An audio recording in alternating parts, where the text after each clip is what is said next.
one bolt. Here's some information. Someone is there. You're gonna chase. Still got plenty of time. Corner. Hardly able to do it. 82 with 4. Final shots go high. God. I did not to use it. They can, but I'm not sure if you want to throw that a little bit lower there. Because right now you're just gonna dance in. You're gonna do the best that you can, right? Maybe get some back in and wow. If you panic early, go ahead. Need a huge retake looking like inside of Artigaze, but they didn't even find the first. Once again, we saw the same situation as Gen G on that first round last half. I mean, their plans are just coming to fall apart as Ling is filtered in, and they got punished for it, so rightly so. Artigaze is very nicely done here on the pistol. I think it's crazy how we were just talking about how casters should do math on death. Maybe players should do it either. Maybe they should just make sure to look at a leaderboard with everything laid out. Kind of filtered in, and they got punished for it, so rightly so. Artigaze is very nicely done here on the pistol. I think it's crazy how we were just talking about how casters should do math on death. Maybe players should do it either. Maybe they should just make sure to look at a leaderboard with everything laid out. Walk down the team again. The back end is going to listen as Link calls out that showstopper. Got a couple seconds to work with before it actually gets launched off the ledge. Wait, he's going to bounce up. Fired off the right side. There's one of them. 31 HP defending against that lineup. Bolt not going to find any lives, so one last chance. However, Elgin comes out. Too many shots. They are going to clock you out. Denya is actually getting pushed. T on the back end is able to top one. Comes the first strike. Nope. Stay away from us. Oh, that was a huge kill. T on the back end. Denya was about to spin one. Huge. The kill and T! T with the fourth. Finally able to find something. This is our both three, so T Denya. Is very, very nice. Amaro and Denya each able to grab one back. Gomez gonna grab two! Oh, that's an even up. That's possible. Just playing time. Really just stalling the game out. Knowing you're on 10 seconds now. Gigi Black has to be here ready to invest whatever they can. Rolling Thunder, even if you don't find those kills. One enemy remaining. For that half, pays the price for it, but is able to get half, so down a little bit, but still down to 1v1. Oh, Hannah. Oh, Hannah, that Hunter's Fury was so good. Well, they just might with Mackie already being. Welcome back here, right here to the Pit of Valor. We're now moving on to the second round of after we just concluded the likes of Gen G and Arctic Ace Gaming. And Gen G not looking too hot in that first half on defense, but goodness gracious, both attacking sides didn't look spectacular in that last one. But we have another matchup coming up. We're not done just yet. We got 6 rounds to do with this, and we're giving you coverage of at least one game on every single one of these rounds. And the next one we got is going to be Last Resistance versus the Exile Gaming. And Last Resistance, I've seen a lot of them. Exile Gaming, haven't seen too much of them, but we're going to see a lot of at least both of them as we move ourselves on to Haven now, which is the new method choice here for these two squads. Of course, it's at least 13 rounds. That's what you can expect to see of these teams, and hopefully a little bit more. As I mean, we were talking about Gen G versus Arctic Ace. We thought it was going to be a one-sided affair. It was. It was an attack-sided affair. Wasn't really favored in one team or the other. But we had a glorious number of rounds. To give you a little bit of insight, there are about 21 rounds, I believe, or 22 rounds. Again, don't do math on stream, everyone. That was definitely 22 rounds in there, and that is insane to me. So if the games are that close throughout the entirety of this tournament, you know it's going to be good. And we're, of course, going on to Haven of all maps. It is the map that everyone likes, I guess. I'll put a huge question mark at the end of that one, but it will be Haven. Yeah, and even then, I mean, a lot of teams like hitting A or C, I can tell you that much, because they don't like using B all that much. I mean, with this being a three-sided map, or three-site map, excuse me, a lot of teams like using B as almost more of a safety net than actual site to hit and prioritize. We do see those switch-ups come up every now and then that really throw these teams off, saying that they always allocate one member to that site. You have no reason to have too many players on a B because you're not going to be fluxing out of that. You're not being playing aggressive towards the middle of the map, because even on a save round, we're going to be trying to go for those little cheeky plays. You're going to make sure to cut off as many members as possible. And nobody's be hitting B, so you just try to play into the strengths and into these little choke holds you have around the map. But, I mean, regardless, knowing that Chamber's been popping up here in the game, he's going to hold B. He's going to hold Grosh. He's going to hold C, or he's going to be up and towards Heavy. He's going to do whatever he can to play for whatever cheeky angle he can and find these free kills wherever. But we haven't even seen the rosters just yet, or at least the agents that we're going to be dealing with. But I can at least be expecting maybe a breach to come out once again, kind of almost the same setup as what we saw, but instead of the raises, we're going to be seeing Jet. And one thing I'm excited to see is maybe a couple Astras because we've actually been seeing her come back in the meta here with some of these teams feeling comfortable enough with her. And to see Astra come back is starting to lean more towards the fact that we're starting to stray away from, I want to say, meta heavy dependent agents. And that's Yeah. because of the larger roster that we're starting to see, right? Yeah. We have now 19 agents, I believe, in full fluctuation. If you include, I believe, in there it is it is Fade, right? So Yeah. if you're taking a look at all the agents coming out, we're starting to get the idea that you're starting to get a little bit more of a developed identity for each player. Yeah. Before it used to actually be you have what I always dubbed as the map specialists. These are players that specifically play a map, and that's why you hand the jet over. You see the jet maybe transfer between 3 or 4 hands within a best of 5, right? You see it pass through so many people because it just feels so much more comfortable. However, as more agents come out, what you're going to start seeing is the identification of roles. Well, this person's better with the smokes, knows all the smoke lineups. Let's go ahead, place them on these 3 agents. These are the 3 agents that are going to work best. Go ahead and decide those factors. So with Astra now coming back, it does identify that people are a little bit more comfortable with this setup, with this agents and the abilities that they do bring. It's a different set, might not be as strong as some others, but the util is a lot more comfortable with these teams. Granted, as you said, it's still developing. That's going to be the most important part. We might not see it here today, might just be an opportunity for them, but it could be that chance for sure. Yeah, and even then, I mean, talking about Fade and what she's been bringing to the game, she's one of those counters now. She's one of those agents that we needed to really freshen things up. Sova has been the main go-to intel agent for the longest time. Sure, you got the guiding lights coming out from the sky, but it's never enough to really let you know where somebody may be or where somebody could be. I mean, you just hear shots or you just hear rain because they can never really shoot at it. You never get that barrel, that audible to let you know instead of Scott just saying blinded in her amazing Australian voice is not going to be enough every single time. Fade. She provides that though. And I'm so excited for next week when she comes into competitive play because I'm literally counting the minutes every second, every millisecond until she's available for competitive play because I'm so excited to see what she will bring to the game, knowing she's almost somewhat of a new Sova being brought in. But that's probably we're not going to see either of those being brought just yet. Instead, we're seeing now the Sky and the Breach once again being put onto the field to be expected and a little bit of a more catery side to one or the other. No Sova at all, it seems, for maybe the side of Last Resistance, as we see the Breach and the Sky. I mean, the two opposing initiators of that last time now combined coming together on Haven. We're gonna see the omens as well. This is also another agent that's really climbed up in the meta. It's climbed back with the teleportations and being allowed to traverse through the different sites. And I think on Haven, it's a lot more important, right? We see it a lot more often. You're able to transverse between or travel between all 3 different sites. And so I like that idea. So Ian and Mel, those are the two that we're going to kind of be watching. See if you can use this utility to maximum effect. Of course, radio, last one. We're trying to wait and see what they're going to pick up here. So far, it's been complete mirrors across the board. We do get that Sky to follow up. That will complete the mirror matchup. And it Wow. is. We are getting a full mirror matchup here. It is all going to come down to execution with these agents on hand. Yeah, and that's kind of what I'm excited to see. We always see Sova here. We always see a Sova on Haven, and knowing that we're finally seeing the switch up, seeing a Breach and a Sky, two of the agents that are almost kind of seen as Sova's sidekick, like the Batman and the Robin, sometimes being a Nightwing instead.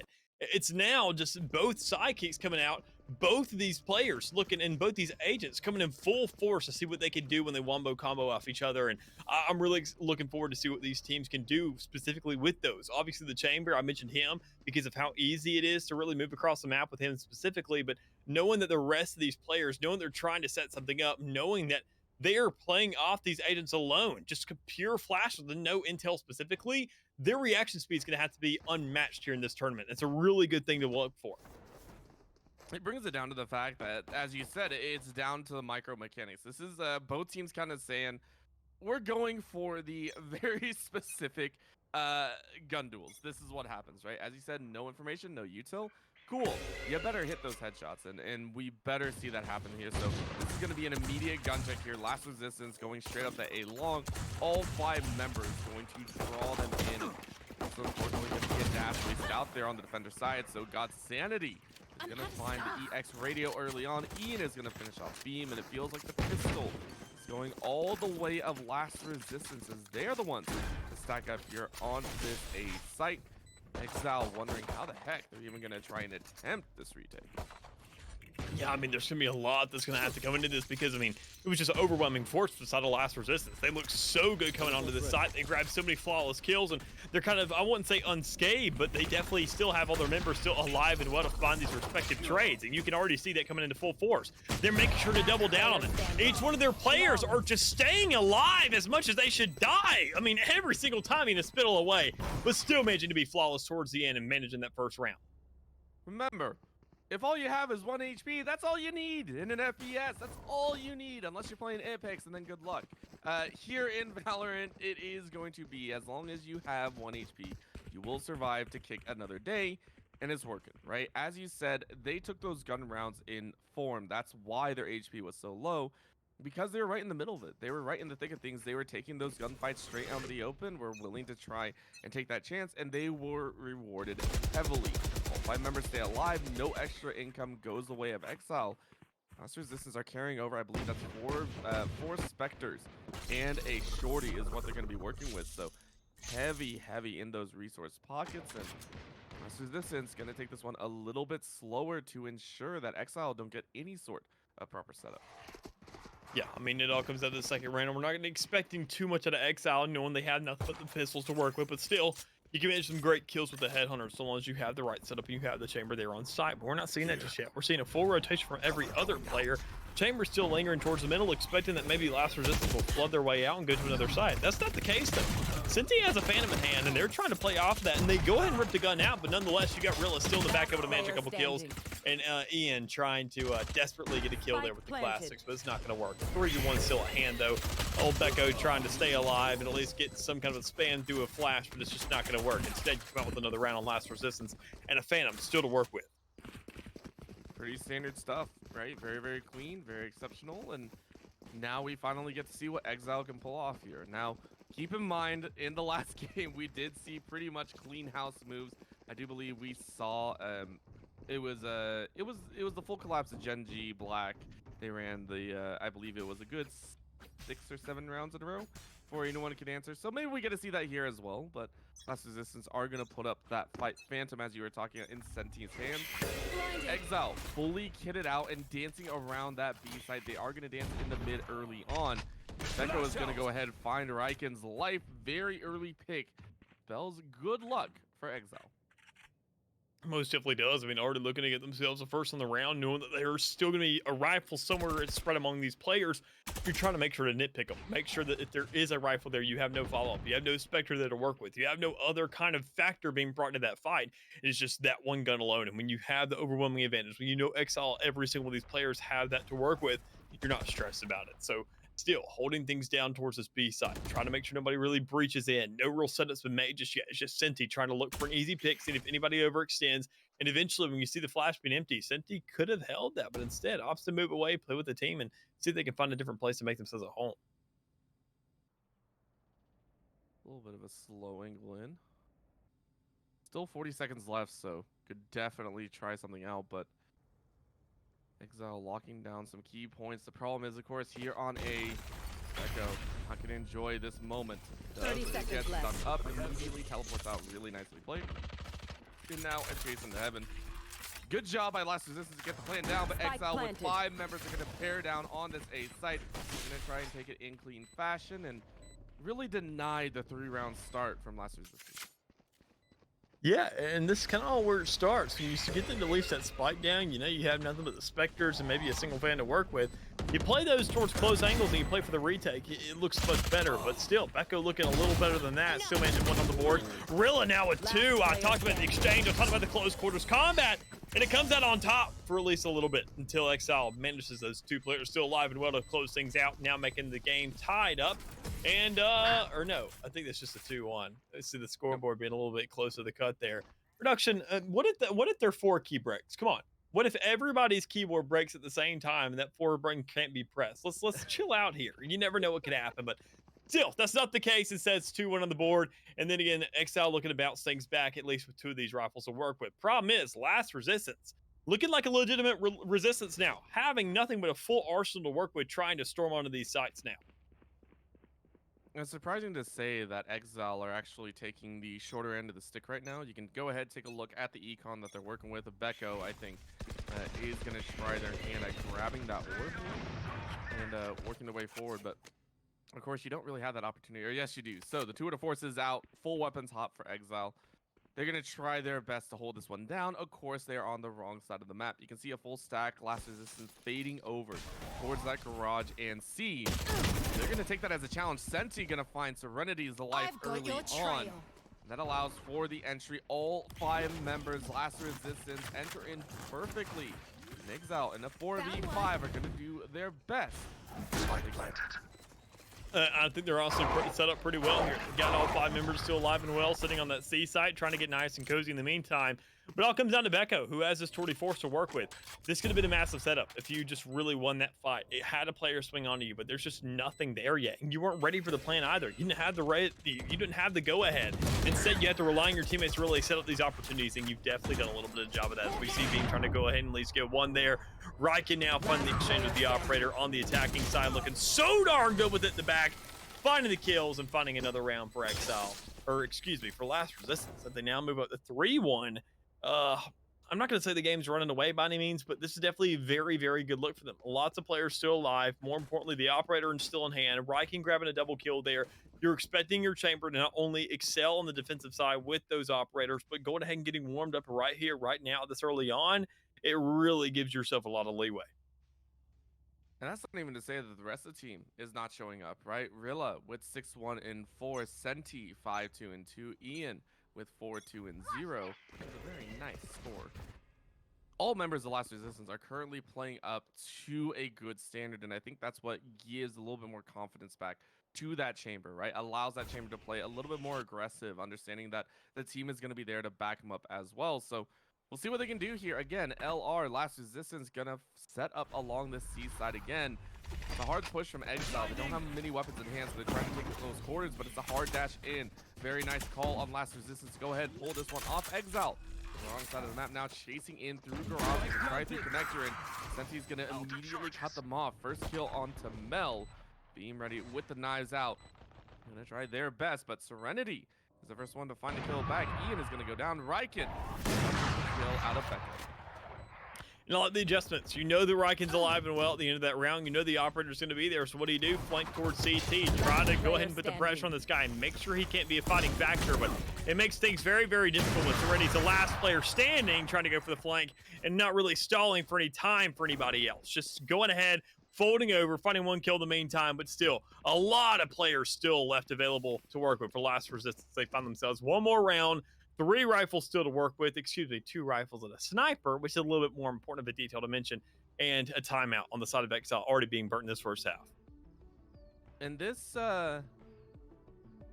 surprises me a little bit. So the reason for that is I don't feel that Exile are being completely outclassed, right? It doesn't feel completely out of their hands just yet. For me, timeouts are usually used when things are completely out of control. When things have gone off the deep end, you're losing every single fight over and over and over again. Usually that's about, I want to say, the 7th or 8th round into the game, and it's so far in. 1-4 is not a terrible time to try and come back from. You've had, what, 1 major gun round? You've had 1 full buy, and coming up is a second. I guess for Exile, they say, hey, we need to take that now. We need to get our mental back on good track. And maybe they say they should be the ones in a 4-1 position. Maybe they say we should be the ones already in control. We know can play a little bit more. Remember, we've seen what Genji Black can do with the reset of the mental. Maybe this is exactly what they should do as well. Exile, full weapons hot, 3 Phantoms, 1 Vandal, and Operator. They're going to try their hand against Last Resistance, who are also running 3 Vandals, 1 Phantom, and an Operator. Yeah, I mean, we're just going to see something here a little bit more out of Exile because, I mean, they're looking so lackluster right now, but I still feel like they have a lot to provide. I mean, getting into this next round, knowing they're in the second, lineup here, the round of 32 to work off of right now, they have to have some kind of potential. We just haven't seen that yet. I mean, it may be on the attacking side, and we could once again see a one-sided affair for the attacking side on Haven, but, I mean, there's at least got to be a point where you can get a couple more rounds on this defense, and it sometimes comes better late than never, but I at least want to see some kind of a game plan being brought out. We saw the breach going on the flank last round, but we're not seeing that early here. We're not seeing any huge push-ups. And I mean, honestly, you could consider kind of Sky on that A site, trying to push up along, try to find that kill once you get onto Riken, because he's going to be your biggest player for that post plant. But if you don't find that early, if you don't grab that pick, you're not alleviating attention. You're not creating pressure on other parts of the map. You're not slowing down this attacking side. So here it is, Radio with the Trailblazer trying to make a move. Trailblazer goes out. Mel moves forward. That is all they're gonna do right now, and watch it happen. But Senti is able to get the first swing. Becco is down, but immediately pays with their life. So for one trade, Last Resistance are gonna go ahead, push into the C site once again. This has been abused, I want to say, multiple times so far. Last Resistance realizing C is usually the site left uncontested, and Exile not showing this factor. Serenity now gonna go ahead, launch that Thunder, collapse out. Gorilla was ready for it though, and now got Sanity finishes off. Ian is gonna find Serenity's life, and in a trade of their own life, Radio takes one before the round ends. Last Resistance now sitting at 5-1, and now things are starting to look a little bit out of control. 4 members left alive for Last Resistance. Yeah, knowing that not only, knowing that even then, I mean, as the numbers climb on, that we've seen just a static number every single time for the past 3 rounds for the side of Last Resistance, that they've won these rifle rounds on such a consistent basis. 3 players are still alive.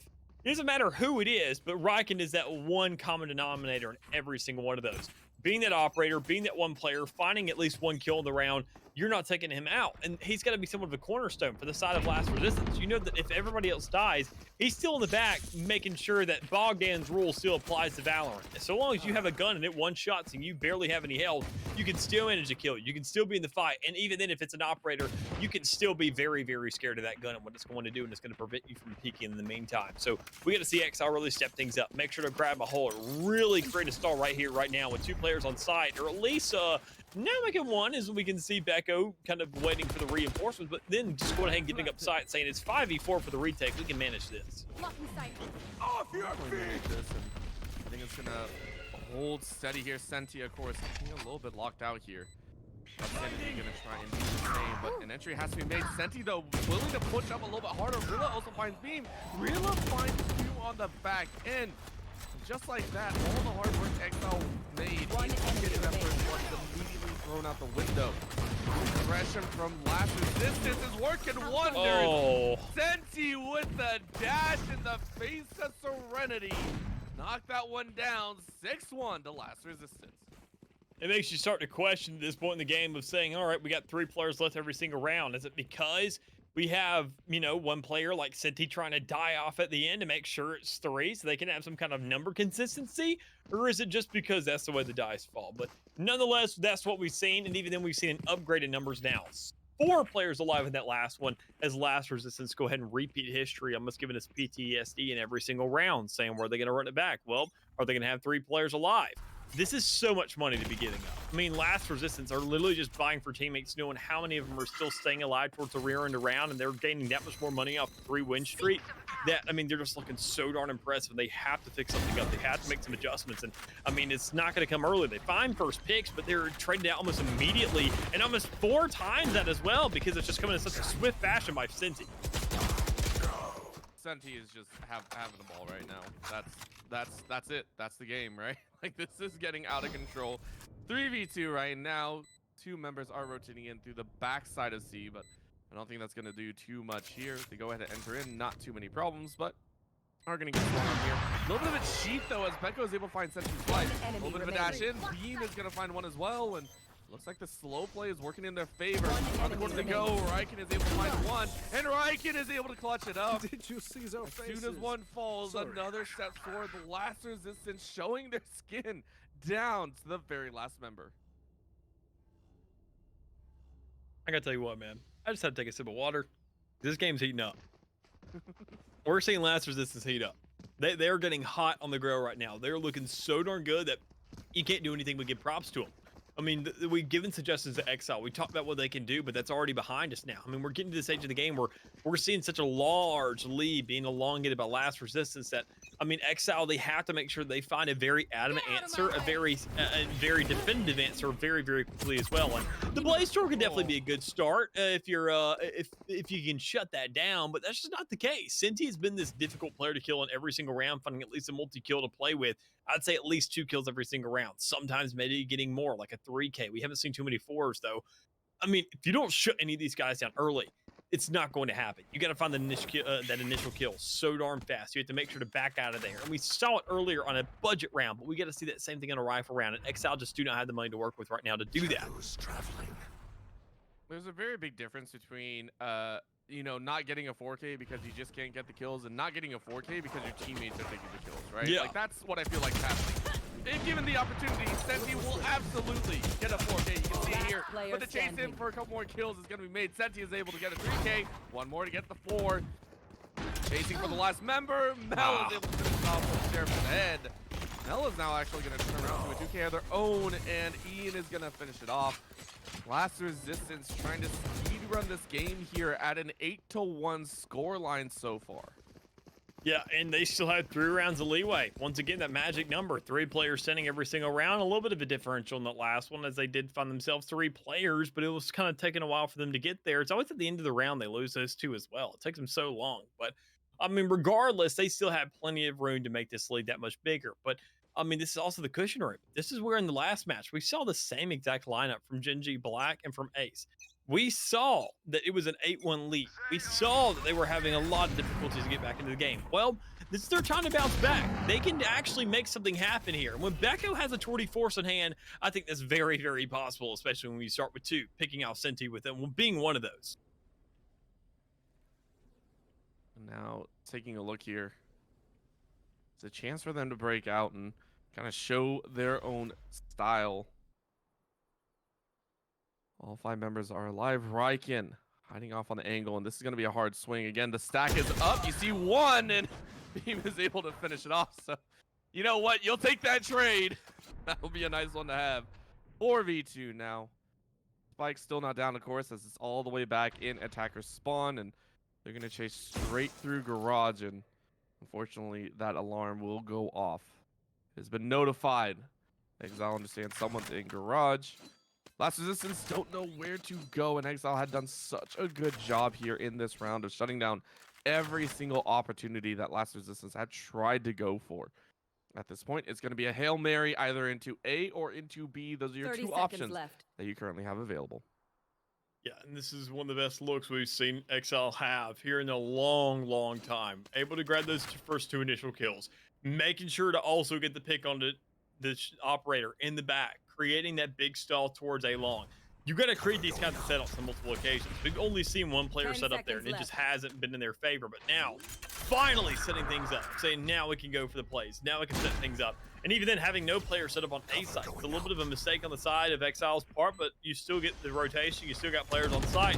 Now you just got to push it. You got to get back on the site. You got to find these kills. And we're not seeing too much of that just yet. We are seeing some very, very antsy plays coming out of Last Resistance. You can tell that Exile is still very much afraid of these players, but we take 1 more off the board. They're not nearly as scary anymore. Definitely not at all. Nice swings coming out of Exile right there. A 2-person swing at some of the rounds. So this is feeling a little bit like deja vu. I think we were sitting here before at an 8-1 in our game number 1, and we saw the slow climb back to a win. So Exile hoping to repeat what Genji Black were able to do in our first game of this tournament that we got to see on stream. Eyes are open for the next 2 rounds, of course, as Last Resistance still have plenty of money in the bank to work with. Full buyout. Senti now going to rock that operator and really look to hone in on Exile's defenses here for their part as well, being currently sitting with those knives in hand. No other real ultimates. Radio maybe 1 away, but I'm not sure if you want to give the orb to this guy. Yeah, I'm definitely with you there. I mean, that wouldn't be too much of a play, but I mean, you could still make do with what's given to you if you do find that secret to really be impactful. But I mean, that's just more of a setup thing. We haven't seen too much aggressive plays come out of Exile just yet to really get the read of what you have players setting up to find these early picks. But instead, Beam may be the really big one to really set up for things if you can really find that. But instead, we just see rotations. But hold up, there's a wild card, a trademark over towards A side as well to make sure the flank doesn't come around. But in the meantime, you got to make a push off that. You got to decide a site to go to. You get a minute left, so you're not really pressed for time, but you still have to make a decision eventually because the faster these rounds are, the more they favor the attacking side. So able to get on to C site now successfully to be Senti alone, but never mind, you got God Sandy on the edge, finding a kill through an ear hole and making sure that Seaside is now completely free for the taking. You put the spike down and once again put Exile into a retake situation where honestly they've looked outstanding thus far.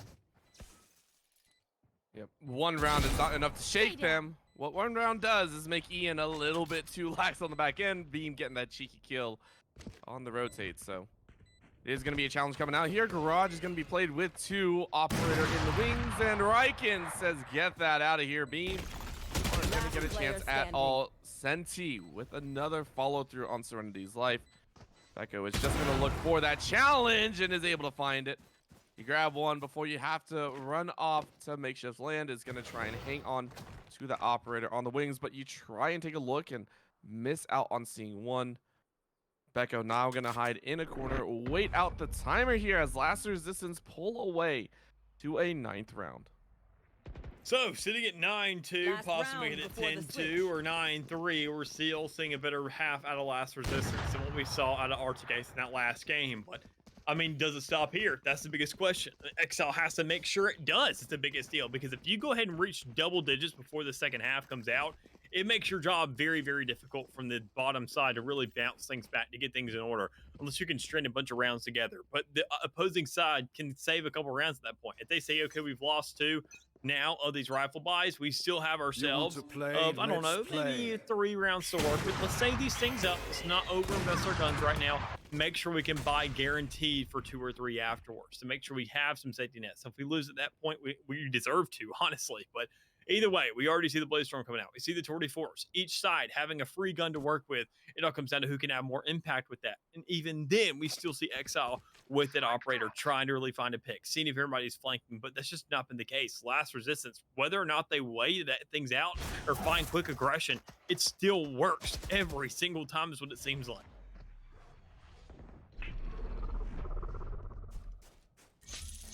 Round in, Becco gonna go ahead and now double up here on C. This is one of the first times that I think Exile had done it, so maybe it brings results or not. Full fade though. Last Resistance gonna look at the A site. Look at the short though. Beam swinging left, right, center. Knives are out, able to find Ian's life. Very nice catch early on. Exile gonna have a nice opening here with the first blood. Got Sanity ready to go. That Rolling Thunder is going to send it through, and the challenge is going to be made as well. Huge knockup onto 2, but an immediate response back is going to light them up. Everyone is caught off guard here on this 8 site, and no one is going to fall. Radio on the top side for one more kill, but not going to find it as a spike does go down. Radio is just petrified to swing right now. I mean, no follow-up. I completely understand how scared you are to swing on the site, but you got to get to them eventually. You got to find these angles to work with, and if you're not even on site, if you don't even have eyes on it, you can't manage anything. So there's Radio 1 making the exchange. Becco with the backup. Radio now dropping and finding another. It all comes down to Senti, the MVP that we've talked about on some different occasions. Has to find these kills and find the right click on one. He gets the last as well. We talked about the 4K. We wanted it. We needed it. And don't worry, man. He definitely brought it. All right, that's it. That's the show. We'll see you all next time. We'll see you in the finals. I will be off the mic. I will be cooling myself down from whatever the heck that was.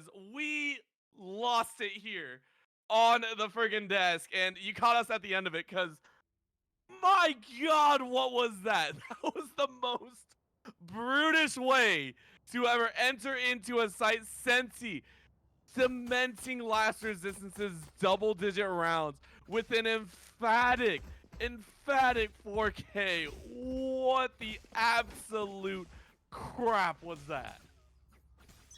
That was Senti. That was just plain and simple. We knew it was coming. We were just waiting on win. This guy is easily out fragging every single player in this game. Sitting at 22 kills right now.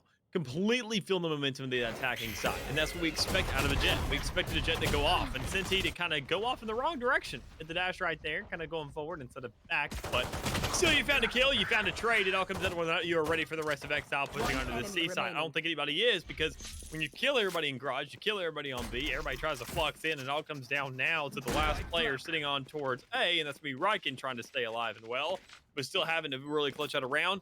5 headhunter shots. Keep in mind, it only takes 2 to kill somebody, so that's at least 2 kills you can find, or even then, if you're a little bit better, which I expect Riken to give me, that's going to be only 1. Everybody set up towards C long. They are lining up for the sky if they don't make sure to hit these shots. Riken running around just kind of hiding off on the side. Might look for one, but of course, I mean, you don't really have a choice here. That is such a mean one way. So mean. No one else. Eyes are open, of course. They don't have to dance too far. You take one home before you fall. You gotta be happy about that one. Exile gonna be real happy about the fact that they won the opening pistol. You're gonna go ahead, ramp things up here in the anti-eco and try and challenge them, work their way up. It's a long road ahead of them, but it's not impossible. Bucky or Shorty's coming out here to play for Rilla and Riken. Still though, on the other side, multiple Spectres, and of course the Bulldog for Becco. And once again, I mean, looking like a good start here for the side of all Exile Esports. They're trying to bounce back into this game. They're trying to make things look good. They're trying to go ahead and get right around to winning on this attacking side. But I mean, that's what we've seen, at least on that last game. They tried to win the attacking side, and they had a lot of success in that as well. They really, as y'all got a nice little look at their face there for a second before our producer noticed. At this point, it's just we're just chilling, dude. We didn't even call it out. We're saying, you know what, we dressed up today. Who cares? I'm in a hoodie. I'm confident. But even then, who else is confident? Exile Esports in this round, a 5v1 situation. We expect them to win something like this, and even then, Riken being once again very slow on the rotate. We got to see these trademarks, or not these trademarks, but at least these rendezvous being spread out a lot more thinly so you can get across the map, because this is now the second round in a row. It's sure it's not really a round that you're expected to win or have too much impact in, but still, you grab a couple of these Spectres to pick them up, or at least rob them out early. Make sure your teammates can pick those up. Really helps things out, because say if they get a flawless here, you're not doing yourself any good. But there it is. Anyways, you got to deal with the consequences now, because Exile Esports going into a full arsenal for now this third. That was one of the funnier moments. Full Shorty to the chest, and of course you don't kill, so it's like, dang it, almost had it. So, oh man, so good. And eyes are open now, so last resistance, all weapons are hot. They'll give it their best attempt here. And again, if they win this one, this should put Exile in the hole for quite a bit more.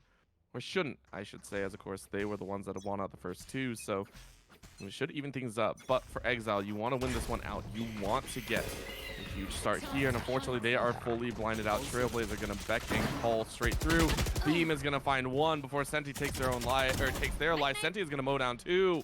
What a well-played fight. It's going to be a great set of kills there in long A. Radio is going to finish that one up. I got Sanity is now on that mark with that Phantom. Really nice set of frags for last resistance, as is now a 3v2 here on A as it goes down. Early aggression here coming out for the side of Exile. They're trying to get on the site, and they definitely make good work of that. But Riken finally getting a kill here in this round, making sure the one site he's held down on so many different occasions is at least coming to light now. Getting that plant, or that defuse, excuse you, to a halfway point. You can say, all right, well, we get ourselves around maybe at our hands. And you most definitely do. You get that one on the board, you find yourself at 11. Finally reaching, once again, production. Look, his keyboard can break, okay? My 4 keys can mess up, all right? Let's chill out on that. I get it. You're getting bored and you want to click rounds. Give them all 25 rounds right here, right now, if you want to make things interesting. Clickbait out of this thing if you want. But, I mean, regardless, oh, shit. Senti able to go ahead and once again buy up that Vandal, getting it tossed over to him from Riken. I like this idea, making sure this guy who is now not only heating up, he's straight on fire. He is lighting up. His face is red. His entire body is heating up like he's going Super Saiyan. Give this guy a gun to work with, and honestly, you can find yourself a lot more potential rounds. Problem is Senti going to be on the same site that last resistance is making sure they have to play for retake 4. Will Exile push into this guy initially? No, they find Rilla, and he finds himself a trade, and now here's Senti with a backup. Yeah, Senti's going to have a fun time. Riken, of course, set up on the cross angle, and the rest of Exile going, well, crap. Exiles, their Senti is still going to have a fantastic time. And you're sitting with 3 still in mid, and it's going to be challenged by Senti as well. So you can do what you can. Senti is out and ready to go. Quiet play. Nice blind is there, and no one checks the corner until a little bit later. Riken is able to follow up, though. 3v2. God Sanity is going to finish it off. It puts it at match point as Last Resistance come in and avenge Senti's life. Match A point. very, very, very quick round there, or at least a very quick finish there for the side of Last Resistance. That's a good game for him.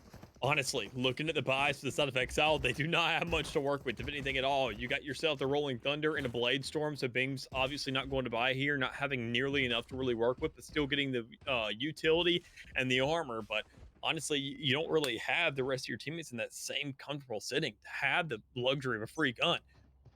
Radio has a Spectre. Mel has literally nothing but a Guardian and half armor. And as an exchange, if you're Beam, you push up, or you at least play passive and expect Senti to do something wild and crazy for this last finale of a round, but it's not going to work out that way. If anything, you just gave over a free round. And Beam, you good, brother? Anyways, you found the kill and you play for Spike Beam planted. threw a couple of knives and was just like, that's for the appetizer. Still, though, Last Resistance. Senti went a little bit too hard, and it definitely gave a huge boost of confidence to Exile's side. This should be a round straight into their pocket, and they should feel very confident about this.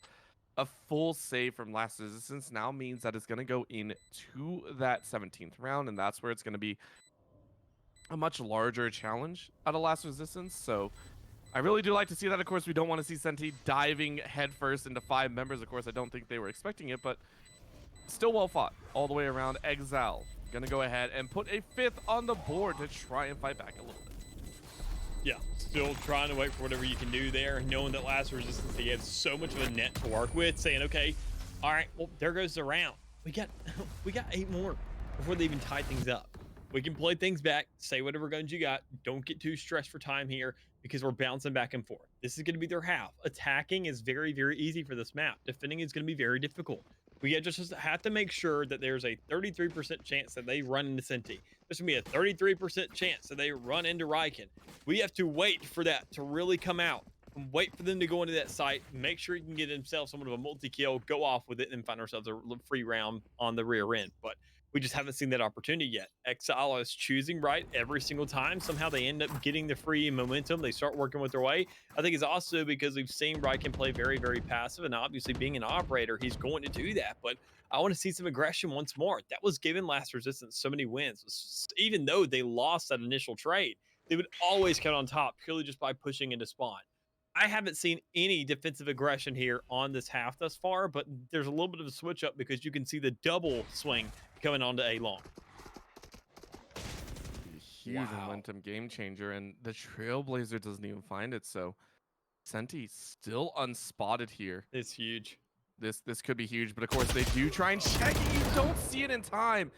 However, they were able to cut it down. Remember, Senti usually grabbing 2 or 3 frags, is only able to find 1 in the exchange.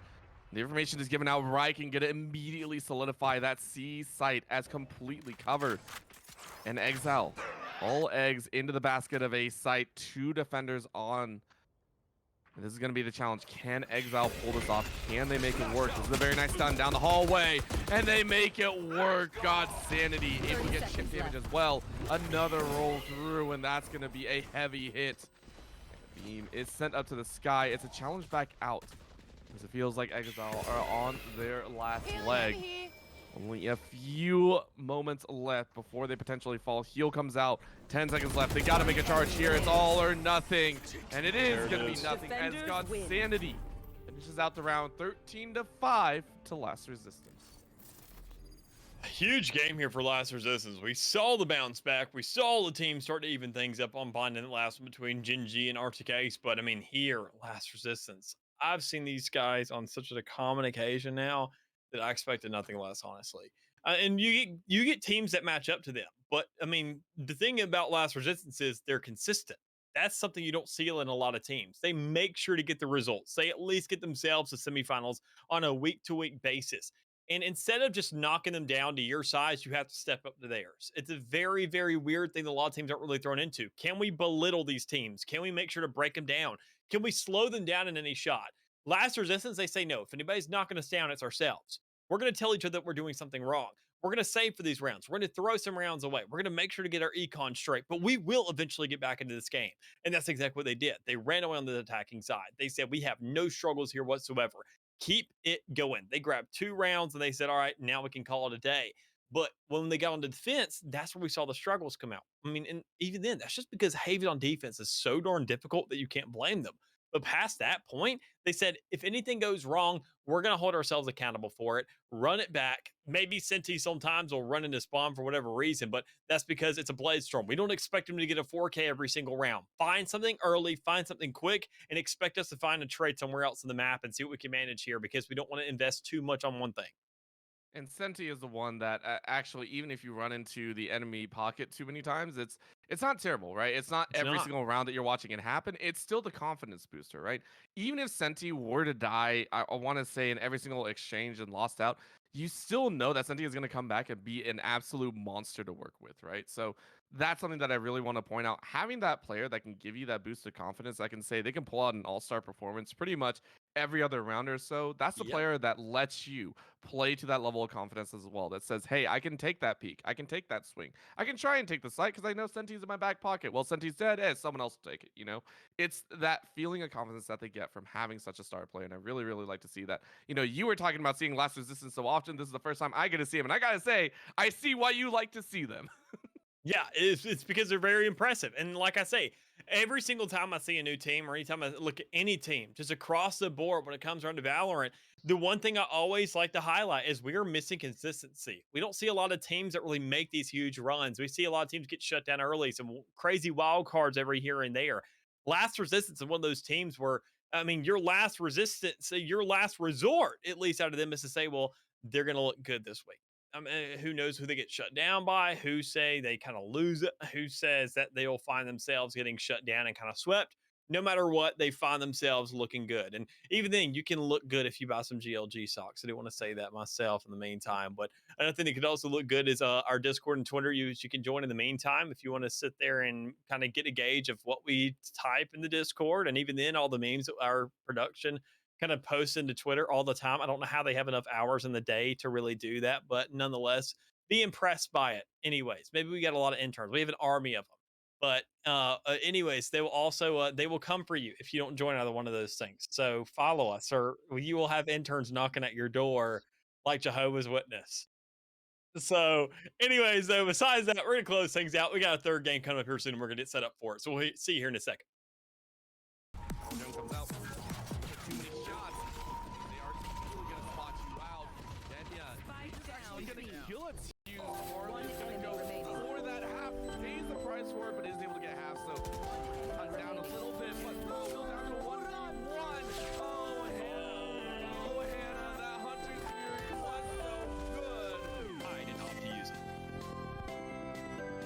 They can, but I'm not sure if you want to throw that ultimate kill out of there. Because right now you're just going to dance in. You're going to do the best that you can, right? If you get some back in, and wow, a few Hannah and Carly go ahead. Just playing time, really just stalling the game out, knowing you're on 10 seconds now. GG Blood has been here ready to activate whatever they can. The Rolling Thunder, even if you don't find those kills, Blizzards are going to find that as well. Making the 1v1 situation. The spike is down. You're trying to find the defuse. I don't think the timer's going to come out because Hannah's just going to be stuck.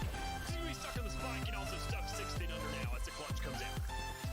And that one is huge rush. You need huge reset looking like the side of Arcade. They can't even find the first. Once again, we saw the same situation at Gen G on that first round the last half. I mean, their plan is coming to fall apart as Ling is Finally able to find something. Those are mostly the see that don't get it very nice. Amira and Denya each have one back. Goldman's gonna grab 2. Oh, that's an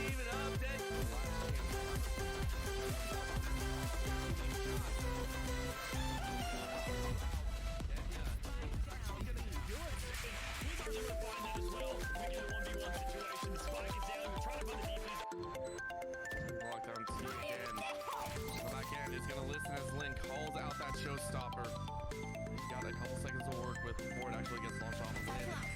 Wait, it's gonna bounce up. Wired off the other side. There's one. T on the back end is able to slap one. Oh, that was a huge kill. T on the back end. Zeddy was about to drop. But it's a kill. And T with the fourth. Well, they just smile and Mackie already being there, finding 2 for 3K in the round, whipping out the classic, having enough time for that, and still managing another. Well, at this stage, just give him the X. Around the corner, really good reach on both. Here's some information. Someone is there. We're gonna chase. Still got plenty of time. Corner, hardly able to do it. 82 with 14. Final shot. Up 31 HP. Defending exits that lineup. Rumble not gonna find any lives. So one last chance. However, Jung comes out. Too many shots. They are gonna pop out. And he's gonna kill it. For that half, pays the price for it, but is able to get half. So cut down a little bit, but no, go down to 1-on-1. Oh, Hannah, that 100 security was so good. I didn't opt to use it. I mean, they can, but I'm not sure if you want to throw that whole thing out because right now you're just going to dance in. You're going to do the best that you can, right? Maybe get some back in. And wow, a few. Hannah and Carly, go ahead. Same time, I'm in the daylight. Just playing time. Really just stalled the game out. Knowing you're on 10 seconds now. Gingy Blend has been here range. They have to invest whatever they can. Rolling Thunder, even if you don't find those kills, Blizzard's able to find that as well. Making it a 1v1 situation. The spike is down. You're trying to find the DPs. I don't think the timer's going to come out because Hannah's just going to be stuck. She's going to be stuck on the spike and also stuck 16 under now as the clutch comes out. And now one has huge rush in. A huge retake looking like Son of Artigaze, but they can't even find the first. Once again, we saw the same situation at NG on that first run the last half. I mean, their plans are coming to fall apart as Ling is Finally able to find some. This is our mostly so. See that get it very, very nice. Amira didn't get able to grab one back. Quick scope is gonna grab two. Oh, that's even up. Dead. Last chance.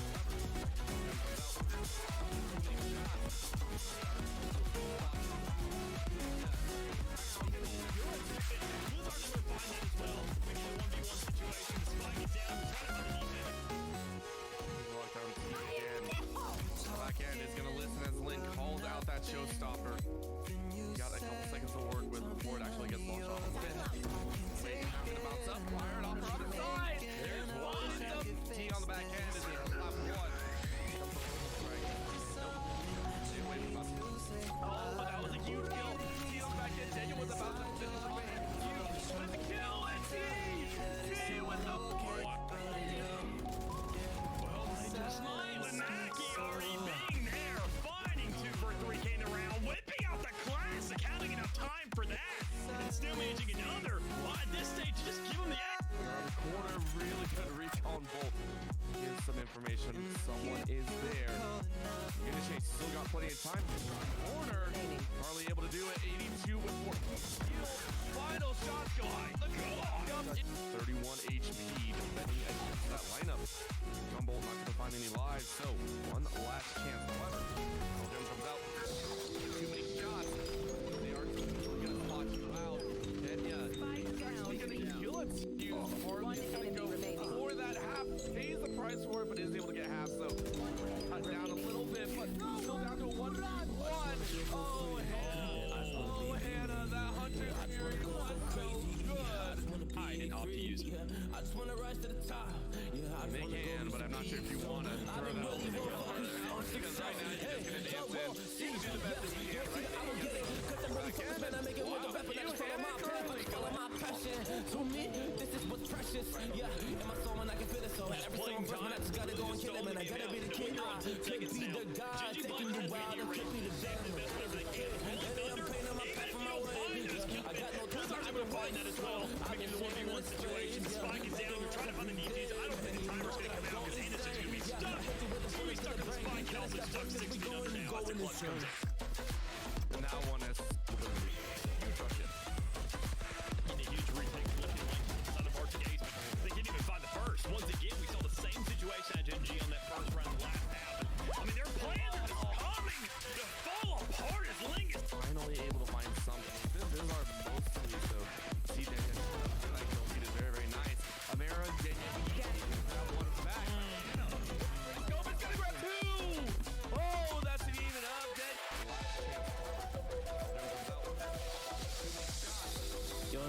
gonna do.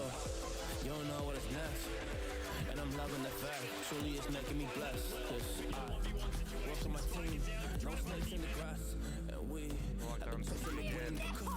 Back end is gonna listen as Link calls out that showstopper. did in the past, when we Got a went to couple hours, seconds we to barely work got with before rest. it So I actually get gets the launched drum off and we the did them finesse. So I Waiting got the for the feelings bounce that up, be my fired off finesse. for Cause other when we go side. in, There's we win in the match. T on the back end. When we go in, we win in the match. So that's how we do, cause we be the best.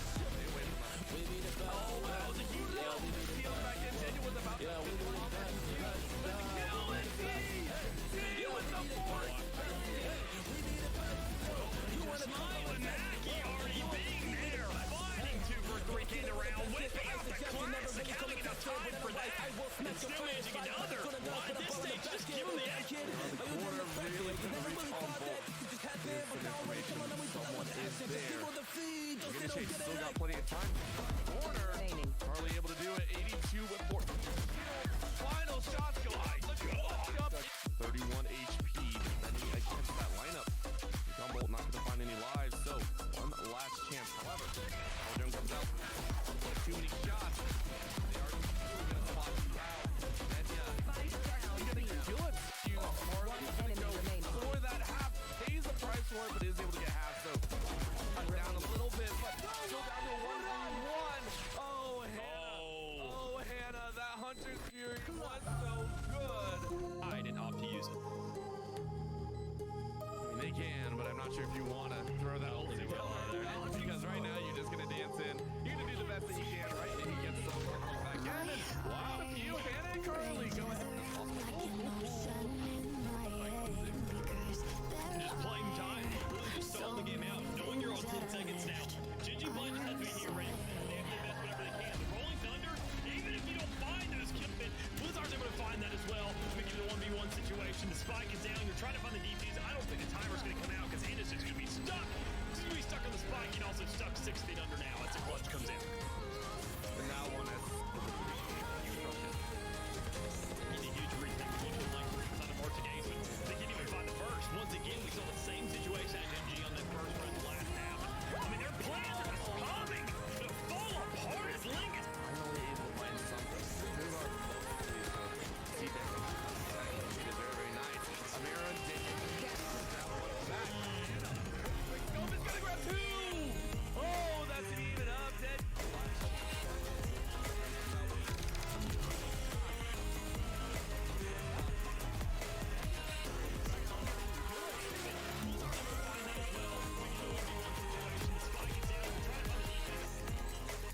Lockdown again. Back end is gonna listen as Link calls out that showstopper. Got a couple seconds to work with before it actually gets launched off. Wait, is now gonna bounce up? Fire it off her other side. There's one. T on the back end is able to slap one. Right. Nope. Stay away from us. Oh, but that was a huge kill. T on the back end. Daniel was about to kill it. T with the board. Smile and Mackie already being there, fighting 2 for 3 came around, whipping out the classic, having enough time for that, and still managing another. Well, at this stage, just give him the edge. On the corner, really couldn't reach all the ball. Here's some information. Someone is there. They're gonna chase. Still got plenty of time. Corner. Charlie able to do it. 82 with 4. Final shot. Let's go. 31 HP. Defending against that lineup. Gumball not gonna find any lives. So one last chance. However, Jones comes out. Too many shots. They are blocking him out. And he's gonna kill it. One enemy remaining. Yeah, all right, well, it's, welcome back, everybody, here to the Pit of Valor, number 88, here on a Wednesday. We got the same thing running again. We obviously got games lined up for you here, and we get the likes of Immortals and Levitate Gaming, 2 also absolute units now getting to the 3rd round. Obviously, these teams have really proven themselves, and even Orbital proved himself to really be the impossible, grow a couple inches here in the last couple seconds. But nonetheless, after a break, how are you doing, Chief?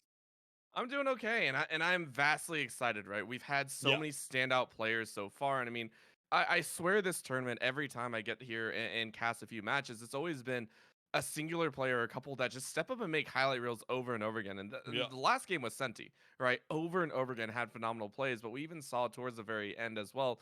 Last Resistance, the absolute teamwork that came out multiple Yep. times. We got to see their utility laid perfectly. Now we're getting into the big dog tiers. We're starting to get past those opening rounds. We're starting to get to the heavy hitters that won't allow that singular player to step up. You really have to be on your game. All 5 players have to be on on point if they want to be able to win the game. Yeah, and talking about these players and winning games, and we haven't seen too much of that, at least on this stream, and I haven't really seen around because just to go and give a precursor, I have seen Immortals like asked them during VCT on my own Twitch channel during a watch party of the side streams, and we watched them. I watched Immortals. They went into the open qualifier this past week, and they got shut down fairly quickly against the likes of Gifted, and they looked really good. I mean, I'm just going to go ahead and throw that out there. Even though they lost, they looked extremely good. A couple players were a little lackluster here and there, but Tupperware, oh my God, dude, I love her. I love watching her. She's so darn good. She is outstanding. I mean, she was the highlight player. I'm expecting to see that again out of her today, but even then, I need to see the rest of her squad step up with her because of how good they are. But I mean, Levitate, haven't seen too much out of them, but I'm excited to see whether or not they can actually bring some legitimate competition. Course, and again, in a best of one, this is the best time to do it, right? There's no time to really I want to say check out your opponent, kind of mess with them a little bit, figure out Yep. where their weak points are. You got to take every round as it goes, and that is amplified here into this third round. This is where things are getting very, very difficult to be able to play out. You go ahead, take a look at the lineup: Sirius, Sarah, Tupperware, K, Jen, and Dory, and then for Levitate, Ming, Sharp, Tazy, Psych, and Julia, or Taze, one or the other, whichever one they prefer. Go ahead, let us know in the chat, and we'll go ahead and get that corrected for you. But of course, it is going to be on Ascent. Thankfully, we've had, or I say thankfully, some people might not like it. We have a very diverse set of maps to go ahead and take a look at here. We've gone over Bind, we've gone over Haven, and now we get Ascent. All 3, I would say, of the OG maps that came out. I mean, yeah. Well, I mean, Ascent being almost, I want to say, the Mona Lisa of all Valorant maps, regardless of where the meta goes, we could have probably 50 Valorant maps to work with at some point in time, but we will still see Ascent show up because teams love this one so much, and it provides some of the closest games we've ever seen just on a round-to-round basis across the entire board of competitive Valorant. And it's so nice to see. It's so impressive to look at, and knowing that every single time we see almost the same exact setups, at least now with this agent pool, for as what we've seen for a while, because it doesn't really introduce anything new. KO in the game here for a little bit, being one of the newer, probably the newest agent of that roster.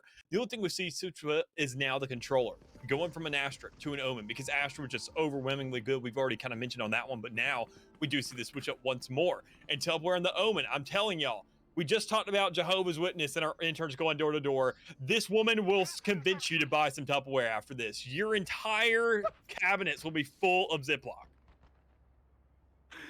Oh, Mick, really, really hammering that one home. I mean, I'm hoping if she doesn't go off in this game, I'm going to be very, very mad because I've really sold her up. There's a moment where, as casters, we do talk up a lot of players, and there are some times where it sometimes backfires, but we'll see if it does, of course, right? So Immortals, of course, here on the defense are going to kick things off. It's going to be a straight shot into B, though. It's a hard challenge coming out here. Huge punch in. Levitate are going to go ahead and get a nice swing. That's going to be a 2-for-1 start up. Jen is going to find one back. The trades are still going in Levitate's way. Shots on the back end do give away to the fact that one Immortals player is running out the backside. And it should be challenge here. Sarah is going to fall to Ming with a headshot. And Tupperware, the one player you were talking about before, Mick, is going to try the 1v3. Yeah, in a very, very difficult situation as well. I mean, looking at the scatterbrain team of Levitate right now, set up in so many different angles. There's a lot of roadblocks really going the way, but thankfully you can smoke up one of those in the meantime. You don't have to worry about main, but you also have to concern about getting through that smoke that you just threw out for yourself. And you do nothing but cover up the bullets to make them that much easier to hit you. So now round 1 going to the ranks of Levitate, as they had 3 players standing, but it doesn't matter. Nobody bought guns. Nobody really had all these massive weaponry to really keep in their hands in the meantime, because we will see Levitate still force out a couple guns. Even then, Ming and Taze opting not to, saying instead, let's just go for armor so we can work out here and make sure to save up here for the third. Which, yeah, a little bit of switch up. You got Taze kind of trying to make up their own. The way I think that's appropriate, right? Taking a look at what they're buying here, it's it's going to be standard, right? The anti-eco is very, very appropriate for them. And for that killjoy, I mean, you don't have to buy, right? You're okay hanging on. K is okay, just kind of swing with the pistol. You're open to buy a big later on, though. So we'll have to keep eyes. Huge chase in. Actually, this is a hard chase into the site, but it does leave a very, very valuable. Got him. Yep, and still looking for plays. We're expecting, obviously, Spike Levitate to planted. look really good in this round, have themselves a dominant force, lose only maybe one player in the process, or maybe two tops. But, I mean, anything past that, that's when things really start to turn around. So there it is. Sharp able to go ahead and go off with a 3K, find that right board towards that spawn, and make it a 1v4 situation. And once again, Templeware trying to maybe this last player standing, try to find the clutch, but she's just going to be locked out, chase them to spawn and find another kill. That's going to be 4 players still standing. And as we saw earlier, Ming having that ghost, able to drop that down. And I mean, honestly, you're not worried about it. You keep all the Spectres, you keep the Bulldog, you go into this round looking pretty good, especially when you saw that none of the Immortals except for K alone can buy full armor. It looks like we do have a call for a tech pause here by the side of Levitate. So we'll go ahead and get that managing. But as you were saying, it's played out very well, and Sharp with that early setup here has looked phenomenal. Waiting to see what more they can do here into the save round. It will be IMT going ahead buying out here, and this is the first time we get to see what they can bring to the table, right? That's when Valorant really, really kicks off. And as we do, wait, I want your thoughts here. So far, we have seen Levitate come out with some very strong openers here on this attacking side. Against the squad that you have seen quite often from the 2 rounds that we've seen Levitate play, do you think they can carry it through to the rest of this first half? Well, I'm gonna be real with you. I mean, I feel like we can't really make too much of a read here in the first 3. I like to say give it till round 5 to really start making decisions and really start getting the layout of these squads, especially here on the first half, because we don't see what kind of tendencies they have and how their play styles really match up. Because the first 4, you got the 2 pistol rounds to see whether or not you see where these chokeholds or where these crossfires are going to occur from the defensive side. You have the second round where you have the force to see how well they play aggressively and whether or not they really start to combo some of these utility factors together to really find an impact on the game. And then you have the retaliation where you have somebody how they dominate the game, having the gun advantage, and then you see the even matchup. That's where I like to really call the shot, start making these reads and see where these teams can really start to carry this momentum on and where they can take it on the game and whether or not they can really run away with it. But now sitting on round 2, it all comes down to Immortals and whether or not they can answer and whether or not they can really step things up. Because once again, we do see a rifle coming out because Ming sold or didn't sell, but saving that last one. So it gives them a lot more to work with here to really go ahead and make a statement, but not enough of the statement just yet, as we do see the old dual command coming out, the aggression coming on top of it, every player just flooding onto site, and there's not much Immortals can do about it. I think this is the appropriate response again. There are 2 ways to deal with the hard chases. 1, give up sight so you have a better retake. You have a 5v5 retake, and it'll be a little bit easier to work with. Or you try and actually defend, and I like this call of, okay, we don't have to do that. Go ahead and wait for the rest of the team. Now you get to flank in. This is going to be a hard move forward. There it is, Tupperware, the player that we've been hyping up since the start. Gonna find an opener on Hayes, but Sharp and Ming are gonna follow through with 1 apiece. To a 4v3. On the left side, we see 2. Sarah's gonna grab 1 before dying there. Tupperware is now gonna try and spray in. Sees 1 back in boathouse, and Last player can't get much more. Julia is gonna fall as well as Ming closes it out with a 4K. Levitate, go ahead and put 3 on the board. That's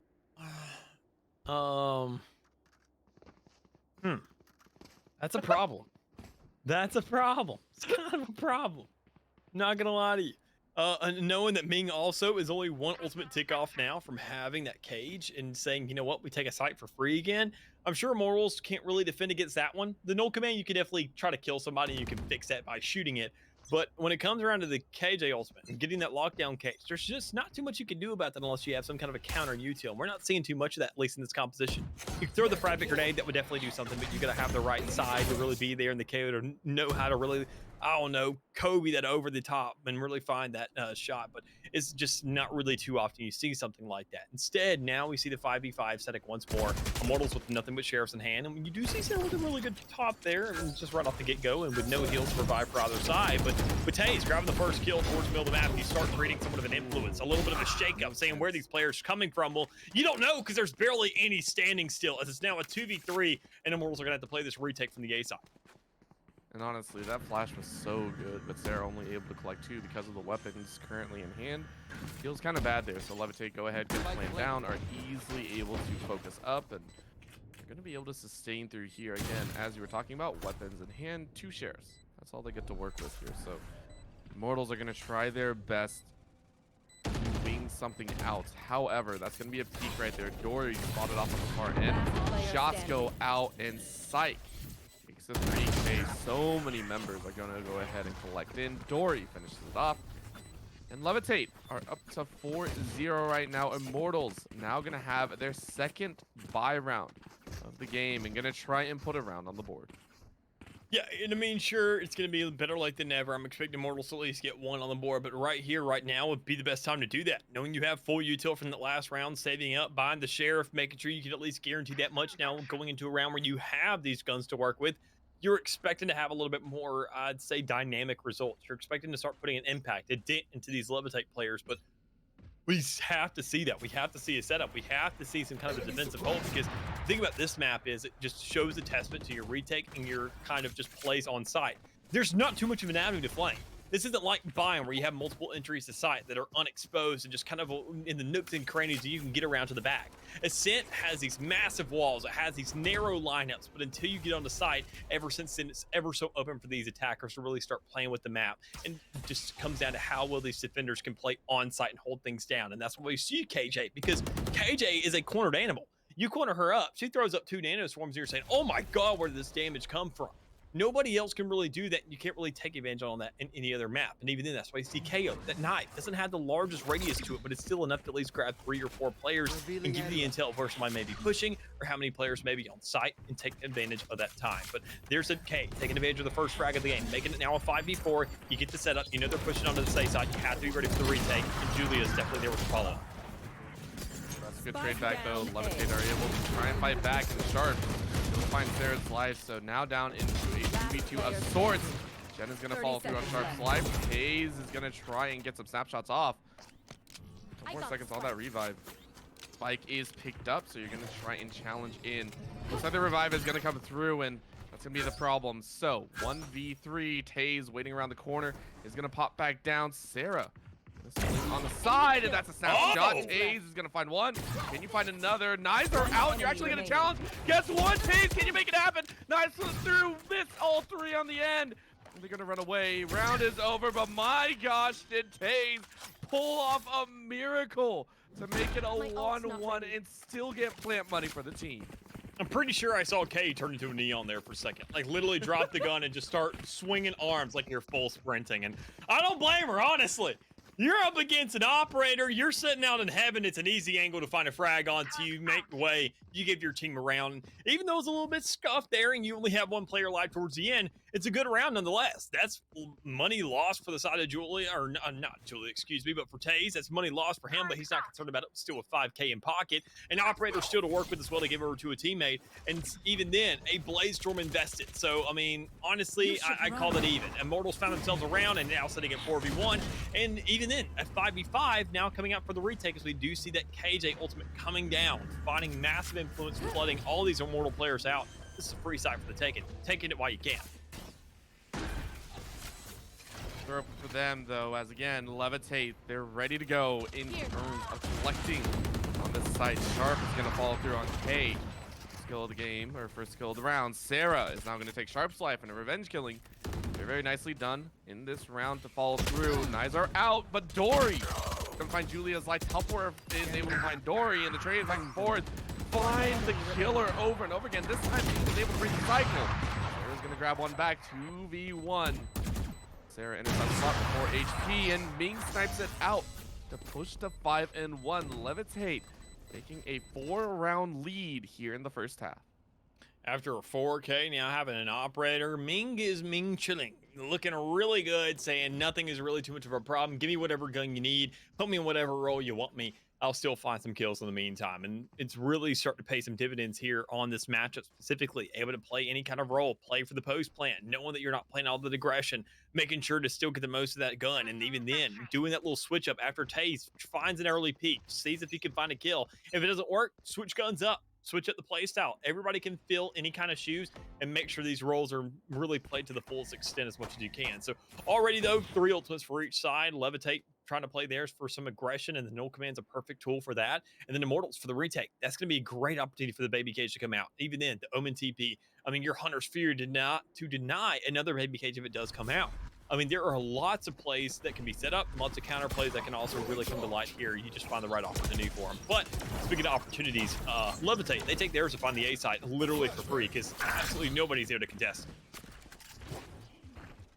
One is there on the back end, but it is going to be Immortals trying to challenge back here. As we were talking about, this is going to be a tough round for them to win, but they can do the best that they can. Taze, though, finding Jen's life, and he snipes, coming in fast and furious. Julia on the back end is going to get a very rude awakening. 3 shots, 4, and misses all of them, unfortunately. And it's a flawless round for Levitate. 6-1 as they claim that safety round number. 6 is the magic number to move into the second half. And now we can see Immortals going ahead and taking that time out. A rough time to do it, but very, very necessary. Yeah, I think they've honestly needed this a little bit earlier now. I mean, you've already guaranteed the other side an even half, and at this point, every round they win, they are having a guaranteed advantage of 2 rounds or more every single time they win another round. So you have to stop this momentum now. And even then, you've already kind of overextended yourself a little bit. And I mean, honestly, you now have the bye. You know, last round was a little bit sketchy because you'd have nothing but sheriffs to work with. But Immortals, knowing this is now a gun round, you take rounds like that where you have nothing but the pistols, with the sheriffs in hand. Say, can we come up with a game plan? Can we start to read these guys a little bit more? Can we figure out what their game plan is and start to work around it? Nope. All right. Well, was that round enough time for us to come up with a solution as well? Nope. Okay. Well, then use the timeout, burn it, and see what we can do here now. But I mean, I'm not seeing too much of a game plan. They're giving up way too many sites literally for free. And that last round, for example, sure, you're stacked with nothing but sheriffs, but you got to hold your ground as best you can. Like, even have a player with a Bucky in the back just playing on towards Boathouse. See if you can find some free kills there, but we're seeing nothing, man. Nothing on the sort, but there's still plenty of Valorant to play, right? Still plenty of time for them to work with. And I mean, we've seen teams come back, especially in this tournament, from these deficits. So as much as we're hammering Immortals for this, and I understand there's plenty of things on expectations on their shoulders. There's so much time for them to come back and play in this game. So here's another challenge. 3 in the back end. They are going to try and take their best shot, but Sharp has already spotted every single one out. Spray of 1, spray of 2, when it's a 2 for 1. Somewhere in the back corner was able to lay that one out, but Taze is able to find the back corner kill. Just like that, what they were trying to do is now 4 not 2v2 though, as Julia is able to even it up. Spike not going down just yet, as Immortals still trying to dance it out as much as possible. Hunter's Fury going ahead and clobbering Sarah. Final shot, finding out where Julia is. This is going to be the problem. Eyes are open, 2-1, swing is out, and Dory finishes it off. That was a gun round for Immortals, and Levitate put 7 on the board. It's maybe another one of these halves where we see, I mean, even then, just another one of these games every single time today. We've seen attack siders look so darn good. Maybe this is just another one of these situations, because I know I'll kind of bash Immortals saying, I mean, they're just not doing too much. Well, there's always a time for better late than never. And there is always going to be a point where we see these teams wake up and pull something off, but Immortals had to be prepared for it. And I did have to cough a little bit, so I kind of cut my point short. But I mean, considering the setup that we see out of them, we see the KJ setting up towards B. Honestly, leave that player by themselves. I mean, they can hold an entire site. They can at least stall for time in the meantime. Play towards Boathouse, work off nothing but audibles, then give that cue if they hear too many horses racing on the site. In the meantime, you play for A, you play for mid, you get that coverage on the map, because mid, on so many different occasions, you're relying on the alarm bot, letting that vulnerability go completely to waste because they're not going to push off that. You see players always kind of run to that alarm bot, either A, shoot it, or go ahead and get tagged by it and back up. You're not taking advantage of those nice, valuable seconds that can really start to add up if you're on the defending side. It really makes rounds look that much more doable, as Immortals even know about time itself. The one round they won was purely off just playing time itself because the spike didn't get planted. But here it is again. Sarah trying to find at least a little bit of a sheriff kill. Can't manage that, but nonetheless, you still have players alive and well. We see the push coming on towards Catwalk. We see the influence towards A and towards middle start to come out. But it all comes down to whether or not they actually get onto site, because there's still a lot of utility standing in their way. Killed my boss. Honestly, Levitate really rising to the challenge here. Really taking this one to heart. That's going to be a 1-for-1 trade, though. Ming is able to find one before falling. Jen in the back corner going to lay out two. Now Taze with the bouncing shorty says, all right, give us that kill back. 3v2. Tupperware still out in mid is going to take a little bit of time to rotate over. Meeting up with Julia here in the mid. One Get enemy a very remaining. nasty surprise. Sharp is able to find one. Julia finishes off Sharp. It's all down to a singular player. 2v1. Both spread out fairly far. That might give them the chance to play with here. Eyes are open as Julia swings for one. Can you find the second? It's going to be a hard dance to play with. Oh, eyes are open and you don't look the right way. Dory is going to fall as Julia finally finds the opportunity as Immortals are able to collect their second round of the game. And off a clutch and off that, a Sheriff as well. I mean, a great round here for Immortals, knowing that they didn't really buy too much into it. They didn't have too much to work with. But I gotta say, going to this next one, K, don't go for that door handle. Don't go for it. You were the sole reason they are going to play slow on a B. And when you find the kill onto that KJ, literally, it's almost like being moved from an elevator into the biggest field of grass and flowers you've ever seen in your life. From a constrained area where you never know where your next kind of threat could take place, right to just wide open, fresh air to run with and prance around in. And situations like that, Immortals are not going to give up very likely. They don't have to do that. But Levitate, every opportunity they get, they will take every single bit of advantage they can take. They will find themselves an inch and they will turn it into a mile somehow. You just can't give them that leeway. But in the meantime, speaking of leeway, there's not too much of it in the middle of the map because we're seeing the KJ shutdown come in and it's going to stall for some time. But where's the moves going to be made? Because you're going to see teams splitting up anyways. Nobody's playing towards mid because Immortals are giving it up. Instead, they're sitting on site where a lot of these players are moving on to A. You have to find these kills almost immediately. They're going to try their best, but Tupperware now coming online is able to find two at the start. Levitate taken a little bit by surprise by that aggression and are immediately bounced back. So 2v4 as Levitate go ahead and look to aim for their 8th. Tupperware eyeing Ming here. It's a very quiet play. No one really wants to take that chance. I like that. Ming is just like, well, gonna peek. Yep, that's why I didn't want to peek. Dory using that bait properly. So we'll take the 1-for-1. Is now gonna watch as this is gonna be a very difficult time. Tries to bait out with the teleport. I mean, that doesn't do too much. Sarah able to finish it off. 3 rounds, 2 in a row for Immortals here in the first half. Yep, good round here for Immortals once more. I mean, getting themselves on the board, finding these exchanges, now making 3 rounds. Worst case situation, they get themselves to a 9-3. And even then, I always say it, 9-3 is a very doable half. It's a very doable half to get back into the game, so long as you win that pistol round. If you don't, well then, you still got to clutch things up. But 5 ultimates to work with in the meantime is very, very good news for the Immortals. That is a lot of utility that you can't find anywhere else in the game, purely just off kills and waiting time out alone, or just absolutely going off or picking up ticks across the field.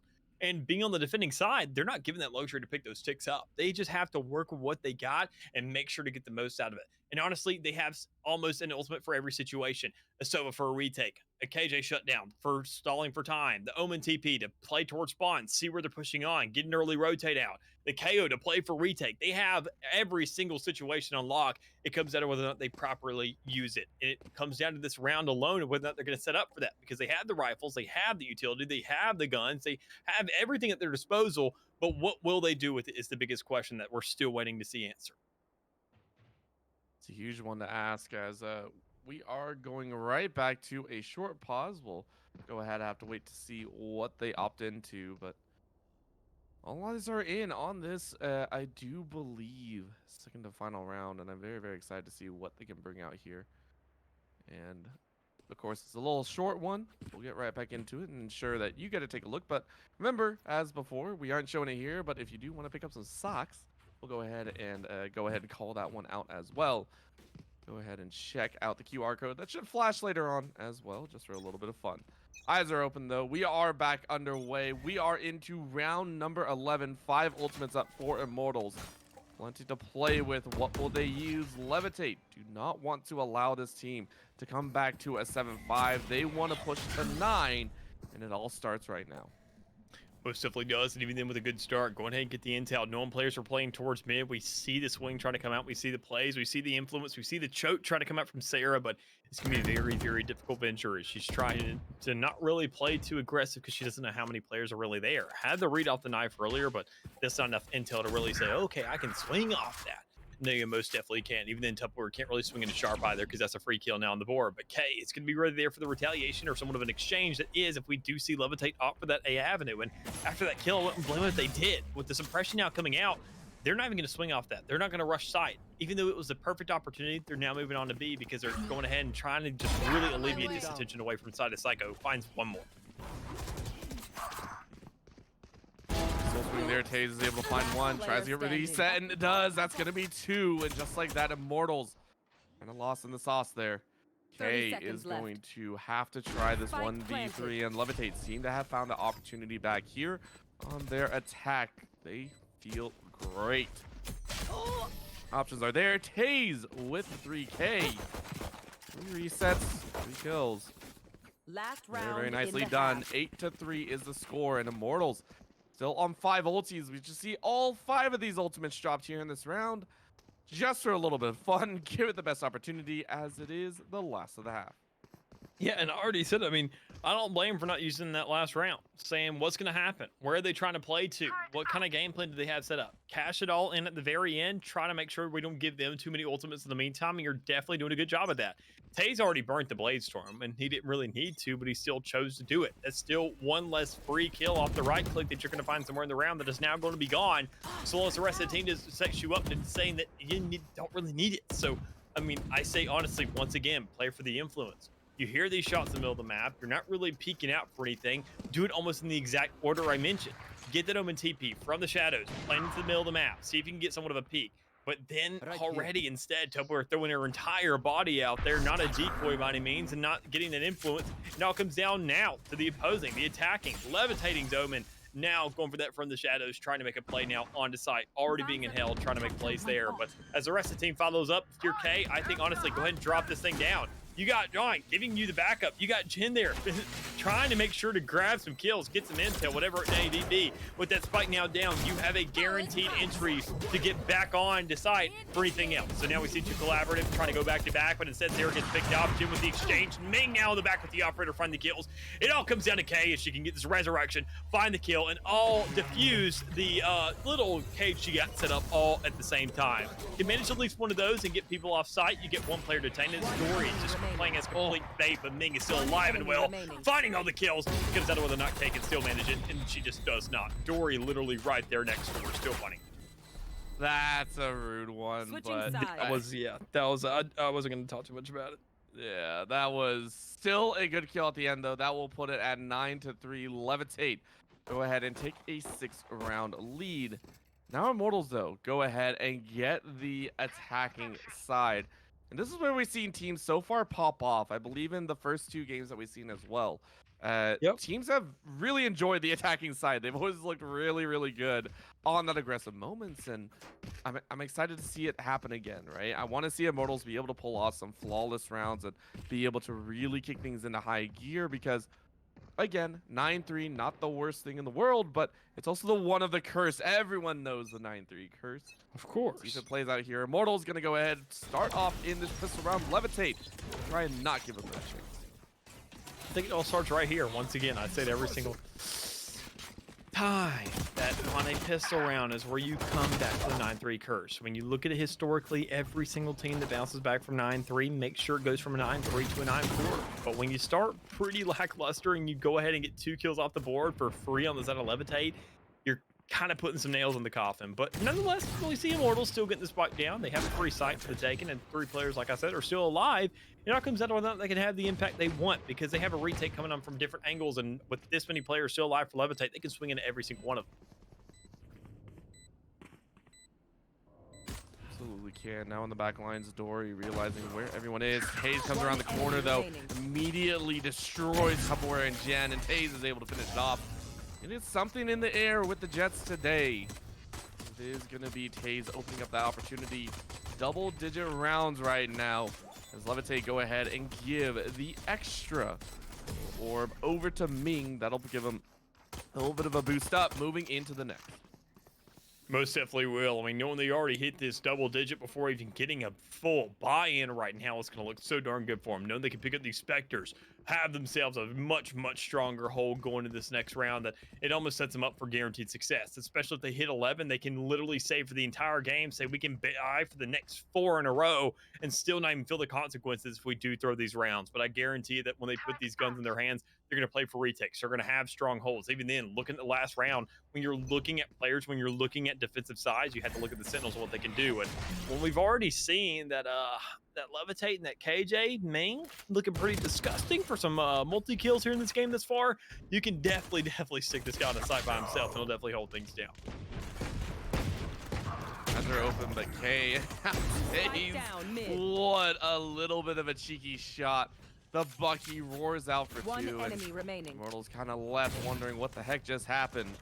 Taze chasing away for the final kill, is going to find it. 3K for Taze, who is on a rampage at this point. Ridiculous scoreline and even more ridiculous plays. Levitate, 1 away from match point, 2 away from securing.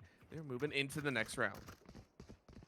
Yeah, and this is where things really start to get nitty gritty. You have the gun advantage, but you have to make sure you win with it, because even then, we saw it earlier. Literally look at the scoreboard. Levitate still won that 3rd round where we expect Immortals to have themselves a guaranteed win. So going forward, still same, repeating history, not getting the spike down in both rounds, making sure you can't really get all the money at your disposal and you can't get the full armor. You can't fight a full fight either off something like that, because you have no Sage, you have no Sky, you have no heals provided to you, no Reyna either.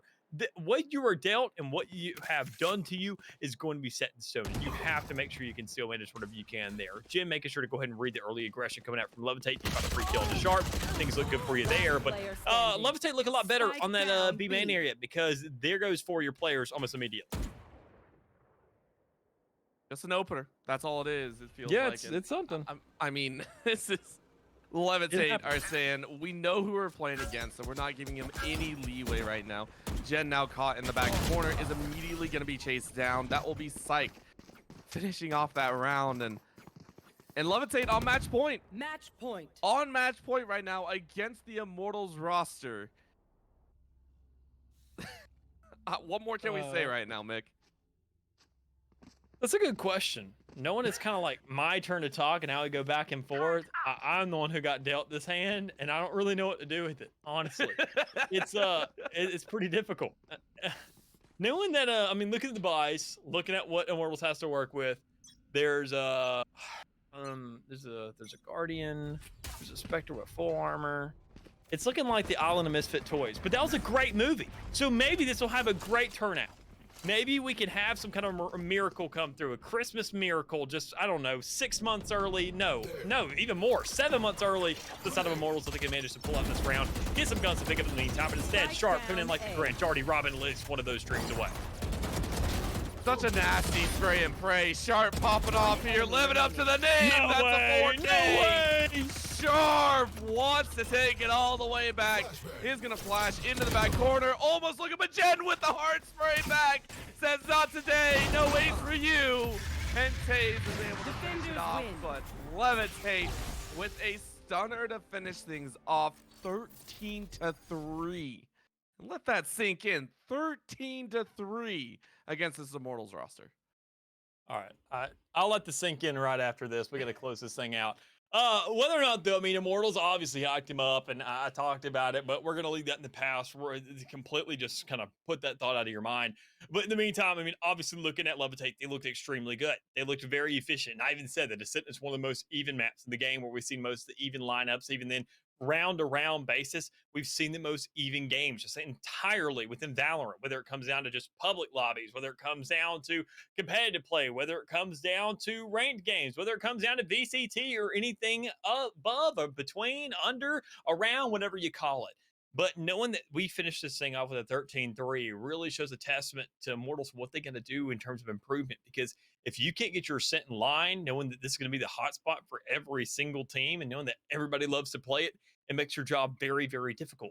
And I think it was almost over allocation of resources. We didn't see them really playing too much around this utility. We didn't see K and that KJ utility really looking to make that impact play slow, play passive, let it have its effect. We saw, I want to say, at least 5 rounds alone where K overextended there. All that utility was set back up on site and it just didn't find the impact. You didn't even get a chance to detonate it because you were already dead. And there goes your alarm bot that was covering mid for your teammates that are set up towards A site, which, I mean, you then open up a flank. You have no turret sitting there watching your balcony anymore or on top crate to watch main anymore. You get no intel whatsoever, and all your teammates are left to completely dry out. And we I want to say maybe towards the middle, we didn't see enough utility there to really play off to say, let's find some mid control and really punish that. Because once again, this is a very, very heavy map for mid influence, and Levitate took that every single chance they could. They were never punished on that front. They took mid almost every single round, or at least guaranteed every single other round. Situations like that can't really slide, but anyways, you have the resources to you. You still got plenty of time to improve because it's just a pit of valor. You can come back next week and bounce back harder than ever. Of course, and I mean, no, and Levitate really took it home when they Yeah. found an opportunity to punish. That is something that I think teams have to learn right away is how to punish properly, right? How to Yeah. be able to make use of a mistake because sometimes those don't come around very often. It's very difficult to find teams that openly give you that opportunity. Levitate found it. They said, "Hey, we know they're off center right now. We can punish that." Yeah. And it exploded into the very end, right? We saw some of those flashy plays out of Levitate. So, as much as Immortals do have to improve on, Levitate took it a whole step further. This is a Yeah. squad that I am very excited to watch move through the rest of this tournament and also continue competing. So, well played by Levitate and keep rocking that out. And we'll see how far you get today. Yeah, and even then talking about rocking, you mentioned it earlier. Let's rock some socks off right quick, or at least you can get yourself some more socks from GLG. If you just type in !socks in chat. And even then, you can also guarantee yourself talking about coming back to Pit of Valors every single week. You as a player can also come back every single week if you guarantee yourself with a country club membership, $10 for one person, and you get your entire team's entry on a weekly basis and get yourself guaranteed seating. That's a really good offer, in my opinion. And that's 4 entire weeks for $10. And if you win 50, you gain that back almost immediately. I mean, say go ahead and take $2 for every single player. Win a game, everybody gets that 2 back. I mean, you can multiply it, do whatever you want to do to it, throw in your fantasy football little gauntlet. I don't know. I don't care. But even then, just whatever you do, you can let us know on Twitter because we have that social media outlet as well. You should put !Twitter in chat and follow us there because, as I mentioned, once again, I have to remind all the newcomers about our interns. They're very scary. You do not want them coming for you. And regardless of all that, we will send things out because me and Orbital will be closing things out. And you'll be joined by a new duo of Anton and Becky in the meantime, who will take care of you for our final 3 maps. So we will catch you here next week. Oh, that's an even up.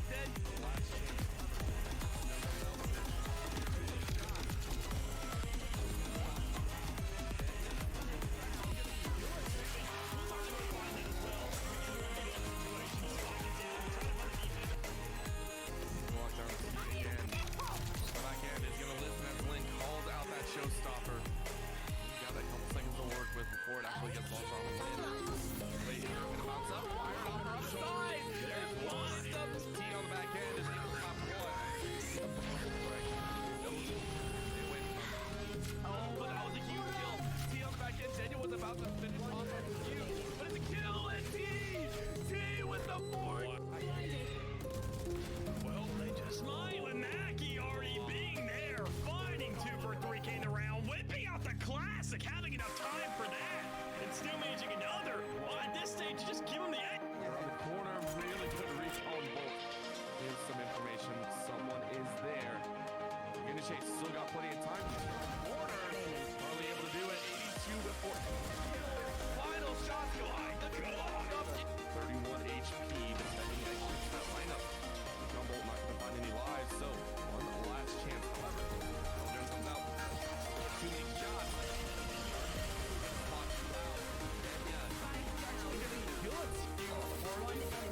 For that half, pays the price for it, but isn't able to get half, so cut down a little bit, but down to 1-1. Oh, Hannah, that Hunter's Fury was so good. I didn't opt to use it. They can, but I'm not sure if you want to throw that over the hill.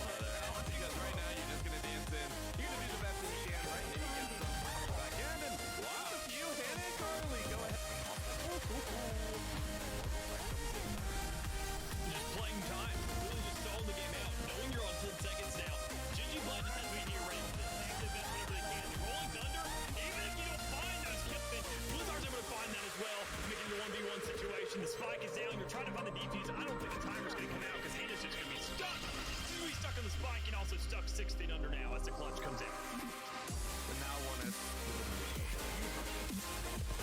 A huge retake. They didn't even find the first. Once again, we saw the same situation as NG on that first run in the last half. I mean, their plans are just coming to fall apart as Ling is finally able to find something. Those are mostly so see that it is very, very nice. Amara did it. That one back. Quick, oh, it's gonna grab two. Oh, that's an even up. Dead. Last chance.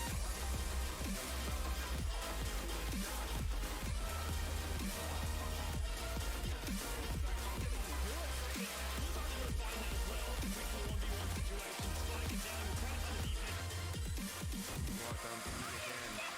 Go back in. He's gonna listen as Link calls out that showstopper. Got a couple seconds to work with before it actually gets launched off the end. Wait, it's gonna bounce up. Fire it off the other side. There's one. T on the back end is able to left one. Nope. Stay away from us. Oh, but that was a huge kill. T on the back end. Daniel was about to finish off. Huge. But it's a kill. And T with the fourth. Smile and Mackie already being there, finding 2 for 3 came around, whipping out the classic, having enough time for that, and still managing another. Well, at this stage, just give him the act. The corner really could reach on both. Here's some information. Someone is there. Gonna chase. Still got plenty of time. Corner. Probably able to do it. 82 before. Final shot. Let's go. 31 HP. Defending that lineup. Rumble not gonna find any lives. So one last chance left. There comes out. Too many shots.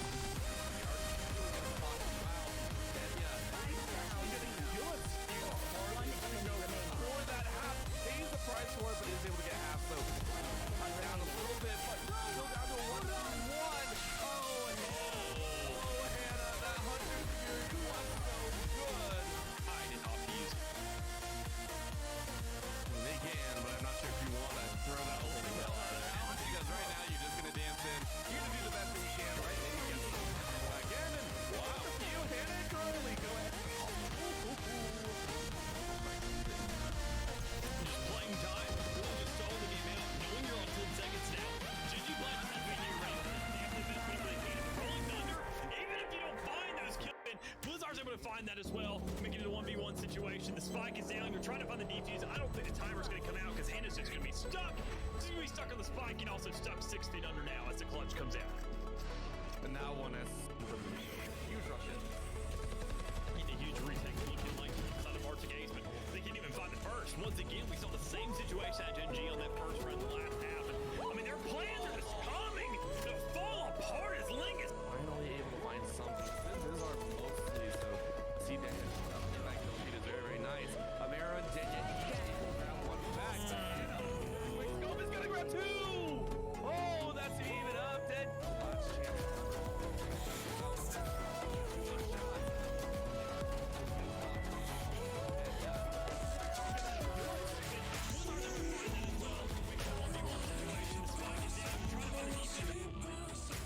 Lockdown again. Come back in. Is gonna listen as Link calls out that showstopper.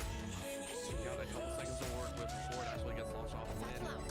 Wait, it's gonna bounce up. Fire it off the other side. There's one. It's up. T on the back end is able to stop one. Nope. Stay away from us. Oh, but that was a huge kill. T on the back end. Daniel was about to finish it off. Huge. But it's a kill. And T with the fourth. Smile and Mackie already being there, finding 2 for 3 came around, whipping out the classic, having enough time for that, and still managing another. Well, at this stage, just give him the edge. Around the corner, really could reach on both. Here's some information. Someone is there. Gonna chase. Still got plenty of time. Corner. Hardly able to do it. 82 with 4. Final shot. Look at 31 HP. Defending against that lineup. Rumble not going to find any lives. So one last chance left. Here comes out. Too many shots. They are getting watched out. And yeah, he's actually getting good. He's going to go for that half. Pays the price for it, but isn't able to get half. So cut down a little bit, but still down to a 1-1. Oh, Hannah. Oh, Hannah. That Hunter's Fury was so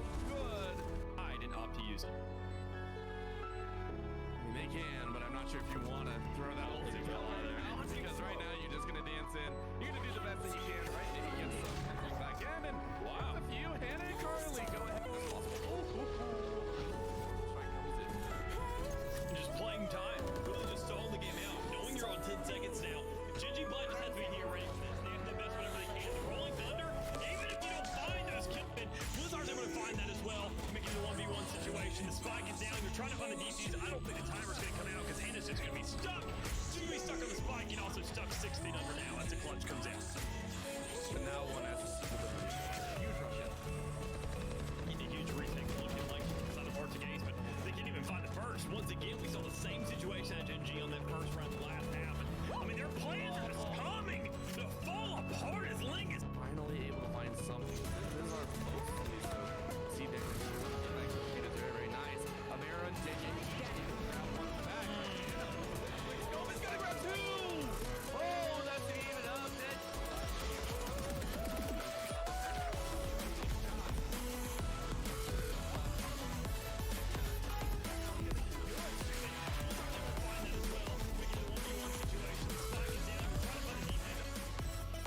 Walk down to the again.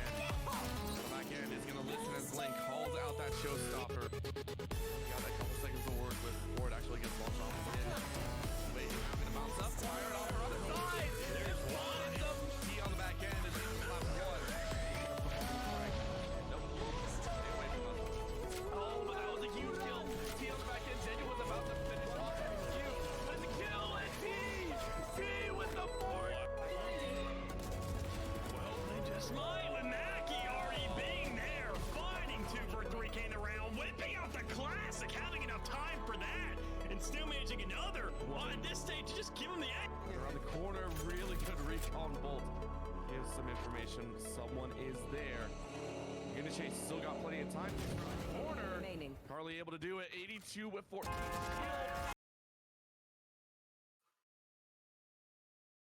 Hello and welcome to Pit of Valor number 88. May the 4th be with you. If you couldn't tell, I'm a little bit of a Star Wars nerd, but I'm also a little bit of a Valorant nerd. So welcome to GLG's Pit of Valor number 88. I am not Mick, I am Becky, but you know, Mick was also great while Mick was here. And I'm joined here not by Orbital, I'm joined here by Anton. Say hello to the people as we get our names fixed here. Yes, hello. I mean, this is it's a heck of a day to be here today. Like you mentioned, it's May the 4th, and unfortunately for me, I feel like I'm as big as a Star Wars nerd as you. I just don't have the adult money to spend on all this paraphernalia, like all this stuff. I wish I had a lightsaber. I've been into them ever since I was a child. I watched the Clone Wars all through like high school and middle school, but alas, I am only 22, so I've got a ways to I go. have to show off that it is my Dude, Ray it's- replica one. I'm very happy with it. I love it to death. I'm so And jealous. thank you that we're also adding the happy May 4th to the top of our Pit of Valor. But I mean, we can focus on Valorant and the pew pew shooty games for a little bit too. We're gonna hope that our players are not playing like stormtroopers today and are gonna hit all of their shots. So you want to walk us through who we're gonna be watching on this lovely 4th round of our evening here? Yeah, so we got quarterfinals here. Levitate, obviously. I think most of the audience just saw it was a pretty one-sided game on Ascent, 13-3 up against their opponents of Immortals. Kind of one-sided, yeah. Again, it happens. There's some ways to go. I absolutely love watching female teams play, but let's hope that these guys can put some practice on the servers because Levitate are a team not to be reckoned with. These guys are absolutely insane, so that's why they're here in the quarters right now, up against their opponents of Black Lotus, which I've actually casted before. Shout out to Nline, lovely guy there. But yeah, these guys are obviously very talented as well. We're going to be going to the map of Breeze, which we'll be getting in as soon as we possibly can. But yeah, this is going to be an interesting one. We see probably the widest map in the entire game that we see these two teams play. Quite the opposite of Ascent, where you have a lot of choke points, a lot of very standard lanes. It's one of the most basic maps. And then we get to this, which is similar in the sense that you do have a mid, you have an A side, a B side, two mains, and then you've got a little connector in between them in terms of tunnel. But yeah, biggest dynamic change is probably the fact that it's literally the widest map in the game. It's so open. You have these chambers and jets that are going to be dominating the entire map. Ming and Taze on those respectively. We already see a jet pick on the side of Black Lotus in the hands of Nline, and Lee is going to be on that chamber as well. So this is, I don't expect anything short of a mirror comp. We'll have to see whether Sharp picks the KO that he was on last map, which he ends up. Yeah, it looks like we're literally just gonna have a mirror conflict again. Both these teams are very very fast in these selects, and so fast that we can't even get it all on the screen. So we apologize for that. But yeah, it will be a mirror comp. We got Lee, Rift, Endline, and Nate C. Darrow on the side of Lotus, and then on their opponents on Levitate, as we just saw on the screen previously before the break. It is Ming, it is Taze. We're already in the game. It's Wow, you're way ahead of me. this is fast. Yeah, no, I mean, these teams, they know exactly what they want to pull out, right? Breeze is one of those maps that's at this point, it's pretty standard in the map pool. You can't even say that it's like new. It's not anyone's permaban anymore. It's in, and Fracture is that map where it's like that wild card that you pull out if you have nothing else to go for, if you want to catch someone off guard. But if you want to play at this high level, you got to have Breeze in your map pool. Oh, yeah, and I can tell you that considering the fact that we're seeing an exact mirror match, it's pretty safe to say that both of these teams definitely have it within their repertoire. So I'm excited to see exactly where this is going to end up going and what our players are going to pull out. Looks like the defensive side sticking to a lot of ghosts this early on, so I think that that's going to end up going pretty well for them should they be able to land those quick little headshots into other people who maybe didn't get up in the light armor going into this round. Ultimate orb and then quickly just bop away following that owl drone. And Lion Rift though will come back into mid. They shut down that early aggression from these two players down all the way down that mid. And like I mentioned, it is a wide map, a lot of room to catch people off guard. If you want to go for some space taking, you can do that, but Black Lotus punished very well, and they actually get onto the B site successfully. They got the plant, Flash going through to going for an early push, but Ming still ends up going forward, and he doesn't get punched for it just yet. Darrow's still on the site, staying safe. Dory finally gets one, but now it's left on a 3-on-3. And we're slowly just One kind of enemy around remaining. the Rosie here, but the real Rosie is Dory, who was able to pick up 3 kills there, as well as Psych to pick up that final one as well. Levitate will be able to continue their hot streak off of that last map and take down this first game against Black Lotus. We're just nerds all over the place. Like, are these people Magic nerds too? I gotta know. Wait, I've been wanting to learn. I've been into card games ever since like Yu-Gi-Oh! Back when I was in literally like 2. I'm not even kidding. Back when I was in before grade school, me and my dad had like a table in the living room, and we just had like decks of like makeshift Yu-Gi-Oh! Cards. Like we didn't have the money to get actual Yu-Gi-Oh! So we had decks of playing cards, and we printed out pictures and we pasted them on the playing cards. That's great. I kind of did something similar for a while, but with Pokemon cards instead. That's epic. So we all just like are doing what we can to get different things done. Start to this round. Looks like our attackers are gonna try and just kind of force themselves towards this A site. They do see that this Viper is very likely here. They maybe don't realize that Taze close corner and waiting for this swing here to take out Endline. Follow it up by Rift. Unfortunately, that dash into the wall does lead to a little bit of a fall there from Taze, but Dory with a nice little double trade to finish off most of the attackers, save for Darrow, who now is walking right into Dory, who's going to pick up another 3 kills. Yeah, well then there's Taze just to sit there. I mean, yeah, it's hard for him to get out of there. He could have dashed right instead of left, but whatever case, his teammates can trade that out. And it's just clean 2 rounds. Yeah, Dory's 6-0 right now with the Viper's pit up, so he's farmed up an orb in the meanwhile within the past 2 rounds. Taze 5-7, so he's even gotten 2 orbs as well. Excuse me, never mind. No, he hasn't gotten an orb. He's just died twice, so he's pretty close to Blades from everyone else. Literally just hasn't had to do anything because the top 2 players on the side of Levitate are just making everything happen on the map, and so far that's all that's needed to happen for them. It's not really been too much of a linchpin for the rest of them to get kills, but we'll see now. Black Lotus on for the buy with Dory. You see that Viper spit, round 3, so many kills and an orb farmed up. It's already in, but he's actually pushing forward. He's going so aggressive right now. I think there's people behind him, aren't there? There's people up in elbow, but nope, doesn't matter. Teammates push on down. Maybe he gets a kill. So punishes at least part of the aggression, but there's a shotgun up in mid. Taze takes one out, but it's a 4 versus 4 post plant. A lot of aggression in mid means that there's no one on this A site to prevent the plant. Yeah, and so far so good for the attackers. One has fallen, but Nancy and Inline are able to keep the aggression heavy here. The bomb is down, and the two One members enemy of the remaining. defensive side, make it one member of the defensive side, have to try and get themselves here. But Nancy was like, you know, Dory, I like those 3 kills you've been getting every single round. I'm gonna get me in on that action. Picks up 3 kills into that round, and the third round of this game does end up going Black Lotus's way. And good on the anti-eco. But it's, yeah, I like the idea from Levitate. They just go for some early aggression. They try for something, and Dory's got this ult, right? So he's just going to be like, okay, let's pop it and B. They're probably not going to push me just because who wants to push into a Viper's pit? Or he's going to take a lot of time. They're going to wait outside the pit for like 20, 30 seconds. They're going to wait for another Sova dart or a drone. And they just shut down B site. But the thing is, they send up a lot of aggression towards mid, and they just completely leave A site open. And Black Lotus responded pretty, like, I mean, yeah. They just go in and take it. Now it's another A look. There's 4 people here. Dart going back site. Ming is going to get spotted because he only has a sniper. He can't take that dart out fast enough to prevent a single ping. There is a counter drone to see at least a couple people inside this A main, but they just don't know how many are there. But they're doing the same thing, actually, Elevate. They're pushing out of B. They know no one's in main, and they're rotating everyone over to this A site already. They're leaving one single lurk in terms of that Viper, trying to spot out anyone that might go through elbow, because there hasn't been any super hard aggression into A yet. But Black Lotus, they're sitting pretty. They're just waiting. They're conscious of a potential flank, but they're just watching for it. They're not actually wanting to take this B.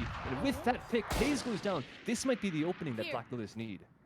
Yeah, I mean, a great shot. The Bladestorm not going to be able to connect for a whole lot, but I have to imagine that we are seeing Hayes with that buy-up on the idea of trying to put an operator of their own going into the next round. And just like that, the Viper wall can go up, and the rest of the attackers can follow it up as well. Unfortunately, we do see Darrow fall a nice shot through there onto that default area. The moment that wall falls, Ming to follow up as well. 3v3 situation now, and Ming just dropping, trying to find the shot, and does indeed. Taking out that operator out of Inline's hands is going to make it that much more difficult, and with that, the attackers fall, and Levitate get around back.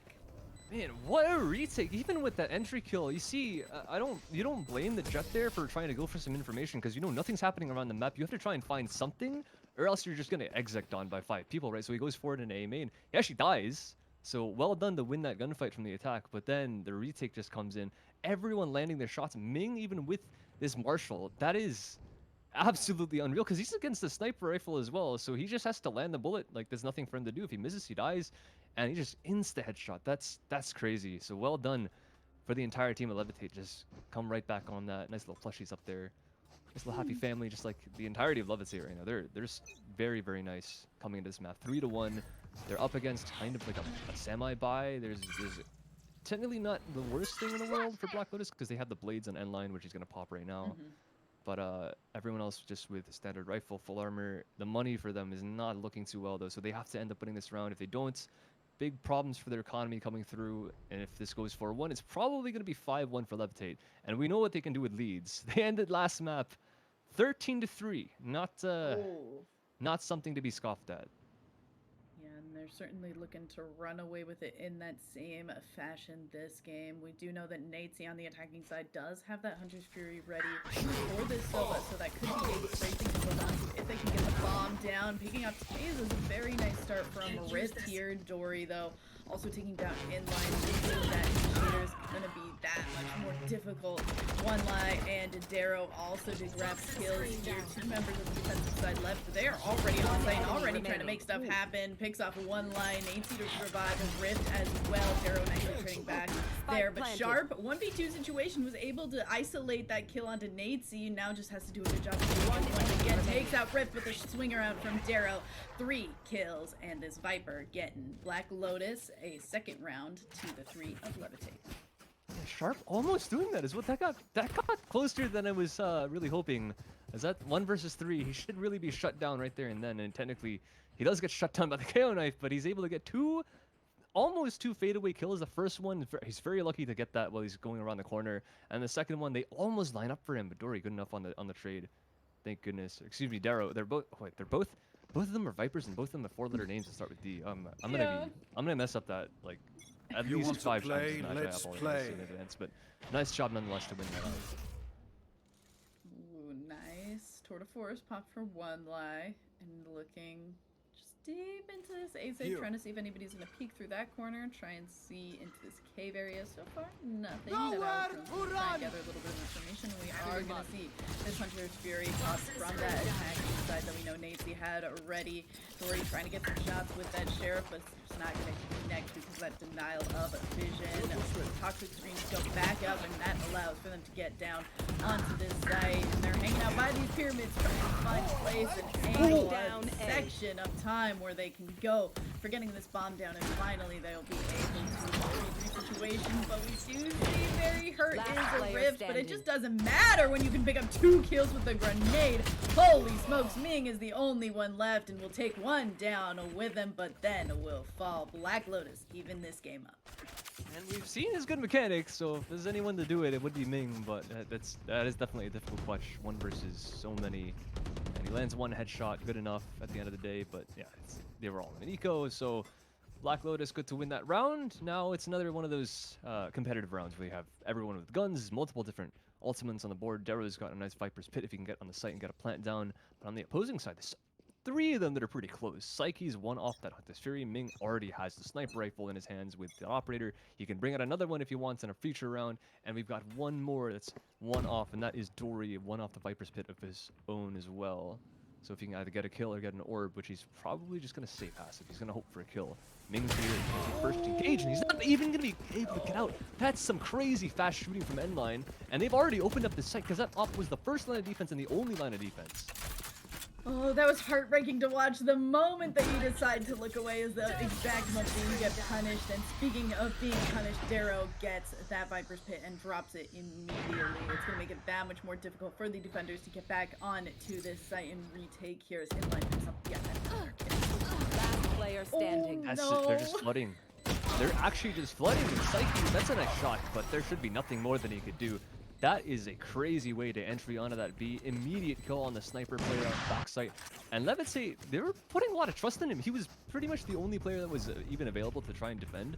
And yeah, sure, there was the Jet inside of mid, but he gets one kill, has to get out because everyone else from Black Lotus is flooding the way onto the site. And they just take the space. You cannot sit there if you're just a solo Jet. You're going to get overwhelmed, and he has to...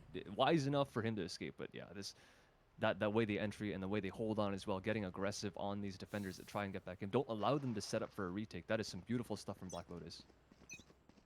They're hoping to keep it as beautiful as they continue, trying to pick up yet another round. Tour de Force coming out from Ming, so a nice little bridge for this gap after losing that operator in the last round. Knows that somebody is there, saw the tip of a gun, but is kind of just like on the hunt and is actually able to connect with that. Finds that kill into Darrow. Rendezvous away and is safe to just go and hunt down yet another kill. We do see the attackers trying to see if Ming decides to press the notion, but is not actually going to his one line. Picks up yet another kill across the map, evening us up to a 4-2-4. Defenders doing a little bit of a rotation towards B, actually, thinking that they might return towards this side, and it looks like that actually will be the call. So a nice early rotation from the defensive side of Levitate here. And they read that perfectly. And they're really cheating players off left and right, because Levitate don't actually know what's going on where, because they've gotten kills across the entire map. There's 1 and 2, but there's one outside of B, of course, with that sniper that is still here, by the way. The of course, has not left, and it brings out another shot. Now that you know that Ming is in this corner, he does seem to have the teleport in his hands. He doesn't need to use it. Now he can't actually. Can't even use the sniper that was in his hands before, because he did get suppressed. And, you know, he's in a bit of trouble, and he's probably going to die to a molly. No way he survives for another kill. 3-on-2 on this spike site. Yeah, at that same moment with that peek out, Dory was actually able to find a kill onto one of them there, and now one line is trying to press this hard here, finds a kill onto Sharp, and loses their kill before falling to Dory, and Rift knows that Dory's hanging out in that corner, but that is actually Rift's demise, a thrifty round for the defensive side of Legacy. What? That's that could have been possible if that kill went on to Dory, but no, I guess he's just better. Sheriff in hands, 2 single one-taps there. And that's, what do you do against it? You can't. You just have to win the fight. And Dory is the one to win both those 50-50s. Yeah, I might have driven him out with a molly and double damage and whatnot. But no, he lands both headshots. So all of that's irrelevant. It doesn't even matter. I guess he does displace him in terms of movement, and he has to get out of cover. But whatever the case, yeah, nice stuff anyways. It's so far it's been back and forth. It's both teams, players on both teams, having the individual moments to clutch up for both these teams. That's why it's so even right now, and it really is still anyone's game. And Ming, you can even see he wants to get aggressive. Of course, he's gonna go for a shot, take out the opposing chamber, and teleport right out. And he's able to get in another position because his teleport's in a great position for him to take another angle. Well, yeah, I mean, absolutely great. And we do see as a result of that, we are going to see one of those little rendezvous points be taken out by the attackers. Forced into the corner there by that grenade, and on the peek out, Ming is waiting, picks up a third kill there, picks up a fourth off of that quick switch to the headhunter, and absolutely insane around for Ming. Holy smokes. It is the heroics. It is absolutely. Oh, it was a timeout. Yeah, you gotta take a timeout after that. Good timing. Your mental is just boom. Your mental's been shot harder than your bodies were just by Ming that round. It's absolutely crazy. I mean, they really could not get a foothold on that A site, and honestly, maybe if they wanted like a better chance of getting a foothold, they might want to get our GLG socks because these things are they're comfy, they're warm, they're able to get a grip on some carpet. It might be concrete on the floor, but it doesn't even matter in that A. You want something, and so far they're just not able to find it, especially not against a sniper. And Ming still got this operator in his hands, so if they don't get the socks, I really don't know what they can do. There's not much money for them in this round for the side of Black Lotus. They've got 3.7 on the they've got 4.2 on the best player, and that is Lee at the top of the scoreboard. And he's able to get a rifle. The rest of the team literally cannot buy anything. They've got 3.7, 3.9 with no armor. There is a Blade Storm on end line, so technically he could invest in a rifle from one of his teammates. There's a Tour de Force for Lee, so he could buy. Yeah, again, it is possible for an investment here. It would just be very dangerous because if the blades get expended, this guy's no gun. If the Tour de Force is gone, this guy's no gun. If he gets KO knifed, neither of them have weapons. So playing against a KO is one of the rounds where it's a lot more risky to go for these kinds of like you buy for your teammates and you use your ultimate. And it looks like that's what they're actually going to do when they're gonna have You want to the Force and the play? blades. Let's play. They're popped immediately. They got to be careful. Ming is going to look up into tube, and he's going to get a... Of course he's going to get a kill. Like, why wouldn't he? So, already one off the board. That's the Tour de Force no longer in play. So, technically, I guess there's one player less you have to worry about that could get denied by just a KO knife. But even still, it's not exactly the start that you want. Yeah, I mean, that was a great start. I mean, with every single kill that Ming has been able to get here, I don't know why you would even try to sniper pink an angle against somebody like Ming, but I respect having the gall to do it nonetheless. And now we're going to see kind of a quick rotation away from that site, potentially move towards this mid area and try and get things moving in a different direction, potentially trying to stay as far away from that sniper as possible. And with that, we come back right in time to see Inline with a nice dagger shot to the face onto that KO. And all of a sudden now we have a 4v4 situation looking very nice for the attackers who are slowly getting together, though that pop flash not going out far enough. I mean, technically, those tries bring up the angle just temporarily. And 30 seconds that was left. characteristic of him. He actually misses Spike a shot, so lets planted. them cross on the site. Spike has been planted in the meantime, and Line still with the daggers backside. Could still get shut down. Remember, there's a KO on the other side. In fact, no, excuse me, never mind. He's dead. He was the one that got entryed on, so very nice by N-Line to be able to do that. So he's gonna not only be the one to kill him, but also he's the one that was the most important with the KO that needs to shut down. So that's not gonna happen. Daryl gets a trade all the way on the back lines as Taze, and Ming with a second shot as well. Overkill on the Nightsea. N-Line finally One coming alive enemy with the remaining. knives. He's still on the site, able to Player do a lot standing. more, but Psyche pulls up the bow. Not exactly what you want to do at that time. And Rift Oh. shuts it down with a double kill on the end.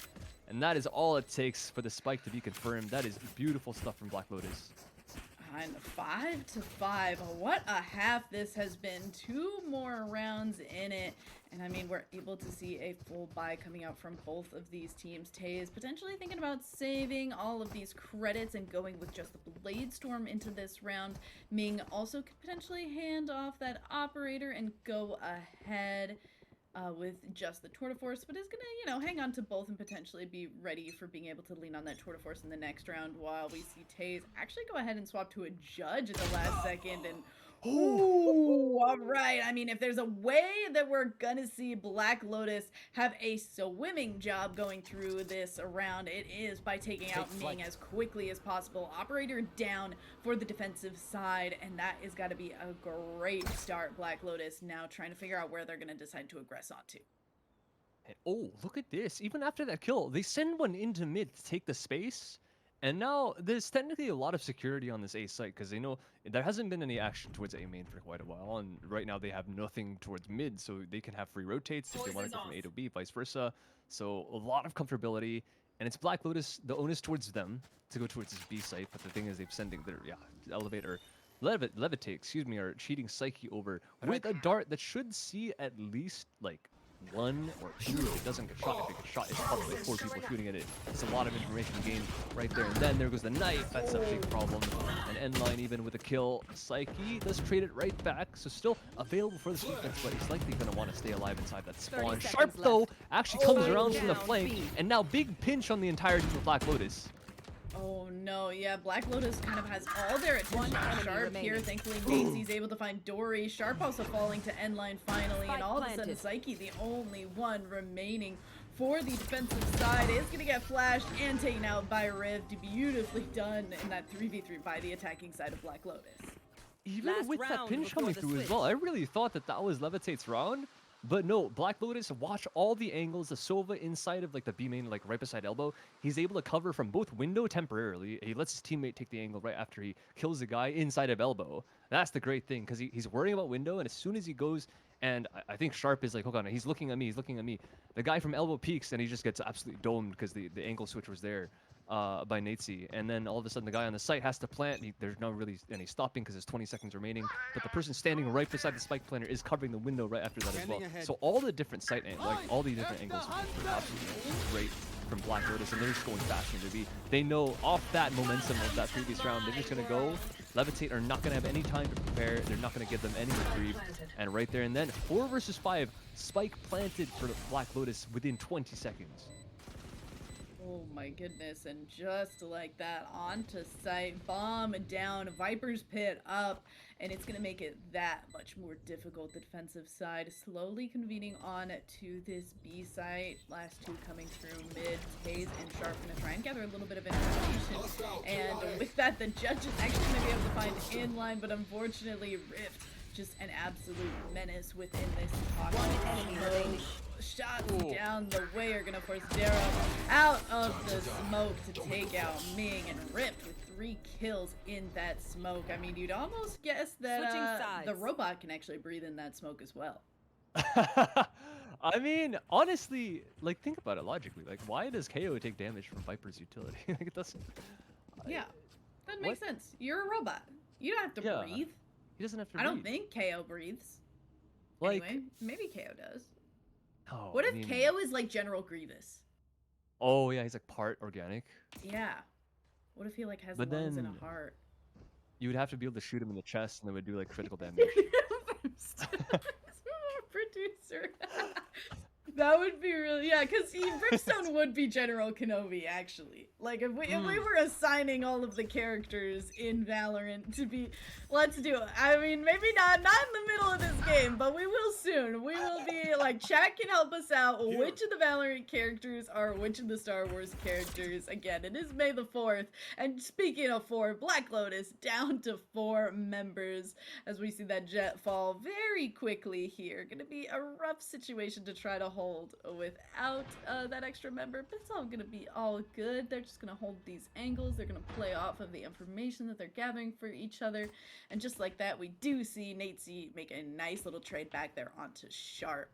Just being able to peek out from that nest area does mean that they're able to ping out, that somebody's hanging out towards nest. Hayes was able to ping out Darrow, but just like that, you know, we're also doing a great job on this defensive side from Black Lotus of moving and making sure that those pings and that information is not going to equate to a whole lot, because nobody is hanging out in the same places. That's really nice damage onto Taze as well. He can't aggress on that B. He has to go.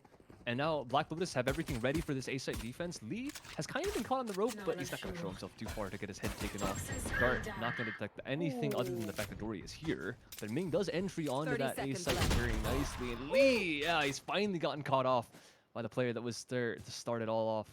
Rift now, as well as Natesy, stuck inside the spawn. The plant is seemingly, it's going down. 4 on 2. This is a nigh on a possible retake for these 2 members of Black Lotus. Remaining. Oh, I mean, it felt realistic when 2 of the members of Levitate were really low on HP, but the moment that we got to see Ming just come alive 4 kills, and I mean, if you needed more reasons to be a fan of Ming on this chamber, we're giving you some on the attacking side now as well. 16 and 8 has just been an absolute menace. Great with the Tour de Force, great with the Headhunter.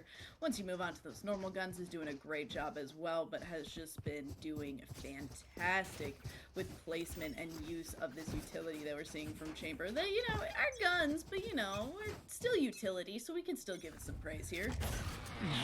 Possible. Oh, well, there goes his very important piece of utility there. Two of them, in fact. No teleport, no no sheriff, excuse me, no headhunter. But yeah, big problem. Not really anything to do when you go pushing in like that. Now N9 able to do a little bit. Right click on the sharp, picks up a gun off of that, but can he do any more? Dash from that jet. He's reactive enough to get back onto the site and stay alive. Now Ming is caught here with a rifle, no less. I mean, yeah, you want to buy up the rifle. It's exactly what you need to win the round, and there they go. Goodness. Psyche, even with the double headshot. Clean, super clean from the entire team of Levitate. And I mean, it seems that the attacking side fits them well. 2 rounds to even us up to a 7-7. So far, we are 1 point away from that Tour de Force on Ming as well. So that would be a great ultimate to be able to really kind of keep the credits together for the attacking side, because we see kind of a really split buy here. Ming going ahead with the Vandal, but we're seeing 2 Spectres. Psyche keeps holding on to that Guardian, and Sharp's actually just gonna hold on to a Sheriff this round, potentially gonna stay just towards the back, throw out some of that utility, just gather information, and Ming should be able to really support financially the rest of the team of Levitate going into the next round. Yeah, it really should be both him as well as Psyche. I guess Psyche wants to stay back a little bit with the Guardian, but it really will be the rifles to try and open up this round with them all looking up to mid. This is a lot of space taken by Levitate already, and Black Lotus don't have any info gaining utility. I mean, they have a Sova drone, which is going out right now, but I don't actually think it's going to spot anything at all unless it checks doors right now. It has to check doors, and it's just not gonna. Maybe it gets shot out by the KO, perhaps, but all they know is that there's someone out here. They don't know exactly where, they don't know who. The biggest problem is for them, Ming is the one creeping all the way up the top mid right now. Is he going to be ready? Darrow on the high angle. He kind of is. He adjusts to it. Neither player goes down, but Ming takes a lot of damage, so technically good on the trade for Black Lotus. Yeah, gotta be feeling pretty okay about that, but you would have preferred to be able to take somebody down. Trademark is going to tag somebody up, but Taze is actually going to be the one to come out on top. Maybe not, actually, as Lee's able to pick off Sharp and Taze. Punished almost immediately for that, but now between a difficult moment there on that orange box, forced to push forward because of that shock dart, but finds another kill into Psyche nonetheless. That shock dart did actually find Darrow, but between Rift and Psyche, we do actually see the defensive side of Black Lotus find themselves around back into this game and take that little bit of a lead right back. Lead with 3K, I mean, just moving around that A site, that's exactly what you want. And he like, you can't kill him, you can't be traded because he's going to teleport right after the kill, and he even comes back for trying secure that quad kill to finish off that round, but he doesn't need to. He's got so many teammates left after that massive man advantage. Great stuff from Lotus to be able to recover. That was the bonus, so not entirely a surprise. Levitate were not able to find the entries they needed with the rifles, but now they do have the weapons. Everyone's going to be able to buy up with a single Phantom Landori, 3 Vandals, and Ming with a sniper. 2 snipers in his back pocket. Probably not going to pop the second one, but he has it in his disposal just in case. And they're going to look towards this A. 1 through up to Tube, 3 people through A main, and it looks like it should just be pretty standard stuff. Ming, I mean, with his sniper, he's going to take out Lee right off the bat. Instant kill, and already looking towards this last exec perhaps, and N9 is going to be first in line defense. Ooh, and I mean, obviously just so forced away. The grenade comes out, the toxic screen as well. You might as well just back off and wait for the rest of the team to join you. I like that decision. I think that it's a great way to kind of keep everything all together here. See the grenade right back, force out, Sharp, and that allows for Inline to pick up that kill. Reload at an unfortunate moment. Shock dart to try and go that enemy area towards stairs, and Rift with a nice little peek around to pick up 2, but the lineups coming out from Levitate's Viper here. Oh, I mean, was looking to be good, but Natesy from downtown, different area code, making sure that those lineups don't get to come here. Yeah, honestly, that round, those lineups might have actually done something if not for Rift just running in and getting a double headshot immediately. Not only one, like, for start off on Ming, right? Because he's the most important player on their team right now for Levitate. Just getting the kills, just making sure that you can keep manpower and remove manpower on the other side of Black Lotus. But he dies, and immediately Rift just gets another kill. Like, that's just, like, double headshot, the immediate follow-up, that's just, that is talent. That's just raw talent, and you just got to be able to land those. And that's what Rift does. They're at a massive disadvantage. They have the time ticking against their side, and Rift You want just to says it doesn't play? matter because Let's I can get the play. frags. If you can click on people on your screen just like that's exactly what you need to win or start out and close out rounds. That's an instant pick with this operator. And there's actually 2 sniper rifles on this A side as well, so I don't think the people peeking Trap from A main are destroyed. gonna be ready for Lee on this really off angle. And it's so far it's not even mattering because Nate's got another kill up through tube. Dory trying for a lurk, it's not gonna work out. Yeah, now we're gonna see Ming kind of look for some people hanging out One towards enemy A remaining. side. Unfortunately, not looking towards Lee and line also picking off yet another long range kill. And Psyche trying very hard. Was able to get a nice little quick scope kill there, but not gonna be good for much more. And Black Lotus hitting double digits here. They're really starting to pull ahead. And what do you think is like the key factor that they've been able to run with to get these 3 rounds in this 3-round lead? Well, obviously there's the pistol that Levitate took and the anti-eco, that's standard stuff. And as soon as Black Lotus got guns, like that's really all it really took, which is unfortunate because I think Ming is looking so good and we're saying his name a lot, but so far he's the only one that's really like stunning showing off his aim, and he's the one that's getting all the frags. If he doesn't like do the work, it feels like one of those like Tenzin friend situations where he needs to pop her off or else it doesn't work. Like Dory, yeah, one round here with like a massive triple kill on the B site hold. Other than that, it's been all Ming all day, and like, right here he's entryed on the end line as well. Yet again, opposite sniper on the other team, he's taken them out, so very well done. But we need some more out of the rest of the team because there's more people on Black Lotus that can do the work as well. If line is dead, it's all fine because they've got Rift, they've got Lee sitting on the back lines that they can do the work as well. So we'll see if anyone actually goes and picks up a sniper. I'm not entirely sure if they will. Darrow is taking very, very nice initiative. He's taking space inside of B main, and it's all up to Levitate whether they're actually going to check this spot or not. I don't think he's played here before, so it just be their awareness, and it looks like for now they're just waiting, but we'll see when they actually go for a flash. Nope, line up, that's it. Free double, really, no! Actually gets nothing for that, actually, because Sharp isn't even dead. Oh my goodness, that's a One enemy heartbreaking remaining. situation for Darrow there. Unfortunately, so close. Had to just being a little bit panicked too. Probably heard some footsteps kind of behind from window and just 30 made seconds a really left. kind of quick Spike decision planted. there and just didn't line up any of those kills. And ultimately lining up onto the KO that can be resurrected is just not where you want to be. The peek outs coming out from Nadesy are going to be met by a very loud operator shot there. And finally, Ming will be able to convert to Levitate to this flawless round with that final shot. There you go. Ming with over half the kills in the round for Levitate once again. And he's put himself above 20. 21 and 11. That is one above and beyond everyone else on the server, above and beyond everyone else on his team. Doubling his KD, well, 2 KD, yeah. Almost, actually. He's not quite there. If he gets 22, then he'd be at it.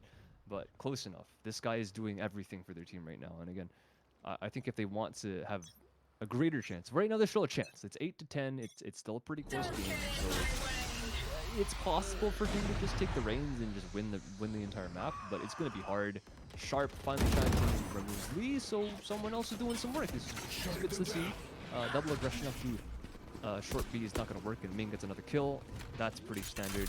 They've actually got their way onto B because that aggression just absolutely failed. Spike planted. Back to stay alive and wait for the team. But very nice spray through the smoke by Taze, reading his position, knowing where the escape route is, and he just fires into it, doesn't let him get away, and the round actually is already over.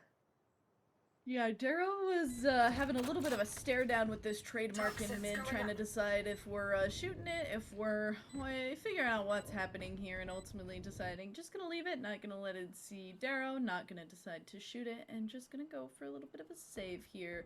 Black Lotus will be able to hold on to their lead, but meaningfully will also be able to hold on to their guns. They don't want to give another flawless round to the way of Levitate, but with that in mind, we are gonna see Levitate go on a little bit of a hunt here. Ooh, he's running in between both of them. This could be a bit risky. I don't think... Yeah. Exactly. Oh, the op misses. The op misses. Oh, they dropped Oh, the bigger gun. Oh, yikes. That's unlucky. Yeah, I think that's worth it. Like, that's very worth it for Levitate. Because they have the op. Ming's got so much money in the bank. Doesn't matter if he loses it, he could buy up another one. He has a turret of force and 3 kills, so good enough. Taze is not even going to invest in this round. He could. Like, multiple people could buy him. In fact, I would actually like to see Ming buy him rather than not, because he's going to max if they win the round. But he's got the Blade Storm, so who even cares? out of my way. I don't even... We see a Blade Storm from the defense, and Line's going to pop it as well. Just run straight into mid. my And they do gosh. detect one, so Blade Storm versus Blade Storm. You see which Jet is better. That is an instant headshot from Endline. Great start from the defense. Wow, I mean, and that was, I was expecting like a really epic anime battle, and then it just wasn't the case. And Line picks up yet another one. This one a little bit less intense or ooh, but I mean that's quite a good kill to pick up as well. Not actually gonna go in Line's way on that third one. It will actually end up going Lee's way, but you gotta give Inline some credit because, you know, those 3 kills definitely were what kind of got them that round. Well, I mean, last 2 rounds, yeah, they happened in about 50 seconds combined. I don't think there's anything really to say about that. Endline just goes and takes control of the entire map. And yeah, Ming calling out a timeout. I don't blame them at all. Levitate need to find something. Like that's absolutely insane. I guess there's really nothing you can do when Endline just comes down mid and immediately shoots you in the face with a knife. Literally, like you just have. That's the kind of thing, right? Where you devolve into just you have to win the fight, and it's so hard to like listen to that and be like, is that really like actual analysis? And it kind of is because this guy's running down mid. There's no utility. He's not being flashed. There's no set piece. He's just going and pressing W, and then as soon as he sees someone, he moves his mouse and then he clicks the left mouse button, and then the guy dies. That is the only thing. And there's nothing you do against it. I guess you could run like a denial play on the attack where you try and watch for these kinds of plays, but like he hasn't done that before. That's the first time, so you could adapt to it, but you're not gonna expect that the first time it comes out. You might like think that he's like backside A or something, wanting to get like a peek on the like through the pyramids and all the way to the back of A main, or he's backside B like on top of some kind of block or something like that. But like running down mid, like why? Like what's the point? And you can see why. Like you ask, like in ranked, you kind of ask, why is he there? Well, the question is not why, but why not? Why is he not there? Because if he's there, that's what happens. He's able to entry and retreat back in the site. Now you have a 5v4, and then they push into you. And he just lands the most miraculous shots. Like he's coming in through mid, and he hits the pixel angle onto A main as well, right past the right side pyramid from our perspective. It's just every single situation that he puts himself in is absolutely perfect. And it looks like the Arch trying to deny that same thing, but this time they get denied. Ming actually loses the op duel to start off. Ooh, unfortunate moment, but you know, do have that dash to get away. In a moment, is gonna just go ahead and fizzle it there, but is, you know, continuing to watch these areas with that operator, trying to make sure that that cave and mid angle is watched. Knows that people are hanging out in mid, so that information will be able to be conveyed, but still gonna hang out on that A area alongside that chamber as Taze getting up close and personal into Nest. Ultimately does fall to Natesy there. And now Natesy gonna continue to hold Standing this, wait ahead. for that recon dart to be back up and try to gather some information by shooting that out towards this mid link here, but is not gonna be able to spot out either of the attacking members who are currently on that B site, and luckily for them, it goes for a 1-for-1 trade between Darrow and Sight. There at that same moment, Sharp's able to peek out with Lee unsuspecting. Will be able to pick that one up. 2 members of the attacking side, but they are very split up as we now see Psyche having 30 to do seconds left. a very long run around to join up with Sharp here on this A site. And this round, yeah, it's gonna slow down real hard because these 2 players, like I mentioned, Revealing are so area. split. Finally, the recon's gonna come out, but I don't think anyone from Black Lotus is gonna run into the plant goes down. There's no way. Last player They're gonna, standing. oh no! Spike down Right there, A. nice 10 one. Good seconds try, left. Levitate. But that Hunt is Fury is all it's really gonna do. And even the kill. No, Sharp. Oh no, Sharp! Oh no, we were watching Sharp. It's Match okay. point. I went blind for a moment. Yeah, I looked away. We didn't see that. Regardless, we do see that Rift is going to be the one with the ultimate ready going into this round.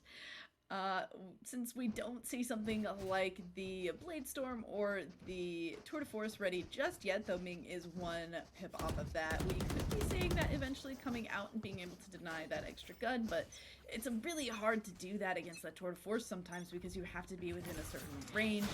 If you're not there, then it's going to be that much more difficult as Lee, holding this high angle, is suppressed and is going to get spotted out by that owl drone and forced back here, but does not matter when Inline's able to pick off that early initial kill at the Taze. That door does get opened, but the door gets opened just so that Natesy can pick off that kill onto Dory. The moment we see Inline turn around, this time Sharp's able to line up the headshot, and it will be true here. You want Black to Lotus play? are on Let's match play. point here, but we are seeing quite a bit of damage coming out from this attacking side, trying to keep the side of Levitate in this match as much as possible. Suppressed and forced into that corner by that grenade, and go for the little bit of a pop, and the flash does come out, but Riz just doing a better job of lining up those shots, and now only left against this one chamber. Flash to come out, trying to peek, trying to find exactly where Ming is hiding behind this brick wall.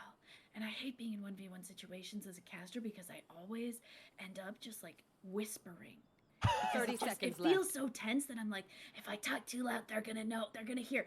I'm probably on the opposite side of the country compared to these people. I don't know why I'm thinking they can hear me. I don't know why I'm whispering, but it's just how it ends up going. Maybe can they sense the force? Is it possible? Maybe he's actually wrapping all the way around. It looks like he does have the sense. 10 seconds left. He's got 9 seconds. He has to go. There's actually nothing he can do. He has to run right now. Oh my And the God. ring around the Rosie is not gonna work out. Defenders Oh my God. The peek back around.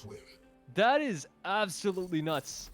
And yeah, honestly, that's just like, I guess in this universe, the Sith comes out and prevails because he just, like, even before Anakin Skywalker gets his dark arc, he gets his head taken off. That's unlucky. But I mean, well, nice try from Ming. I mean, every single round he's taking control. Every single round that they won, he's pretty much gotten like a triple kill, and he just is caught in an unfortunate circumstance. He doesn't have like a jet dash or anything to get to the site, so like, KO playing ring around the Rosie. That's all it really takes. And 13-9. It's a close game, but so far, you take an inch, or excuse me, you give an inch. Black Lotus is going to take a mile, and this time they take 13 of them. In fact. Yeah, I mean, Black Lotus, it was a very back and forth, especially on that first half that we got to see from both of these players. And ultimately, like, we just got to see certain players from Black Lotus turn on in that second half. Like, Inline was somebody that was certainly doing a good job on the attacking side, but wasn't really like having the same level of potency that we were seeing once we got moved to that defensive side for Black Lotus. And getting to see that turnaround between somebody like Inline and Rift just really showing off and showing up very nicely for the side of Black Lotus.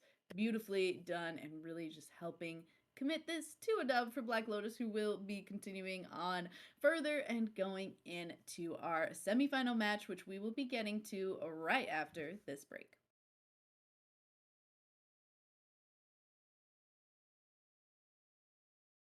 Maybe if Ben's here, we're just kind of hanging out. Yeah, okay. Too many shots. They are still gonna spot you out. And he's actually getting a good excuse for it. He's gonna go for that half. Pays the price for it, but is able to get half. So cut down a little bit, but still down to 1v1. Oh, Hannah, that hunter fury was so good. I did not opt to use. They can, but I'm not sure if you want to throw that whole thing out there. Because right now you're just gonna dance in. You're gonna do the best that you can, right? Then you get some back in, and wow, with you, Hannah and Carly go ahead. Just playing time. Really stalling the game out. Knowing you're on 10 seconds now. GG Blind has been here ready. It's the best whenever they can. Rolling Thunder, even if you don't find those kills, Blizzard's able to find that as well. We get to the 1v1 situation. The spike is down. You're trying to find the defuse. I don't think the timer's going to come out because Hannah's just going to be stuck.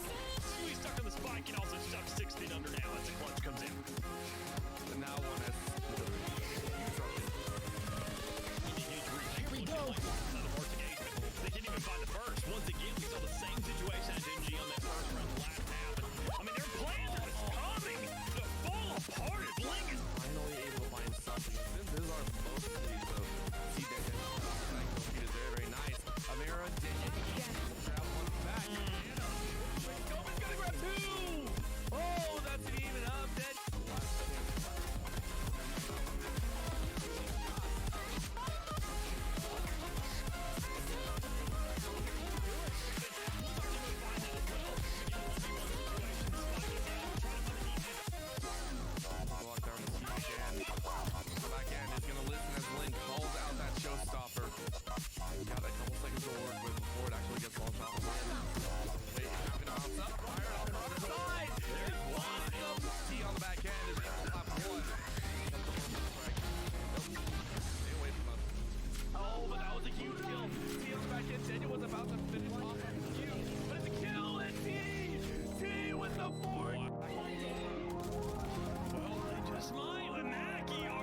plenty of time. Corner. Remaining. Hardly able to do it. 82 with 14 kills. Final shot. Glide. Come on. 31 HP. Defending against that lineup. Rumble not going to find any lives. So one last chance. However, Elgin comes out. Too many shots. They are easily going to spot you out. Nenya. Getting good. One enemy remaining. For that half. Pays the price for it, but is able to get half. So cut down a little bit, but still down to 1-1. Oh, Hannah, that hunter's fury was so good. I did not use it. They can, but I'm not sure if you want to throw that whole thing out there. Because right now you're just going to dance in. You're going to do the best that you can, right? Back in and wow. With you, Hannah and Carly. Go ahead. You're just playing time. Really just stall the game out. Knowing you're on 10 seconds now. GG Blood just has to be here ready. They have to invest whatever they can. The Rolling Thunder, even if you don't find those kills, Blizzard's able to find that as well. Making it a 1v1 situation. The spike is down. You're trying to find the defuse. I don't think the timer's going to come out because Hannah's just going to be stuck. She's going to be stuck on the spike and also stuck 6 feet under now as the clutch comes out. And now one is A huge retake looking like not a worse engagement. They can't even find the first. Once again, we saw the same situation at NG on that first run last half. I mean, their plans are just coming to fall apart as Link is finally able to find something. This is on most cases. See Denya. He does very, very nice. Amira, Denya. One back. It's gonna grab two. Oh, that's an even up. Dead. Last chance.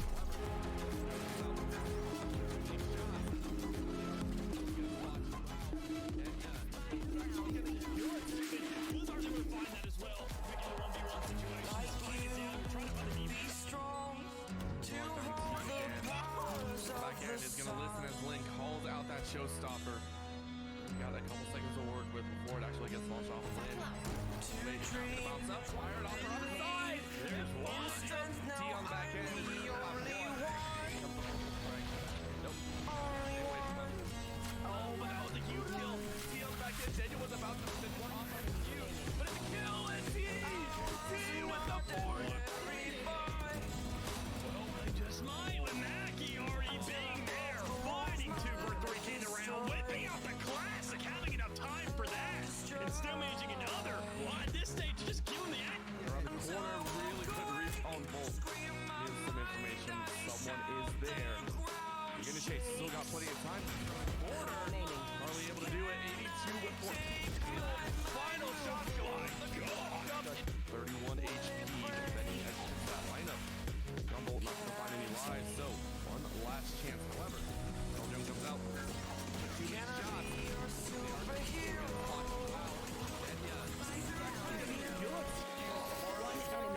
For that half, pays the price for it, but is able to get half. So cut down a little bit, but still down to a 1-1. Oh, Hannah, that hunter's fury was so good. I did not use it. They can, but I'm not sure if you want to throw that whole thing out there. Because right now you're just going to dance in. You're going to do the best that you can, right? And you get some on the back end. And wow, a few. Hannah and Carly, go ahead.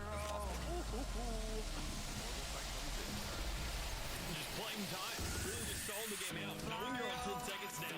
GG Blood has been here ready. They have to invest whatever they can. Rolling Thunder, even if you don't find those kills, Blizzard's able to find that as well. Making it a 1v1 situation. The spike is down. You're trying to find the defuse. I don't think the timer's going to come out because Hannah's just going to be stuck.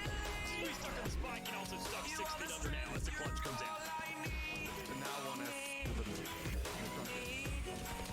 A huge retake. Not a worse engagement. They can't even find the first. Once again, we saw the same situation at GG on that first run last half. I mean, their plans are coming to fall apart as Link is finally able to find something.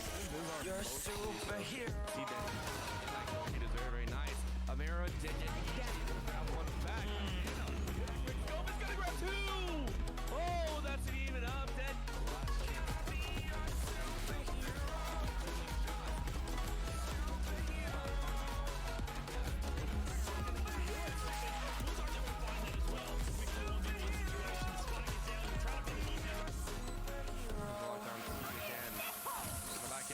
Listen as Link calls out that showstopper. Yeah, you got a couple seconds to work with before it actually gets launched off. up, fired off her on the side. There's one of them. T on the back end is in the top one. Oh, but that was a huge kill. T on the back end, Jenny with the house. But it's a kill, and T with the fourth.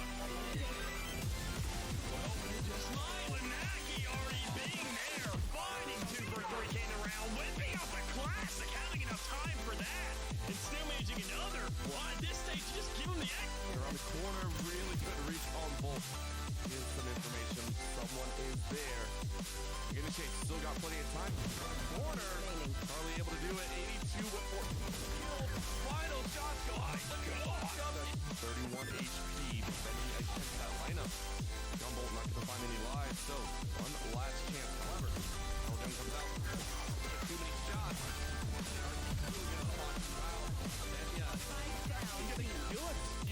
One enemy remaining. For that half, pays the price for it, but is able to get half. So cut down a little bit, but still down to 1-1. Oh, Hannah, that hunter streak was so good. I did not use it. They can, but I'm not sure if you want to throw that one in there. Because right now you're just gonna dance in. You're gonna do the best that you can, right? Then you get the back in, and wow, you, Hannah and Carly, go ahead. Just playing time, really just stalling the game out, knowing you're on 10 seconds now. GG Black has been here ready to stamp the best whatever they can. Rolling Thunder, even if you don't find those kills, Blizzard's able to find that as well. Making it a 1v1 situation. The spike is down. You're trying to find the defuse. I don't think the timer's going to come out because Anna's just going to be stuck. She's going to be stuck on the spike and also stuck 6 feet under now as the clutch comes out. And now one has huge rush in. He did a huge retake looking like all hard to gauge, but they didn't even find the first. Once again, we saw the same situation at NG on that first round last half. I mean, their plan is coming to fall apart at Lincoln. I know we're able to find some. Those are both. Can you dig it? See them. Like, it is very, very nice. Amira did it. One's back. Goma's got to grab 2. Oh, that's an even upset.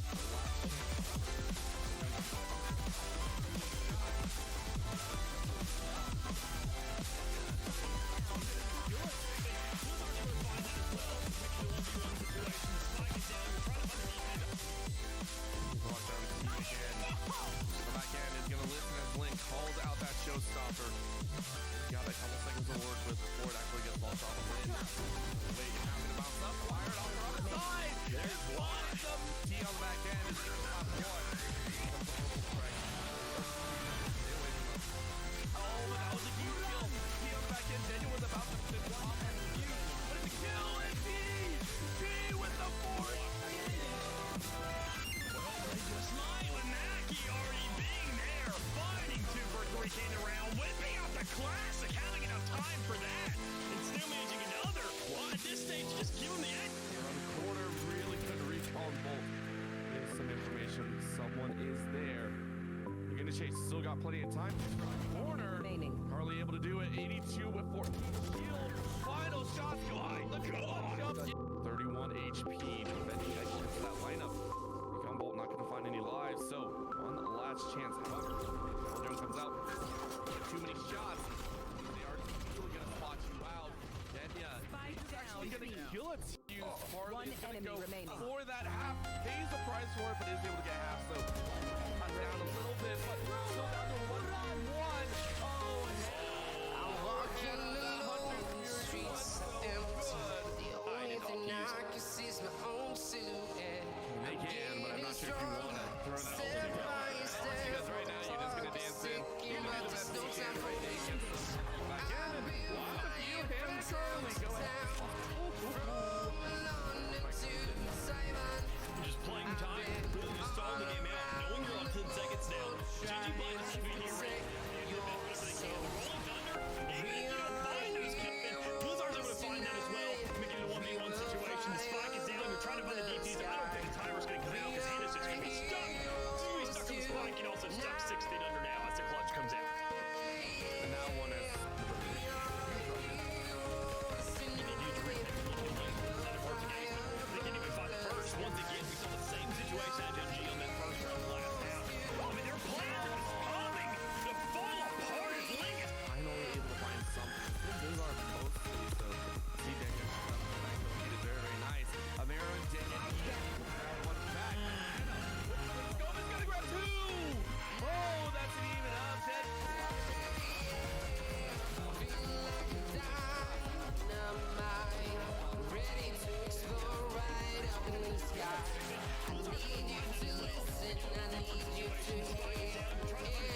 calls out that showstopper.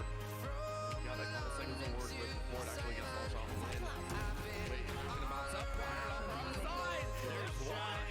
T on the back end is gonna left one.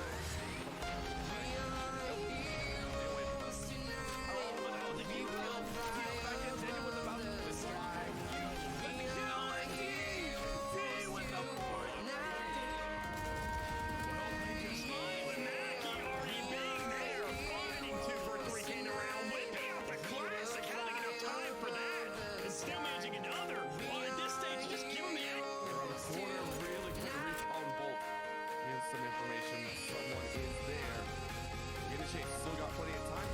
Corner. Early able to do it. 82 with 4. Final shot. Go. 31 HP. That lineup. Gumbo not going to find any lives. So, one last chance. However, Jones comes out. Too many shots. He's going to slot you out. Yeah. He's going to kill it. You hard on for that half. Pays the price for it, but he's able to get half. So, cut down a little bit, but still down to 1-1-1. Hannah, that Hunter Fury was so good. I didn't have to use it. They can, but I'm not sure if you want to throw that all in. Because right now you're just going to dance in. From town You can do the best to that you can, town, right? Maybe you get from London to Taiwan. I've been all around the globe trying to protect your soul. Knowing you're on 10 seconds now, Gingy Blood just has to be here ready for this. They have to invest whatever they can. The Rolling Thunder, even if you don't find those Killfin, Blizzard's able to find that as well. Making it a 1v1 situation. The spike is down. You're trying to find the defuse. I don't think the timer's going to come out because Hannah's just going to be stuck. She's going to be stuck on the spike and also stuck 6 feet under now as the clutch comes out. And now one has a little bit of a huge rush in. In a huge retake, looking like inside of March engagement. They didn't even find the first. Once again, we saw the same situation at NG on that first round last half. And, I mean, their plans are just coming to fall apart as Ling is. Finally able to find something. These are mostly so. See damage. Like, it is very, very nice. Amara, Daniel, that one back. Nova's gonna grab 2. Oh, that's gonna even it up. Dead.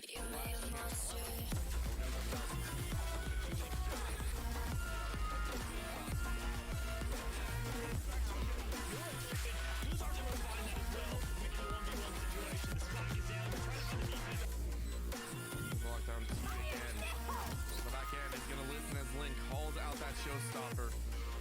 Got a couple seconds to work with before it actually gets launched off the win. Wait, it's not gonna bounce up. Fire it off her other side. There's one. T on the back end is gonna slap one. Comes up with a strike. Nope. Stay away from us. Oh, but that was a huge kill. T on the back end. Daniel was about to finish off. But it's a kill. And T with the 4. Smiling Mackie already being there, finding 2 for 3 gain around, whipping out the classic, having enough time for that, and still managing another. Well, at this stage, just give him the act. Around the corner, really couldn't reach on both. Here's some information. Someone is there. I'm gonna say still got plenty of time. Corner. Carly able to do it. 82 with 4. Final shot. God. 31 HP. Defending against that lineup. Rumble not going to find any lives, so one last chance. However, Jones comes out. Too many shots. They are really going to spot you out. And yeah, actually going to kill it. For that half, pays the price for it, but is able to get half. So cut down a little bit, but still down to 1-1. Oh, Hannah, that Hunter's Fury was so good. I didn't opt to use it. They can, but I'm not sure if you want to throw that over the wall there. Because right now you're just going to dance in. You're going to do the best that you can, right? Maybe get some more on the back end. And wow, a few. Hannah and Carly, go ahead. Just playing time. Really just stalled the game out. Knowing you're on 10 seconds now, Gingy Blood just has to be here ready for this. They have to invest whatever they can. The Rolling Thunder, even if you don't find those Killfin, Blizzard's able to find that as well. Making it a 1v1 situation. The spike is down. You're trying to find the defuse. I don't think the timer's going to come out because Hannah's just going to be stuck. She's going to be stuck on the spike and also stuck 6 feet under now as the clutch comes out. And now one has huge rush in. In a huge retake, looking like inside of Arctic Ace, but they can't even find the first. force. Once again, we saw the same situation at Gen G on that first run last half. I mean, their plans are just coming to fall apart as Ling is Finally able to find something. This is our mostly so see that like it is very nice. Amira didn't even one back. Scope is gonna grab 2. Oh, that's an even up. Dead. Last chance.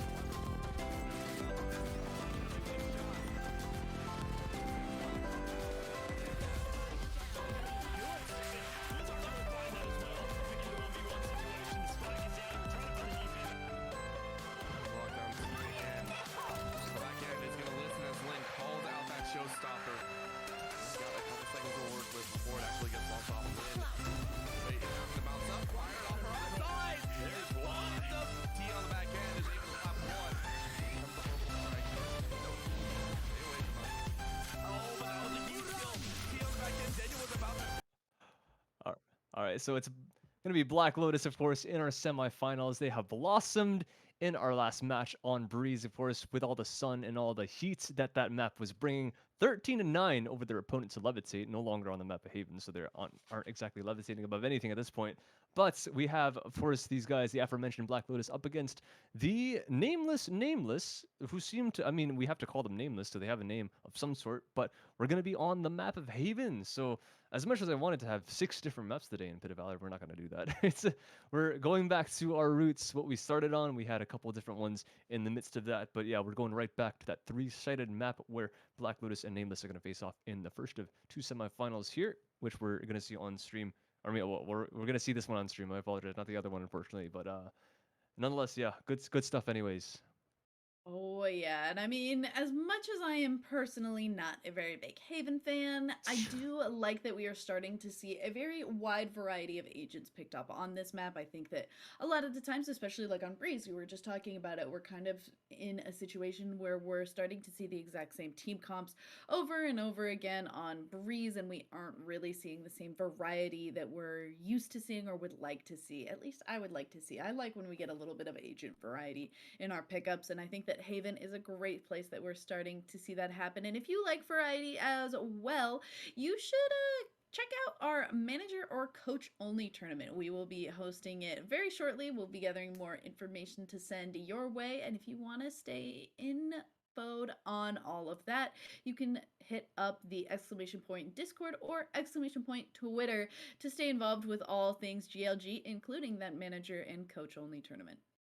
Yeah, it would be nice if we all had midichlorians that we could like keep in touch with the force and be able to like just understand Woohoo! things when they come. But yeah, we have to keep up with Twitter and stuff like that I to get our guess. information. But I mean, Becky's a Jedi. She had a lightsaber, so she has the power. The rest True. of us don't. So it's And I may be it going to the is dark side tomorrow for Revenge of the Fifth. it's she's taking care of all of it.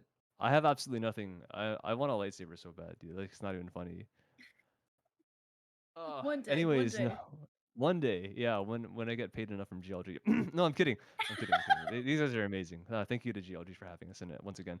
But it's, we're gonna get into this game. We're gonna get into the map of Haven, like you mentioned, a lot of agent variety, and we're gonna see that here in this game as well. Because the initiators, big difference between these two is that we have a Sky and a KO on opposite Mhm. teams, and also the fact that our Sentinels are different as well. All-Star is gonna be bringing maybe the Killjoy if he decides to lock in. But Lee's already got a signature chamber that he was playing before, Rift Yes. with the Breach as well. And yeah, we're going to see a lot of differences between these two teams.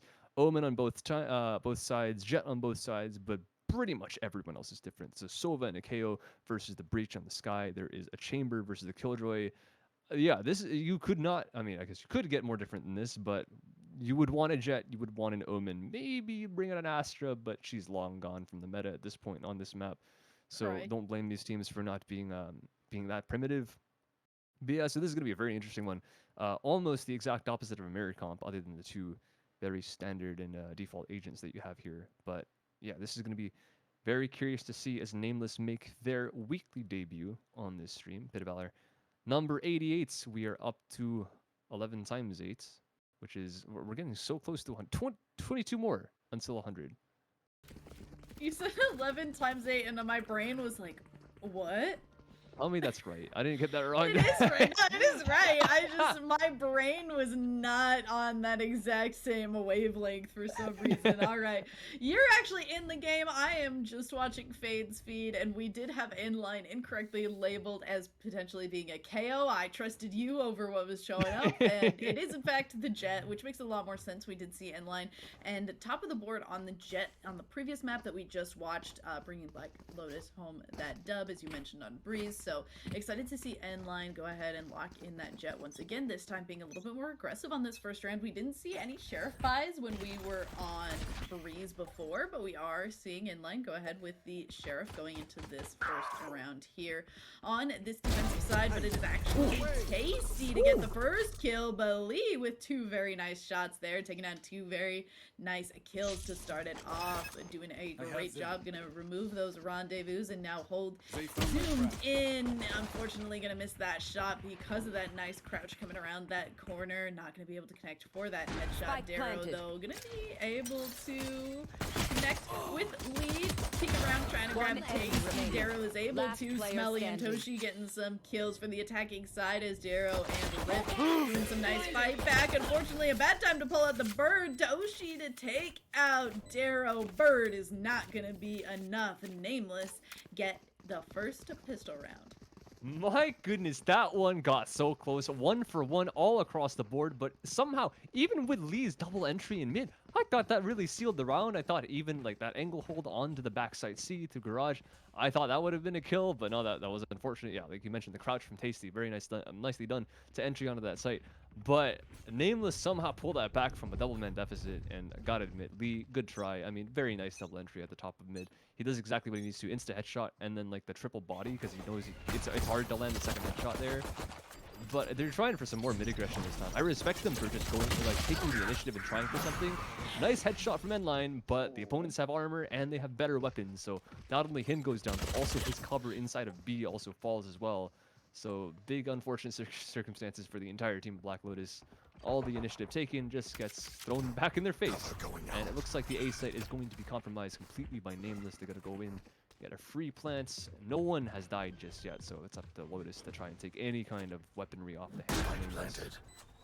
I think that's kind of all they can hope for at this point. We know that they are on a lot lighter gun buy, so I'm gonna go ahead and immediately get greeted by two members of Nameless Esports upon walking into that smoke, and with that Jet dashed up, we're gonna see Lee trying to get some kills, but is not gonna be actually able to convert that onto Toshi. So with that, Smelly find Lee there and get a flawless round for Nameless Esports, who are starting off very nicely. But I mean, this is kind of what we saw from Black Lotus before. They faltered a little bit on pistol rounds, and then were able to really kind of just the moment they got guns in their hands, pick it up and get themselves into a very nice place. And that's kind of really where we got to see somebody, especially like Inline, as we mentioned, was top of the board on that last map, get to really show off very nicely. Was the moment that we get to pick up something like these Vandals and really get into the swing of things here.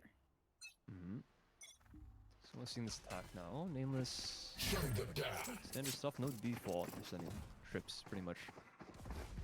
Everyone is not where they end up going. In fact, yeah, Killjoy's like to spawn while they exit towards the C, and they are able to get on. For the time being, can they get a kill? Yes, just one though. And Lee trades it right back. Actually lost one even before that even happened, and Rift does get another before Smelly trades that back as well. But now they can decide to regress somewhere else if they can actually get out. All-Star does have a pick across the map.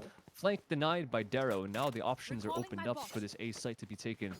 All-Star is just going to run straight up. I wonder if Endline hears. He probably does. Has a little bit of noise. And Lee, can he have the cutoff? Oh, just barely. Barely any HP left. And All-Star even getting caught in spawn. Oh my gosh. Endline. That is a disaster. That is a big missed shot. And now All-Star, he can just play the site. He doesn't need to get aggressive. Doesn't need to take any more space. He's gotten exactly what he wanted. Was a kill. Yeah, I mean, beautifully done by All-Star, and that is going to be a huge reason if they're able to convert this.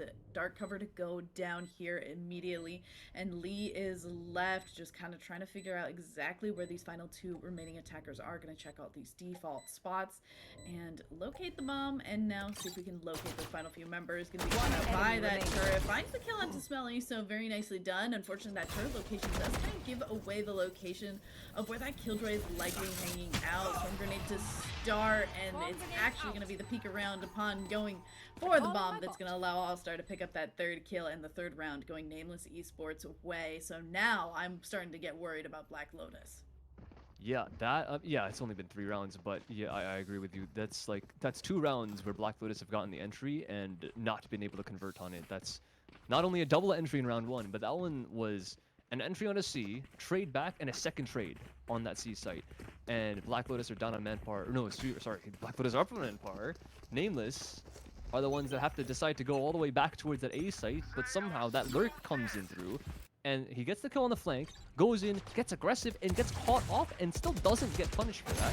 That's a big deal. Nadesy, once in a lifetime, does not get the entry for Black Lotus. And now they're down it. So if they can work that like magic when they're up manpower, like imagine like what they can do when they're already like when they get the entry onto Black Lotus. And Black Lotus don't even have the guns to work with. They have a bunch of pistols. So Plant going down on C. Rift does get a trade back on All-Star, the hero of last round, but they're still in a 4 versus 4. Yeah, still a rough situation. We know that Lee does have this tour de force and is kind of trying to keep around angles, but close shots are not going to be what you want. And speaking of close shots, nobody's checking that CT angle, checking their own spawn, and with that we do see Toshi be able to pick up the 2v2 situation now as Zenline goes for the aggression and is punished by Smelly Gill to finish it all off with that final kill onto Darrow. The tree is up in the 4th round. And, you know, May the 4th going Nameless Esports way. Indubitably. These guys are attuned. Yeah, I mentioned before that most of us probably don't have the midichlorian count to be force sensitive, but maybe these guys have the answer, because it looks like they seem to have every answer so far for what Black Lotus are doing or not doing, what they've got. Last round they failed the entry into Garage, and Nameless are the ones that were successful on that, and Nacy was the one to go down. And yeah, I mean, you can see what Nameless can do with a man deficit, let alone what they do when they get the entry. So now, all they really have to do is just keep consistent, because they have been super consistent so far, whether or not they've got the initial kill. And Toshi up very far, just wanting to look, make sure that no one in Black Lotus gets a bit too aggressive, and I don't think it's going to happen anymore. They're 0-4 down. They've had virtually no success in like early round aggression. They've had some in terms of like they've been sitting top mid, waiting for Nameless to walk into them, but if they can't win the conversions after that, I don't think they want to get aggressive too early. Here, it's nicely covered by the smoke and able to get away from that, so that's good timing for both. But it's traded back again. Lee's got another one, so Black Lotus still up 1 man. There's a quick flank all the way at top of A, which is really interesting how this logistic works out. Maybe Nameless finally are getting pinched, and Black Lotus should have a good read on what's going on right now, but we're gonna have to see. Darrow landed at least 1 shot, and he does do so. That's another one right in front of him. Yeah, Pop Life to try and go for it. Unfortunately, All-Star is able to evade that bird, stay 30 safe, seconds and left. with that, pushing the Zabam towards to rejoin up with the other attacker on, maybe onto B side, but it looks like we're actually going to see All-Star go and swing around towards A side. That could be a little bit disastrous, except for thankfully Gil able to pick off that kill onto Rift, but in line, I mean, we mentioned it, if there's somebody who's going to hold it down for Black Lotus, in line is going to be the man to do it, able to get those kills, pick them up when they matter, has the Blade Storm ready, and has a dub in Black Lotus's pocket here to at least start this journey back to an even game. Yeah, I would say this is where it has to start. I don't think they have really much of a choice. They have so many ultimates to work with. They're one off, you could say a teleport. I don't know how useful that's going to be, but we'll see what they can do with it. Maybe some distraction or whatnot, or some info gaining. But yeah, Endline, Rift, and Darrow all with very high impact ults. So we'll see what they can do with that coming into this round on the defense. Omen, quick TP up that long crossing without any vision, so he could be short. He could have not TP'd at all. He could have faked it. And all that Black Lotus can do is just guess whether they want to push up or not. That's their own question for themselves, and it doesn't look like they just want to sit and wait and be ready for whatever comes from Smelly. But the thing is about his play, they have to keep 2 here. They cannot have anyone run off, and finally they're using utility to clear him, but everyone else from the attack is already up towards his garage. And C site, B site, technically a little bit weak. There's 2 people on the C, so technically it's okay, but the entry happens on the attack, and it's just fine, because Tasty isn't even dead. He's just kind of disabled for the time being. He's able to call for the rest of his team inside the site, but the thing is, the defense is getting all the frags. Oh my gosh, and just like that, Smelly Last is player standing. thinking maybe we'll be able to get to the side of the map to help Tasty out, and it looks like that's just not going to be the case. Thought about it for maybe a moment. Gonna get caught out by the Seeker, and that is going to allow for a lot of information lead on the ground now. Unfortunately, that kill is going to go Smelly's way, but Paranoid and now just trying to make sure that everything can stay 30 safe. seconds left. Nice little dark cover to provide cover to this Dark Omen here. And then the peek out, just not going to be enough as inline. It converts that final kill once again to get Black Lotus a second point in this game. And as good as the idea was from Nameless, like send the KO first, yeah, he goes down, but he can see the person on his left and back plat at the same time. They just won the fights. Like Black Lotus did very well there. They took the engages and they got the headshots that they needed. That's all that matters. When you're facing that just head-on aggression through Garage, when they're not using util, there's no flashes or anything because the KO dies. You just gotta win the fights. Like there's nothing you can do, and they did that. So beautiful from them. And this is again, I think that's the round where they had to end up starting the comeback, and that's so far what has been happening. Endline goes for very early aggression, not even the dash prep, by the way. So he's in a very risky spot here. He's still actually no way. What is happening? This is so smart. The drone goes up in front, and Smelly takes 2 kills. That is absolutely brilliant from Nameless. Can we get that clipped? Cause holy smokes, I need a what a thought, what an idea, what galaxy brain play. And speaking of it, Toshi, I mean, on the absolute prowl, but does run into 3 members of the defense. Thankfully, he's able to get at least that trade for 1. Speaking of which, Tasty able to nicely get the jump onto Lee there, and all of a sudden, Natesy, the only one remaining, gonna show off that RGB knife for but a moment, but is kind of forced into a rough situation. 1v4, has some utility ready, but without that paranoia, it's just hard to imagine a world where this nicely goes in the direction of where you would want it to for Black Lotus, and Nameless Esports get themselves a point right back into this game. Well, I think we're going to see that from now on, both in our ranked games, hopefully if we have Sovas that know what they're doing, and as well as maybe in some higher level. We're probably going to see that in GLGs, let's be honest. Like, that's going to be a clip that's going to be on Twitter, and whatever team plays in these tournaments on the weeklies or maybe even on the Saturdays, it's going to happen. Like, it's going to happen. Gillis started something here, and I'm all for it. Like, that's absolutely brilliant. Like, not only do you have to shoot through the drone, so even if Smelly peeks behind it, the wall bang happens and he doesn't die. And now, well, okay, not happening in this round. Unfortunately, Toshi just tries to go for a peek. I mean, fair enough. He just wants some information, and Endline's fast enough to kill him. But with the drone, like, that's so brilliant. The fact that the drone can just block a shot, and in this case, it takes a shot. Unfortunately, Gil is now stuck in the corner, so he doesn't have the same option afforded to him. Why? It might not even matter because there's a guy in the corner right next to him. Natesy is just waiting very, very patiently. I don't even think he's going to push. I think he's just waiting to play contact on the op. And okay, not the movement that you would want to see, but you'll just speaking of op contact, that is quite a good place to end up as far as op contact is concerned with your opponent dead. And we are going to see Natesy continue to push forward and use that from the shadows to gather some information about the post-plant locations of Nameless Esports. A nice little jump around from inline does jump right into Smelly Rift to do a nice little trade-off there in the midst of that dark cover. The lockdown is in full effect from All-Star. It is ticking down, and it looks like with 2 players detained, Tasty is able to peek out, finds 1, finds 2, and now in a 1v1 situation, Natesy from downtown. Do we know where this final player is? Waiting for the peek around. 6 bullets in the chamber, 3 kills to Tasty, and another round going Nameless Esports a flawless way. That lockdown turning a 1 versus 3 very quickly into a 1v1.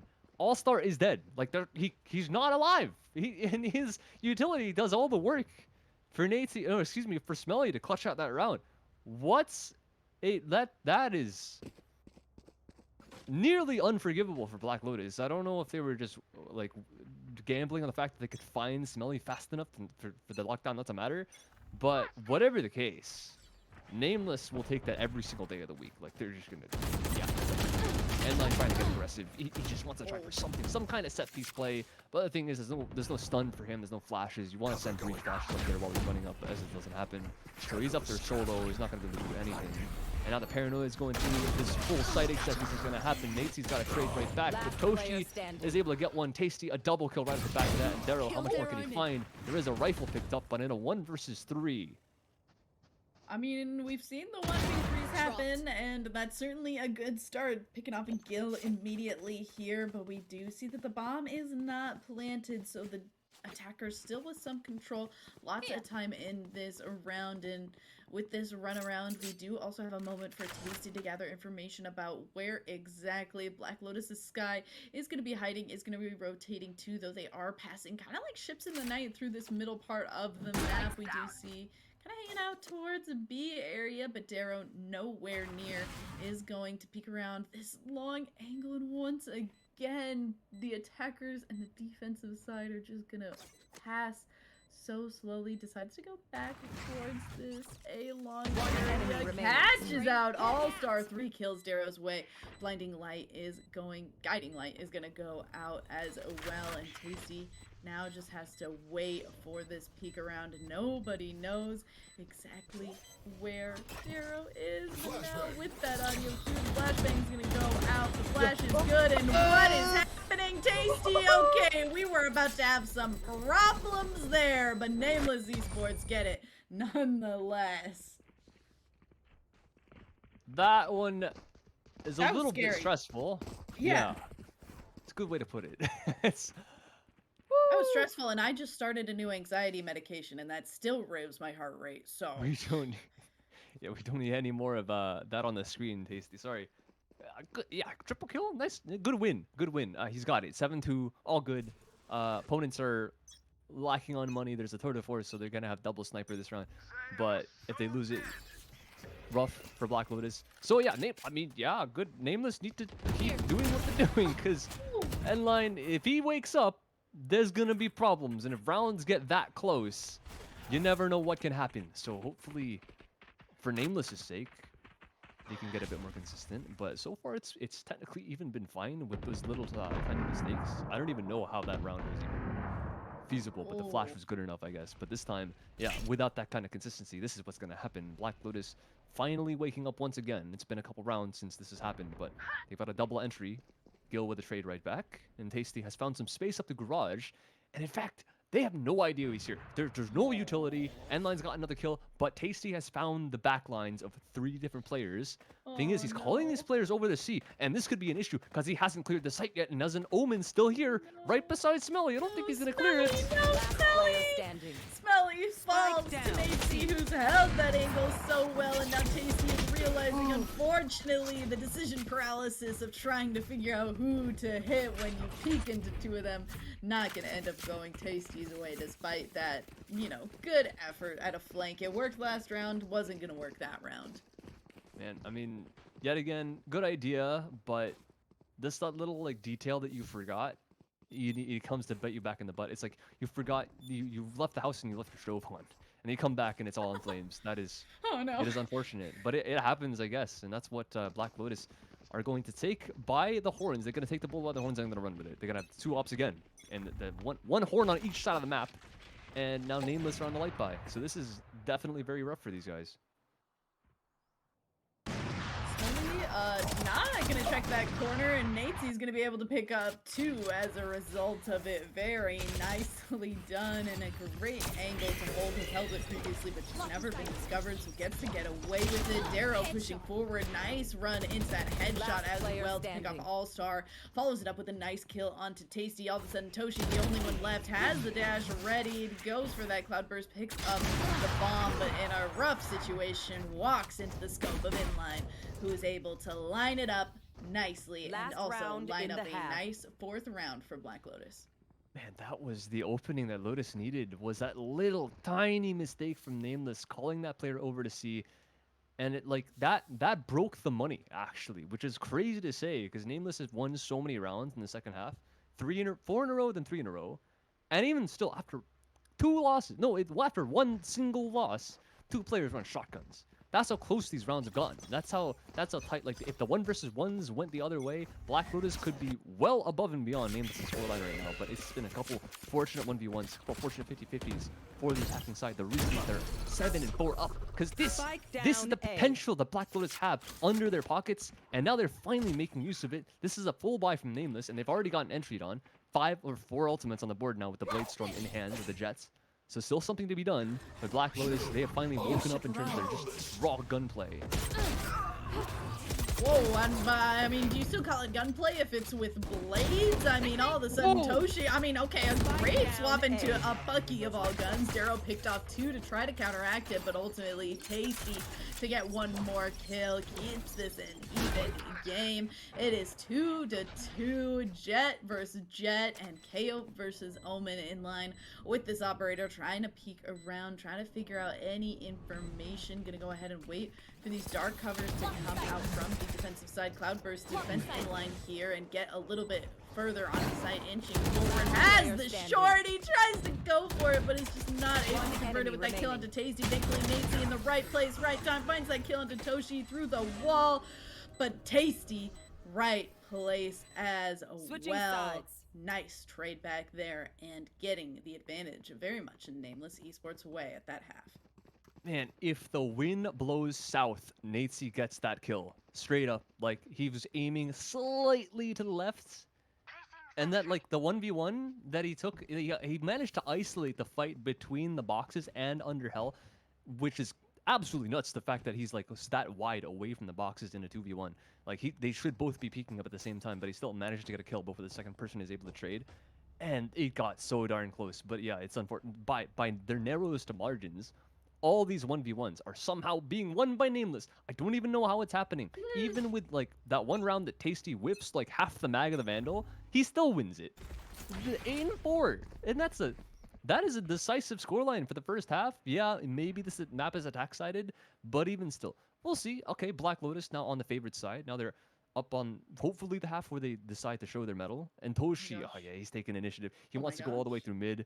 There's flank trips, technically, on both the extremities, but no one's watching him isolated, so he's able to get the back on 2 different players. If the chamber walks back too soon, he's gonna fall. Very nice from Toshi. Yeah, nice aggression, and immediately gonna go ahead and fall back and join up with the rest of the team and keep this information going. They know they have the agent advantage here now, and they're just gonna go ahead and play off of that. Lots of Killjoy utility hanging out towards this B site, turret to get some information towards C should it need to. They're just set up so nicely to be able to really collapse onto A site, which is one of the harder sites to retake from the defensive side, and also just be prepared to go onto C. So very nice decisions here, and with that, they are going to know all this information, move over towards this site, and get ready to play with their agent advantage as much as possible. Dark covers are set up, they will soon dissipate, trying to get some information from that Trailblazer. Not going to be able to find anybody, but they are waiting towards this window area, and they will be running into Smelly shortly, but Smelly converts nicely with that kill onto Nacy. Now, buffling with inline, and it just goes. Like you said, I don't know how it's happening, but somehow every single one of these fights just end up going Nameless Esports way. I guess they're just better, Becky. I don't even like. What do you even say? Like, they're just winning. They're actually just winning. Even the fights that on paper it looks like they really shouldn't be, it's just happening. Like the person jumping into the window with a sheriff, like, you have the better gun, right? But no, but you're the jumping. That's the problem. This the is classic true. is the best gun in the game, actually. Like, no cap though, the classic is the best gun in the game. It's free, it does a ton of damage, it has 2 different modes. It's just a great gun. I just want to point out, Smelly was jumping when he went out the window and got the kill. Just like... Classic! Classic's the best gun in the game. It is actually just the best gun in the game. And I mean, speaking of classics, there's a lot of classics on Lotus' side. And they're able to get the plant down with the classic. Look at that. It even lets you get free plants. 5v5. Well, let's I don't know if I don't know if the free plant was the classic or if it was the jet existing, but either way, with that grenade gonna go out, pop flash into pop flash, getting that. Excuse me. Oh! Excuse me. I don't even have words for what just happened there. They just cleared the default corner and they were like, good enough. We don't gotta worry about that other corner. Walked right by him. I think they had to have been a little bit thrown back by also. I mean, Toshi gets a free kill, but like, it's kind of par for the course for Toshi at this point. I'm floored that we just did not. Is it one of those situations where if you're peeking as two, you're just like, oh, my buddy checked that corner? I think that is one of them. Like, that's definitely a thing. Like, I fell victim to that once. Like, I was playing yesterday, and I had 4 people in front of me. They all go past, like, an Omen TP's early round split B, and I'm like, he could be left side. Everyone walked past the corner. No one gets shot. I'm like, it's fine. And then I'm the first person to get shot because I'm the last person to go. Anyways, I'm not salty. Yeah, it could be that. You're allowed and also, to be like, salty. they kill Daryl on the left side, right? So they're like, why would 2 people be waiting outside garage? That could be another thing. So it's 2 different reasons. It is definitely fair. unfortunate for them not to check it, but yeah, it happens. But also very nice discipline on the side of Lee to just like not wait that long to go for those shots. And unfortunately, the discipline not going to be quite the same as we see Nameless Esports losing their KO this early into the round, though not losing on points too hard. Toshi going to be able to peek around some of these corners, not really able to find anybody, but not feeling too bad about it. Dark covers are going to go out, followed by some guiding lights to be able to get the rest of the attacking side of Black Lotus onto this site as quickly as possible. Shots through the smoke very nicely from Lee there, finds a kill onto Gil, and all of a sudden 3 members of Nameless Esports on this defensive side somehow have to find themselves onto the hardest side to retake on Haven. Alright, Lotus on the bonus are up 5-3, so they should end up taking this, and now this is where Lotus can probably claw their way back into this game once again. Attacking sided map might not be the most one-sided of it all, but definitely one of those maps where you can take a massive advantage on that attack to start off. So Nameless, very nice to have this position already on this early game, and yeah, they're not even going to go for this. Up in Heaven was their only chance really, because these 2 players are so far displaced. Want to wait for some exits, and they might get one here, but he's going to land the shots. All-Star doesn't manage, and Smelly now against 4. The throw at the Paranoid. He's actually got 2. A lot of damage done. Good stuff from him to be able to get that many guns off the board. But yeah, Nameless do end up dropping the ball in the bonus, and Black Lotus have an opportunity to get back into this. I mean, very nicely done, and gonna be able to convert this just a little bit more, as well as save some credits if your name is Chamber, or has that tour de force ready, and is gonna be able to just continue to coast off the back of it. We are seeing Inline trying to decide exactly what's gonna be the buy. Close to the Bladestorm, but 2 points away is just a little bit more difficult to convert. On the You want to opposite play? side, you see Let's that Toshi, play. off of that last save round, is able to just go ahead and operator into this round, and I mean, we got to see the other side do it last round. Tasty gets to do it this time. Nice little 2-for-2 trade there between Inline and Tasty, and now Smelly missing some shots out of that jet dash onto site from Inline, but not too bad. Is going to be able to gather information for the rest of the defensive side. Get ready for this retake. Owl drone to start it off and locate all of the members of the attacking side. With that, preparing, getting some shots along the side. Not going to be able to connect through that Radiant box, but what will be able to connect is that tour de force shot from Lee. Don't have a paranoia to be able to go through this, and just showing up in that dark cover means that Lee is able to find Smelly there. Unfortunate for Smelly, but All-Star nonetheless deciding 1v3 situation, not going to be able to funnel in onto this site and give them another kill, so I'm just going to go ahead, save this Phantom, and wait for the next round. My team is still quite ahead, so we'll go for the next one. Yeah, for sure. Nothing to gain, everything to lose. There is no money on the side of Nameless. The best player has 800, and that is All-Star, who is living right now. So he's going to get 1,000 for next round. Everyone else is going to get first round loss, or second round loss, which is 24. So still, yeah, I know by Tasty's got an ultimate, Smelly with a teleport as well, but there's no like weaponry on their side. They don't have the chamber at all on their side, so they don't have a sniper. They have Toshi, who is 1 off blades at the moment, so maybe can make a hero play somewhere if he decides to farm 8 orb, which he seems to be starting. So wise by him to put himself there, but the thing is Black Lotus seem to be reading into this. I think they know that he wants to go for the knives. So they're just going to send multiple people here. The Breach is going to be here with some flashes with a stun to prevent him from getting away. And they're just going to send everything in. There goes a stun. Toshi is going to be able to get that knife, but oh, he does get out alive. He does expend his dash for it and a smoke. But I would say pretty worth it for the side of Nameless. Yeah, now gonna use that Blade Storm to hold down this A side alongside this Killjoy and the Killjoy utility. Gonna be able to throw some of that extra utility down. unfortunately, those blades not going to do for Toshi what we would have liked them to do. Darrow to find that kill. Going to go ahead with this bomb plant for Lee and go ahead and jump onto these boxes for a little bit of high ground. Gil looking a little worse for wear at 1 HP, but it doesn't matter. Finds that kill on to Nate. See, like it doesn't even matter. 1 HP in a dream. Eventually to fall to Rift there. 4-3 as Nameless Esports find themselves a little bit split here. They know kind of where Rift is hanging out, and they're trying to decide when exactly All-Star is going to join them onto this site. Tasty finds that kill onto Rift. Inline though, One that enemy kill remaining. onto All-Star. Smelly coming down upon trying to entry onto site, as well as Tasty. Nobody allowed onto this A site. It belongs to Black Lotus, and so does that 7th round. Very nice from Black Lotus to keep it clean. They could have gotten a bit scary if Toshi got 1, maybe even 2. If he right-clicked, maybe he like creates some chaos in the middle of the site instead of going for the single knives. Yeah, confident in his own aim, I respect it. But yeah, that's a bit unfortunate what happened there. And the retake almost was able to come in. Like they got the kills on the flank and everything like that. Even Rift dies ready for that fault line coming in through spawn. But yeah, it's just all the gunshots and the gunfire on the people on the site, like for example N-line.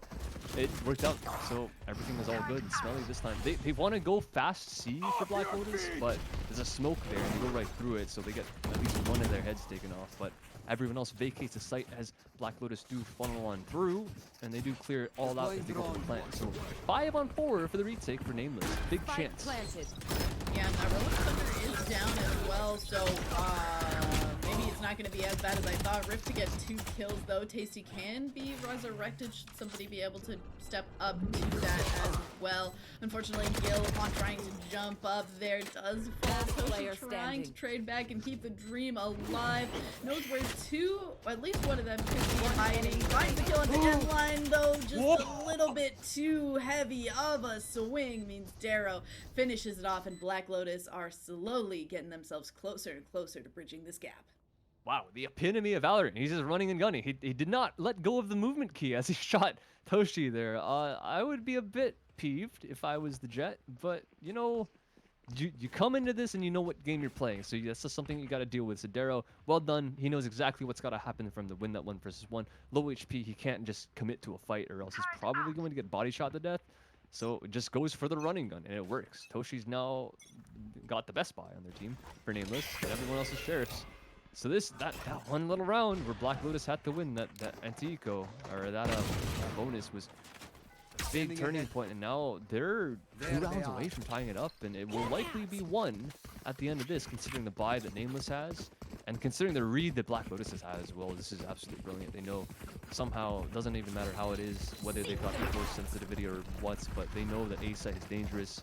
And they're coming onto the C where there is absolutely no threat. There's not even any Killjoy utility directly on the site. It's all off, which means they're going to get on for 3. They're going to get a plant down at the back of site for long. And it's going to be 5-versus-5, and no weapons picked up yet for Nameless. Makes this very, very difficult. Right, and just like that inline and Darrow flying onto that kill feed, will go ahead and hang out towards that C-long area, as you mentioned, before they planted for this one-way smoke from the defensive side. Omen gonna kind of keep something safe, gonna go ahead and do a shallower one to go ahead and block off this plant. Call line to show up here, and Last player standing. Defuser is killed by Darrow. They're trying to get some damage done, but Smelly just can't make it happen, and Black Lotus are now 1 point away from evening this score up. Oh, this reminds me of those games on Bind where teams just are like, they go 10-2.5 and then they flip sides, and then all of a sudden it goes overtime. This is Black Lotus look unstoppable right now. 5 rounds in a row. They've beaten Nameless's best streak of 4 off of the pistol. And honestly, that's not even that like miraculous of a streak, considering the 2 rounds were gained off the pistol and the follow-up, the anti-eco. Black Lotuses this time are off the first gun round, their bonus, and then 4 extra rounds. So I feel like this is even more impressive than what Nameless were able to do in the first half. So they're really, really close to tying this up. There are very impactful ultimates on the defensive side in the Hunt is Fury as well as the Lockdown. But there are Jet Knives on Black Lotus, and we've seen what N-Line can do with just a rifle, so let alone these blades. He's going to be looking on. He's just going to be dry peeking this, no utility, just waiting for Nameless to try and go for some information, and he's just going to hope that he can take a headshot off. but no one from Nameless is even trying for a push just for the time being. He's gonna have to wait on a timing, but who knows when that timing is gonna come. Tasty's gonna have a flash peek, so they're not even going to drag you on the defense either. But they both detect 3, so they know exactly what's gonna happen and whether they can win the fights or not. The answer is gonna be a resounding yes. Spike down A. Unfortunately for the side of Black Lotus, I mean, running in a wall suppressed. Definitely not something that I think I would normally advise, and as a result, all quickly to fall to that nicely timed 0 point. Otherwise, 30 seconds left. very nice for the side of Nameless Esports. Jump peaks are gonna, you know, make Natesy think that there's a chance to a nice little peek out, but as they should have known from the start of that round, a lot of people hanging out on that A site and just mowing everybody down as Nameless Esports back at a fighting stance and back trying to get themselves this final point that would be match point. Good grief. That is absolutely insane what Toshi did backside. Yeah, okay, he knows where he knows that they're there, but the fact that he straight up wins 3 fights is crazy. And it's kind of understandable what Lotus are doing, right? Because they're like, oh, they know we're here, we have to just go. And they just went, but they just got demolished. Not, no way that's how the comeback stops, right? Nameless now have even more ultis. So this is a bit of a problem. Endline, he's finally got a flash to work with. Doesn't have the paranoia, so now advantage to win the fight, but Toshi still got it. I mean, somehow just not looking at where Toshi is. Nicely is traded out by Rift there, and Darrow starts to go for the plant, but the Hunter's Fury is going to stop that. Those default locations are making it that much easier for those predictions. Eventually, though, once that Hunter's Fury falls, we will be able to see Darrow finally get this plant across, waiting to see if any shock darts come through from that default position, but so far, so safe. The defensive side, Killjoy going to go ahead and throw that lockdown. Also has some lineups ready to go, and with that defensive side blazing onto site, Tasty just started off. Unfortunately, Darrow aimed so true. Rip to take one as well. Lee, though, falling to All-Star. All of a sudden, All-Star thinking maybe this 1v2 is possible, but Darrow says absolutely not, and now both teams are on match point. Oh, how does that, like, when Toshi doesn't get a triple kill back site, I mean, you can see Black Lotus are able to take it. Like, that's what they were banking on the previous round. It's just that complete anomaly that happened in round number 20 that really shouldn't, like, yeah, fine, he's good, I understand. We can see that he's 22 and 16 right now. That's a really good scoreline considering he's fragging above almost everyone else on the server other than Tasty. But like, no one should get 3 kills backside like that in 5 seconds. That's what Black Lotus don't expect, and that's what doesn't happen in this round. The Breach is able to trade off of it, so they just take A real fast, which is nice. But now they're going back to a default, and Tasty is able to pick one off. Isolated player Natesy is just trying to hold down long C, and he just can't do it by himself. So instant entry for the side of the defense, and now big problems because no smokes, no paranoia. That's what got them onto the A site originally. So now only 1 blade left for Endline as well. That's kind of rough. He might be able to pick up the... No, he has a gun in his back pocket. So it's not the end of the world, but they've lost some great assets in terms of their smoker, as well as most of their blades. So the fast play is now no longer in play as well. So it's just a question where they want to go and how they're going to get in. Looks like part of their attempt to do so. Lee gonna go ahead and set up that rendezvous point in line, throwing down that cloud burst and getting that bomb started, but it is stopped, silenced by All-Star, who's able to go ahead and just use these mollies to keep people off of that bomb and that retrieval for as long as possible. Seeker's gonna be the rebuttal from the attackers, allow for Toshi to get that kill onto Darrow, and that is such an important character down. Lee also to fall there, and all of a sudden it is just a rift in between 5 members of Nameless Esports and their match point. It finds the kill onto All-Star, but it results in Nameless Esports Team Ace and match point. Man, he was just getting imprisoned in that garage. There was nothing for him to do around every single corner. There was pretty much a defensive player. That is a rough way to end it, and hopefully for Black Lotus, this is not the end, but they've got 3 ultis. It's a lot to work with, but I would like to see them just go for a site, like just do what has been working in the past I don't know, 11 rounds. It's been pretty good, but they go for a default 1 round, and it just absolutely falls apart because Natesy can't hold down by himself. You don't want to blame him, just like you understand why he's going for it because it's a default for it. But when you have a default, you just have to win the fights. Like you just have to be equally as good as the opponent. And when you're up against match point, I would say just go for something. Endline, he usually hits those shots, but this time Toshi gets the better of him. Yeah, I think Toshi is in just such an unpredictable location. Goes covers for cover and Spike ready down is A. that dash, but isn't gonna need to use it. I mean, you can't really dash when you're dead, but I mean, going down it is a 2-for-1 has got to be all fine if you're Toshi, and all of a sudden the defensive side are ready themselves to get themselves onto this A side. Rolling Thunder gonna come out from Rift, followed up by Darrow just running, trying to find members of the defensive side. So far, so good, or at least it felt that way for a moment, but All-Star getting that resurrection on to Tasty.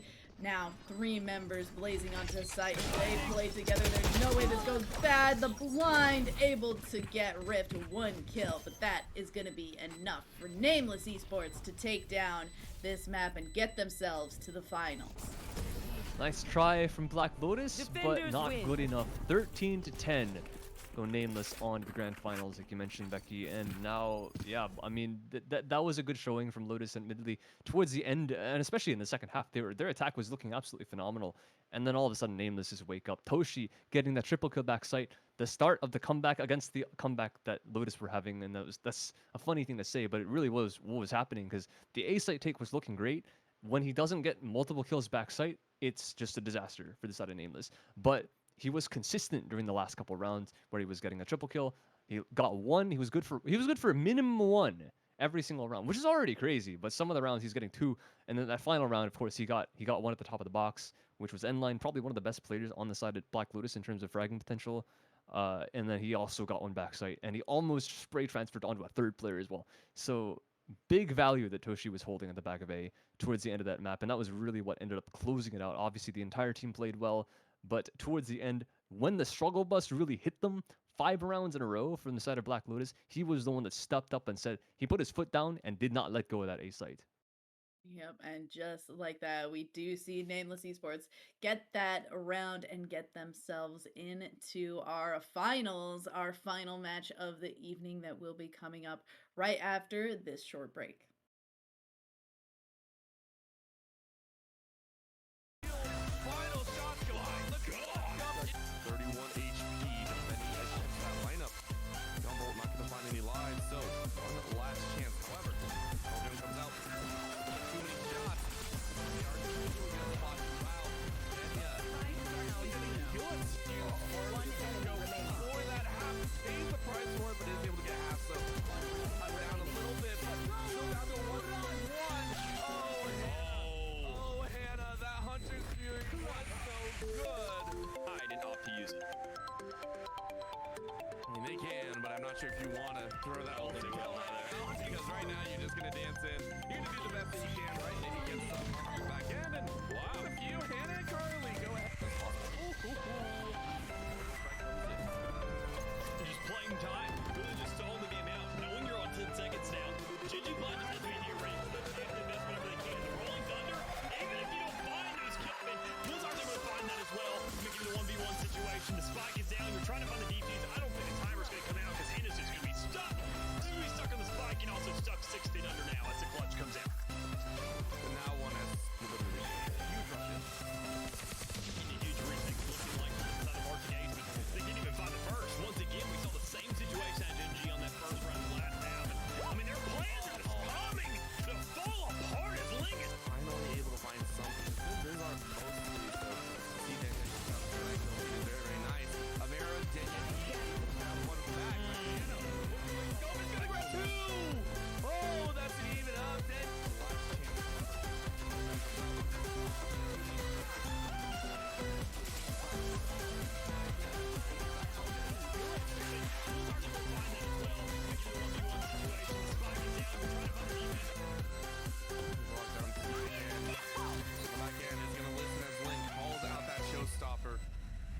a couple seconds to work with before it actually gets launched off Lynn. Wait, it's now going to bounce up. Fire it off on the side. There's one. T on the back end. Is going to have one. On the other side, Nope. Stay away from him. Oh, but that was a huge kill.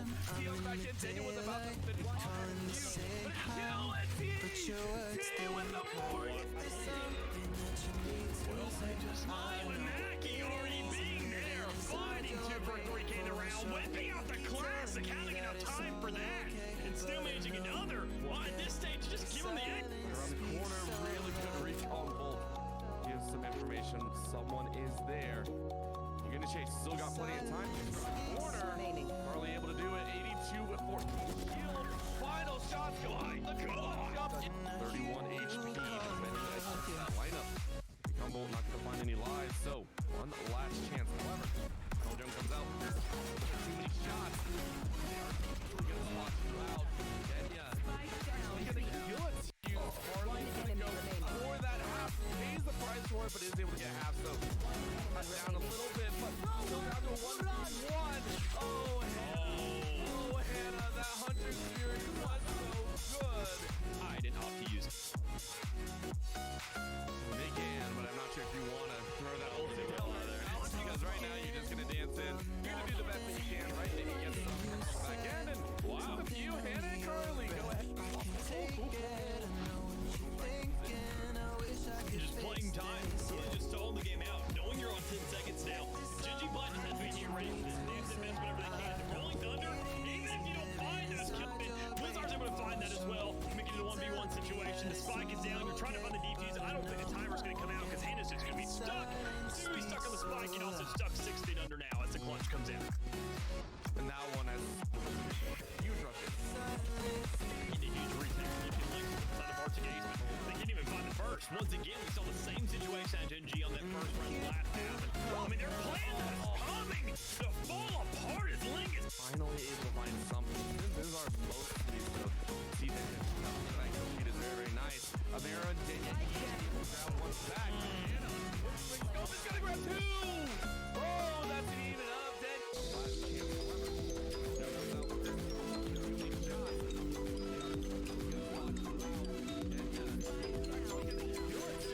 Blizzard's able to find that as well. We get a 1v1 situation. The spike is down. You're trying to find the defense.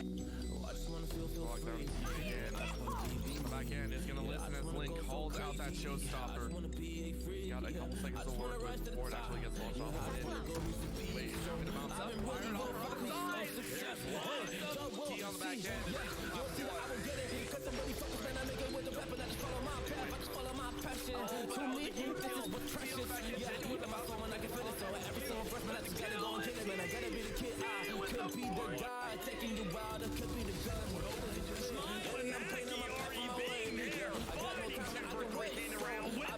Classic, having enough time for that, and still managing another. Well, at this stage, just give him the edge. Corner, really good recall.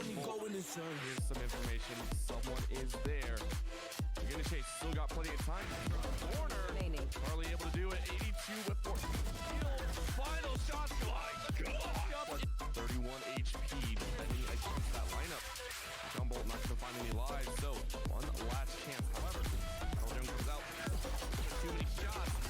They are really gonna spot you out. And yeah, he's gonna kill it. For that half, pays the price for it, but is able to get half. So cut down a little bit, but still down to 1v1. you don't know what I'm gonna do. You don't know what's next. And I'm loving the fact. Truly, it's making me blessed. I didn't opt to use it. Work on my team.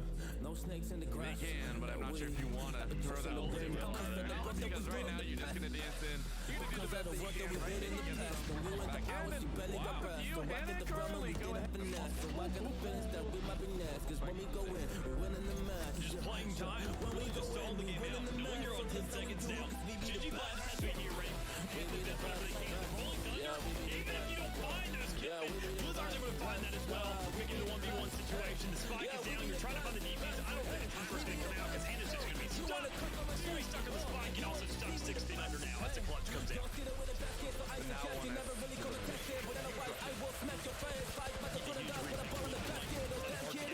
They didn't even find the first. Once again, we saw the same situation at NG on that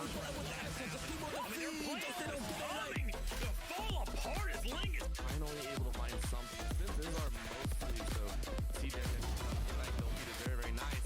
Amira and Denya able to grab one back. Scope is gonna grab two! Oh, that's an even up. Dead. Last chance.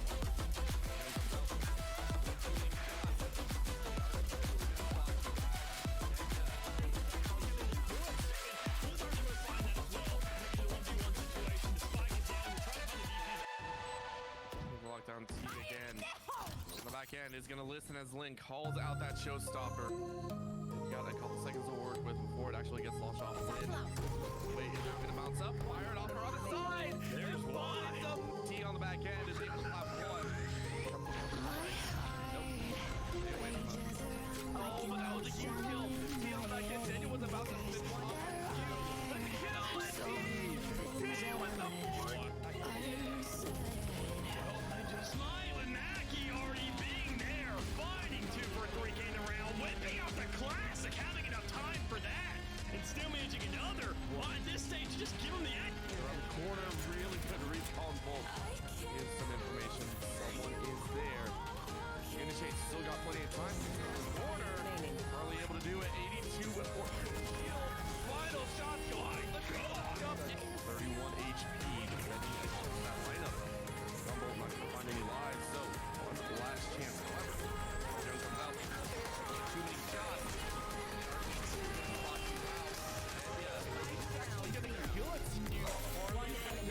For that half, pays the price for it, but is able to get half, so cut down a little bit, but still down to 1-1. Oh, Hannah, that 100 security was so good. I did not use. They can, but I'm not sure if you want to throw that one in. Because right now you're just going to dance in. You're going to do the best that you can, right? And you get some back in, and wow. There's a few. Hannah and Carly, go ahead. It's possible. Strike comes in. Just playing time, really just stalling the game out, knowing you're on 10 seconds now.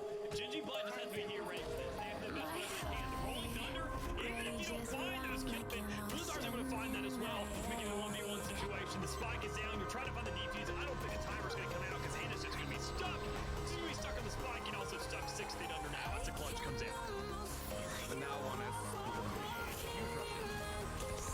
Getting a huge retake looking like by the Barton Ace, but we didn't even find the first. Once again, we saw the same situation at Genji on that first run the last half. I mean, their plan was coming to fall apart as Ling is finally able to find something. These are mostly so see them like competed very, very nice. Amira Denya grab one back. Scope is gonna grab two! Oh, that's an even up. Dead.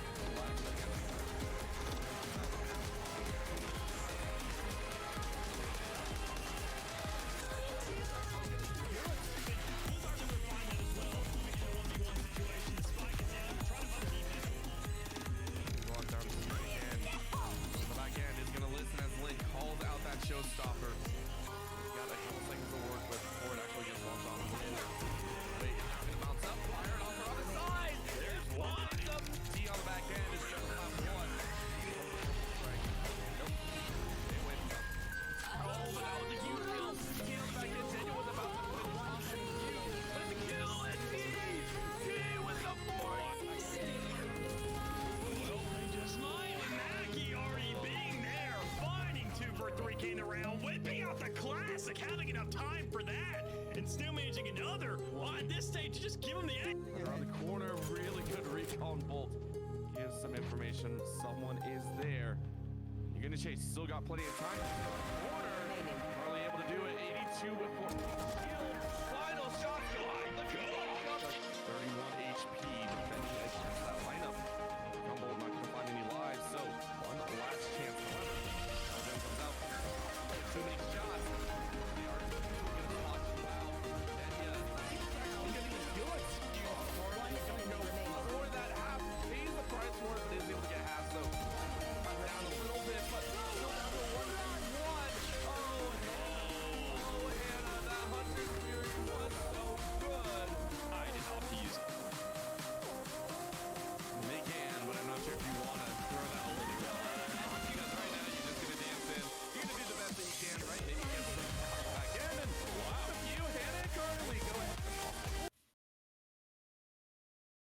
Nameless taking names as they got Black Lotus under their belt, and they're going to come into the grand finals up against the team of Eclectic as we have the final map here against, well, yeah, these two teams. And it's an early night here, Becky. It is 10:30 on the East Coast, and we're going into grand finals.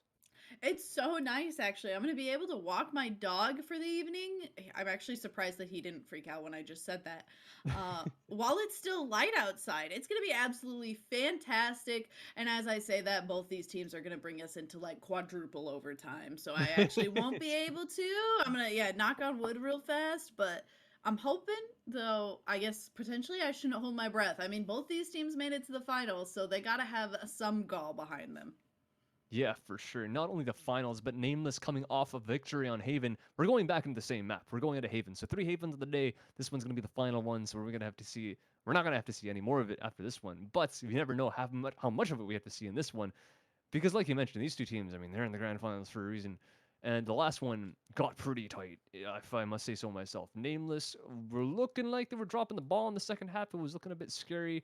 And then they stepped up and were like, okay, never mind. We're gonna hold down the sites. We're just gonna go for fights and we're gonna win them. That's what Toshi said, at least at the back of the A site. And we'll see if they can do the same thing here, because they're on attack first, which is the favored half of this map. So same thing as last one. Nameless are starting on where they really want to, so they're gonna get, hopefully for their sake, an early lead, but we'll see coming into this one. I don't expect any of the different agent comps. I think they're probably going to stick with the same stuff. Toshi, of course, on the Jets. Smelly's probably going to pick up the Omen All-Star, and the KJ, yeah, it's going to be same stuff. Sosova KO on the side. So Eclectic, what do they want? Are they going to go with Black Lotus's comp? Are they going to have something different? So far, it looks to be pretty much what Lotus is running. Jets, Omen, no Sky, as opposed to Sova. So it'll be the initiators that Nameless seem to be running, but they will have the chamber rather than kill. So there's only one difference rather than 3 this time. Yeah, I actually kind of like going for something like if the only difference is going to be between these two teams. I feel like at this point, if you're still holding on to playing something like Killjoy over Chamber, it's really just because you like playing Killjoy. It's because you have you find it like a comfort pick. You know the setups, you know the lineups, and you don't really want to get rid of them. And if you're anyone else who maybe is a little less attuned with playing a Sentinel, you're just like, give me that Chamber and inject it right into my veins. And I would bet that Cash is just one of those players.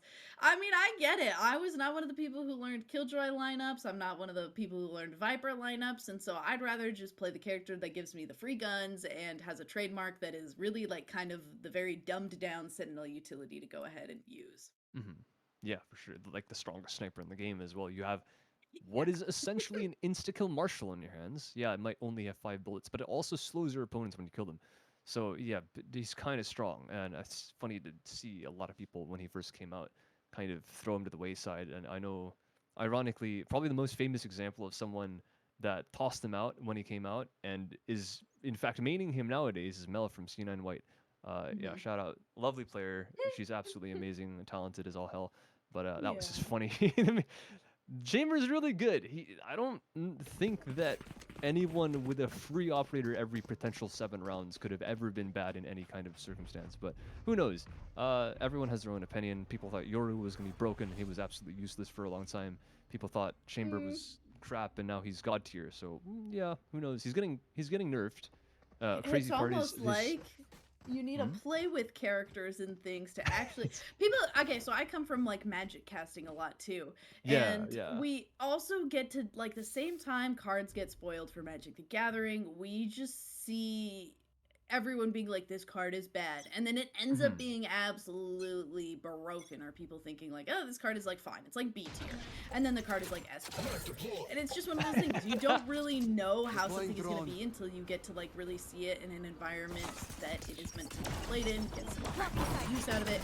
And just like we're talking about some practical use, how about out of this Ghost as Tasty's able to get a nice kill there. Toshi trying to find a kill, but it ends up going Gills away.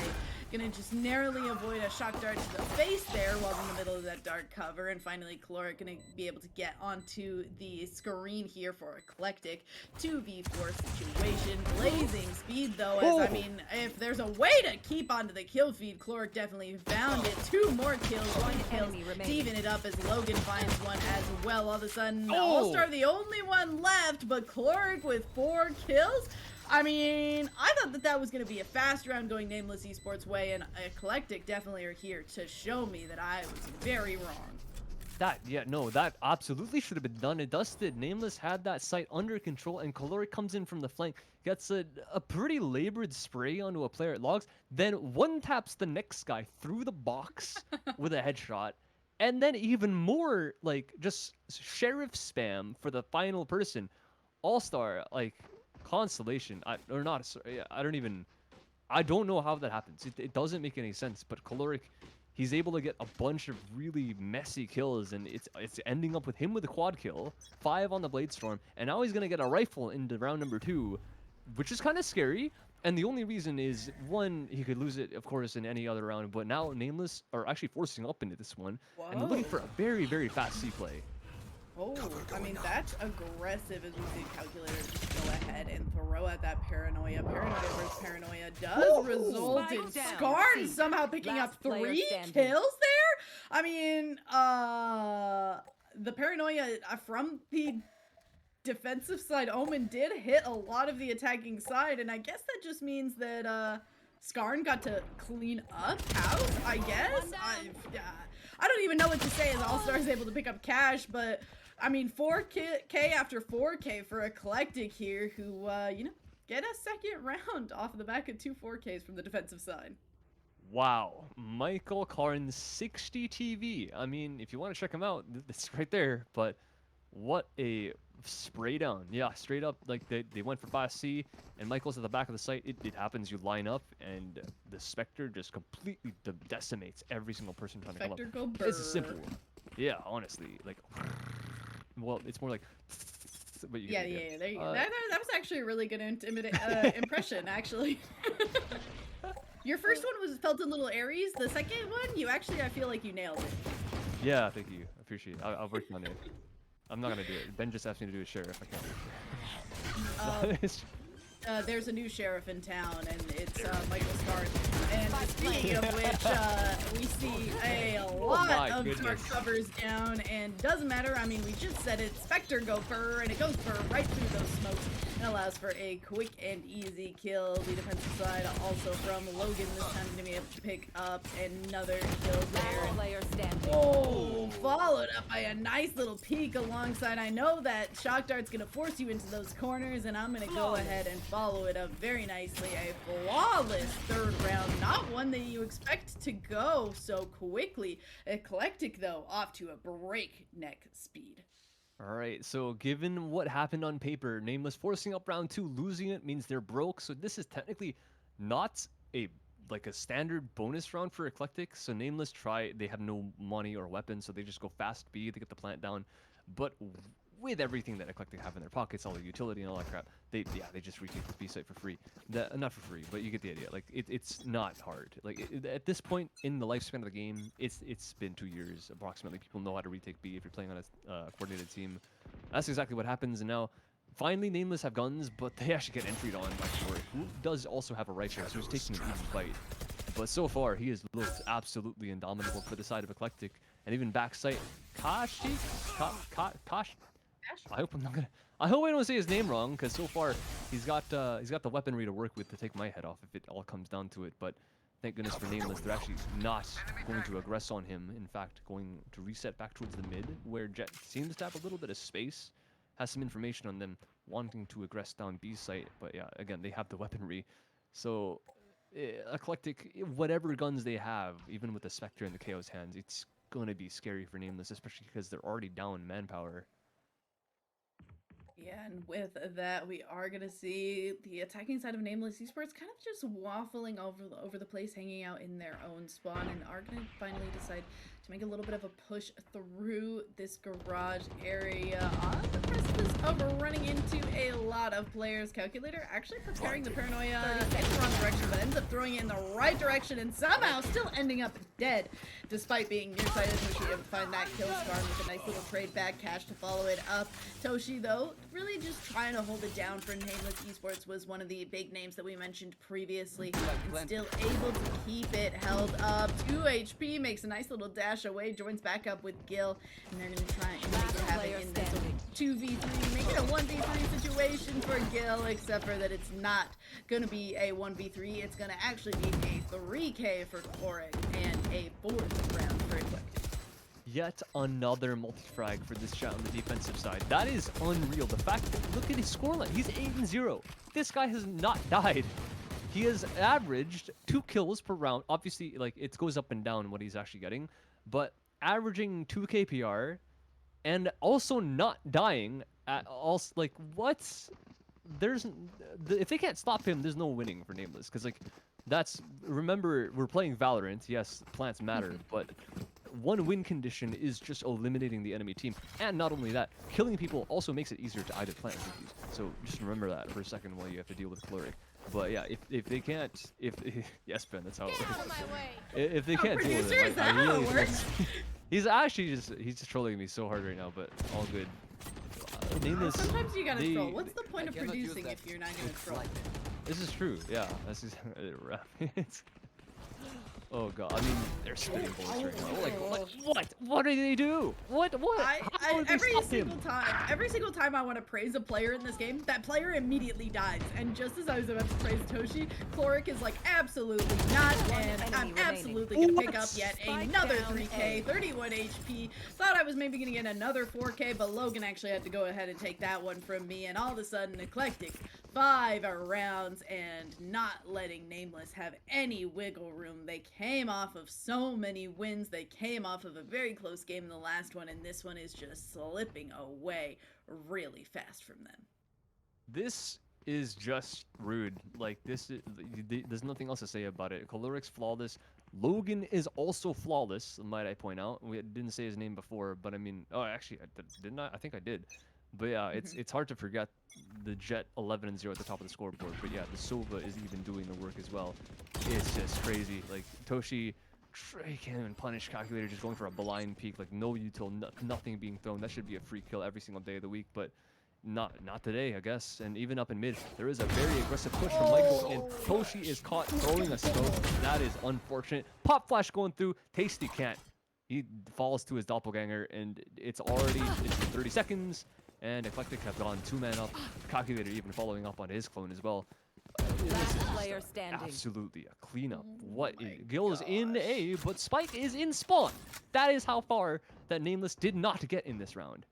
Oh, we can see Chloric's feet. We can find Chloric. We found Oh, a no. Gil. Alright, Gil on the board, trying to find anyone else. Gets paranoid and all of a sudden is forced to hang out in this corner. Everyone knows where you are. Cash is trying to peek around the corner. Calculator tries to go for it as well, but it's actually going to be Skarn to finish off that 4K once again. It's just these two players for the side of Eclectic are just, I don't know, built different. Both with 11 kills, 3 deaths between the two of them, and both with ultimates ready for this round, as if we needed another reason for Nameless Esports to feel like their backs were up against the wall. Well, that is it's an unfortunate circumstance for that to be how Chloric dies for the first time. The fact that he's just carefree and jumping, but you can see they're having fun. Logan is still on for the flawless game, undefeated so far. Honestly, for the rest of the games tonight, I've actually taken like quite a bit of notes, like just in case I need to bring anything up in the post game. This game, I've not written down a single thing. Like There hasn't been there's time to. nothing. There's not even anything to write down. It's just caloric. He's just here. It's not even this round. Okay, Young can do it all. He can chime in as well. Doesn't caloric? You can sit back. You've already died, so you're not on for the floss game anymore. So you don't need to have these attacks. Like turn. And oh wow, nice shot from Smelly, but he needs to do that about 5 more times, and that's a lot to ask for a guy like one dude.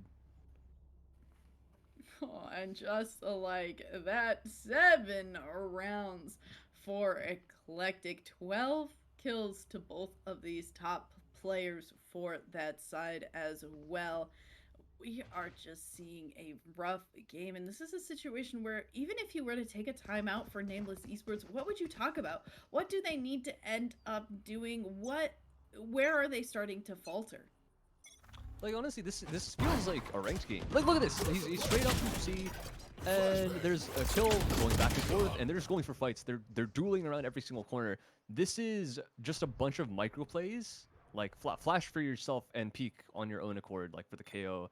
The Jet just dashing down long C and trying to catch someone off guard. Caloric is in their spawn, Oh. and he lands an immediate Spike headshot on down Tasty, A. and he wants to go for another fight. Last And he player win it. No, standing. for once, Nameless You is know? on top for the time being, but Logan, remember this dude, he's the other guy that's flawless so far, and if he wants to Yeah. keep that streak, he has to clutch this round out in a 1 versus 3. All right, I'm ready to see it, Logan. If there was ever a time that you would be tested, it is here. It is now. Show us why you're the undefeated player. Don't get hit by those random shots through the smoke. Go ahead, throw out that recon bolt. It is destroyed. Gonna go ahead and use a shock dart as well. I'll start at 50 HP, so definitely the easier one to kill amongst these three. Gonna go ahead with another shock dart. Unfortunately, Toshi with the high ground, ready for the heaven play and ready to get 4 kills in a round in Nameless Esports' favor. All right, the one that put their foot down last map is the first one to do so now. He went from 3-7 to 7-7 in that single round, so over doubling his kills. Very well done, but they're gonna need a lot more of that, considering the fact that it's been what I've counted. I had a timer on my phone. It's been 120 seconds, and we're 7-1 right now. So, Nameless are past the halfway point. There is no winning this half. So on their favored side of attack, where they were very convincing in the last map Yep. of Haven against Lotus, this time they have already guaranteed a loss in the half. Eclectic have taken 7. That is miraculous. And now, even after that win, like with the rounds that Eclectic had won, there were like 3 people on max money still on that previous round, and now they're finally buying down. But even after this, they will have another full buy. So Nameless need to win 2 full buys in a row, not lose enough players to make them go down in the money. Because like if most of them die and they still win, they actually still struggle in the cash department. So that's not great. So they need to win 2 full buys in a row, healthily with like 3 alive, in order for them to put their opponents on any kind of like an eco or a save or a half buy. That so far has proven to be difficult. And like I think like Nameless are good, but they have to be able to just win the fight. Like that's all they're doing. Look at Caloric, he's on top of mid box. Like if anyone peeks window, there's a 90% chance they die, and not because like they can't win the fight, but because Caloric has been winning the fights. How about just peeking mid and not peeking window? I mean, that allows for Toshi to pick up a kill, and that's at least 4 down. Top frag. I mean, Spike there's down another big mid. top frag in the form of Michael Scarn, but thankfully, we are able to get that trade back as well. So both of those 2 kill menaces for the side of Eclectic are already down. Cash, though, holding this long angle with that Twitter force, actually decides to leave, and that's where the side of Nameless Esports are actually targeting. So this Teleport's kind gone. of rendezvous out of there is potentially going to feel kind of bad. That trademark is going to be destroyed, and just like that, they're onto this site from the shadows coming out from both players just to planted. move around the map. Both these only very slippery. Head gonna be found of All-Star as Cash is able to collect that kill and run back down those stairs, join Calculator and Logan. One enemy remaining. Oh, unfortunately, Smelly gonna be caught out by that bolt. Oh, that's so unfortunate. And just like that, Gil is the only one remaining, though, has the Hunter's Fury ready, finds the kill onto Logan, and that's gonna make it that much easier. Pops that Hunter's Fury, but the bomb is halfway, waiting for somebody to jump back on. Gonna go ahead and do that next shot, about to go again, and just like that, we don't have enough damage on that Hunter's Fury to stop young Calculator. Yeah, definitely. There was no winning that round. As soon as he's off site, I saw what he was doing. He was like tucking himself in the corner. I was like, don't do it, man. But he pulls out the Hunter's Fury anyways. Like I guess, yeah, he really wants to try for it, because at that point you're 7-1 down. You can't afford to lose rounds at this point. But that is definitely not the way to go about it, because they've got so many people alive. Like you can just play the Hunter's Fury. You can even tank a shot, like if you really had to, and then the next guy can get on it. But yeah, that was virtually an impossible round for Gil to win when he was committed to that play. And now, not only do they not break up his money, but they're also on a life by themselves. Toshi has a shotgun, and he's done some pretty good work with it so far in the previous matchup, but he was defending that time. And he can't even get close to the site. That is disgusting what Kha'Zix has done. Oh my gosh, and we're seeing Sabelli go ahead and followed up with 2 kills at least, trying to keep this in the game, trying to keep the faith as well, but it's going to be that much harder when Caloric is still alive. Calculator's just trying to play a little bit of peekaboo here with All-Star, decides to just, you know, take that little turret as a consolation prize nonetheless. Caloric to do a double jump over the top, not going to be able to connect those blades, and all of a sudden with that distraction, Calculator trying to find some damage, but they're going to be forced so far back by this Killjoy. And are we trying to do a little bit of a bait here with Calculator? Unfortunately, they weren't anticipating Smelly TPing up into that heaven side, and just like that, it looks like we're actually going to see Caloric run away. Operator in hand, just going to hold on to it and wait for the next round. All right, very nicely done from Nameless, and not only do they win the round, but they also do what mentioned before. They needed to keep 3 alive, and they've done so. They've cut 3 guns, which means they're able to actually go up in economy. And now the only player left alive, it's just actually fine for Eclectic because they keep. Oh my god, no. Oh no. Well, they have so much money. They have it's so much 8-2. money, and they're just gonna buy 3 operators. Who cares? Yeah. We're on defense. There's a lot of lining angles. Let's just have 1 operator on each side. Okay, this is a bit scary though. Like oh no, Logan. Okay, he rebuys. I was about to say they control all they want. They've looked so good. It doesn't even matter. But Logan, he's alone on this A. That's why I said it was a bit scary. But he actually decides to go for a rifle. So it's just gonna be even better for him at this point. He's got a Hunter's Fury to work with as well. So if he gets driven off the site, he could have a little bit of presence like towards the A link. We'll see what ends up happening. Nameless they want to commit. They're sending everyone here except for the Killjoy and the Solar Lurk. She's been doing that pretty much every single round that they've had, even in both matchups. You've seen Nameless's KJB and Spawn, but yeah, that's going to be A site taken. But the plant going to be delayed with that Hunter's Fury. There goes Logan. And in the corner it goes, and the tag. Smelly actually sacrifices his life for it, so hopefully the plant is worth it, but they've lost another player already. Yeah, and that player is Toshi, which is unfortunately one of the top players from the Nameless. We are going to see that shot miss coming out from heaven, but not to worry as Floric and Skarn are picking up 2 kills. This dark cover is making that much more difficult for All-Star to low-kick the bomb and just jumping through the smoke. The side of Eclectic get themselves yet another last round before the switch. Oh, this one's a quick one. It is. I said, what time did I say it was? 10:30? Is that 10:30? It's been like 22 minutes. It's not been long. Minutes. This is a swift game. That's if that's even, I don't know. Yeah, 16 kills on Michael. Caloric at 14. Wait, let me do the math real quick. Quick maths. 30 frags across 2 people, right? I'm not wrong. Nope. I hope I'm not wrong. That is. It took me a little while to do the math, but that's just because I'm bad at math. Don't worry, I am as well. It's just it runs in the family. Sorry, but yeah, that's. I can't do as fast math for the other team, but I think that Michael and Caloric might have more, if not close to, as many kills as the entire team of Nameless. Not entirely sure. It's 5 and 5. It's 10.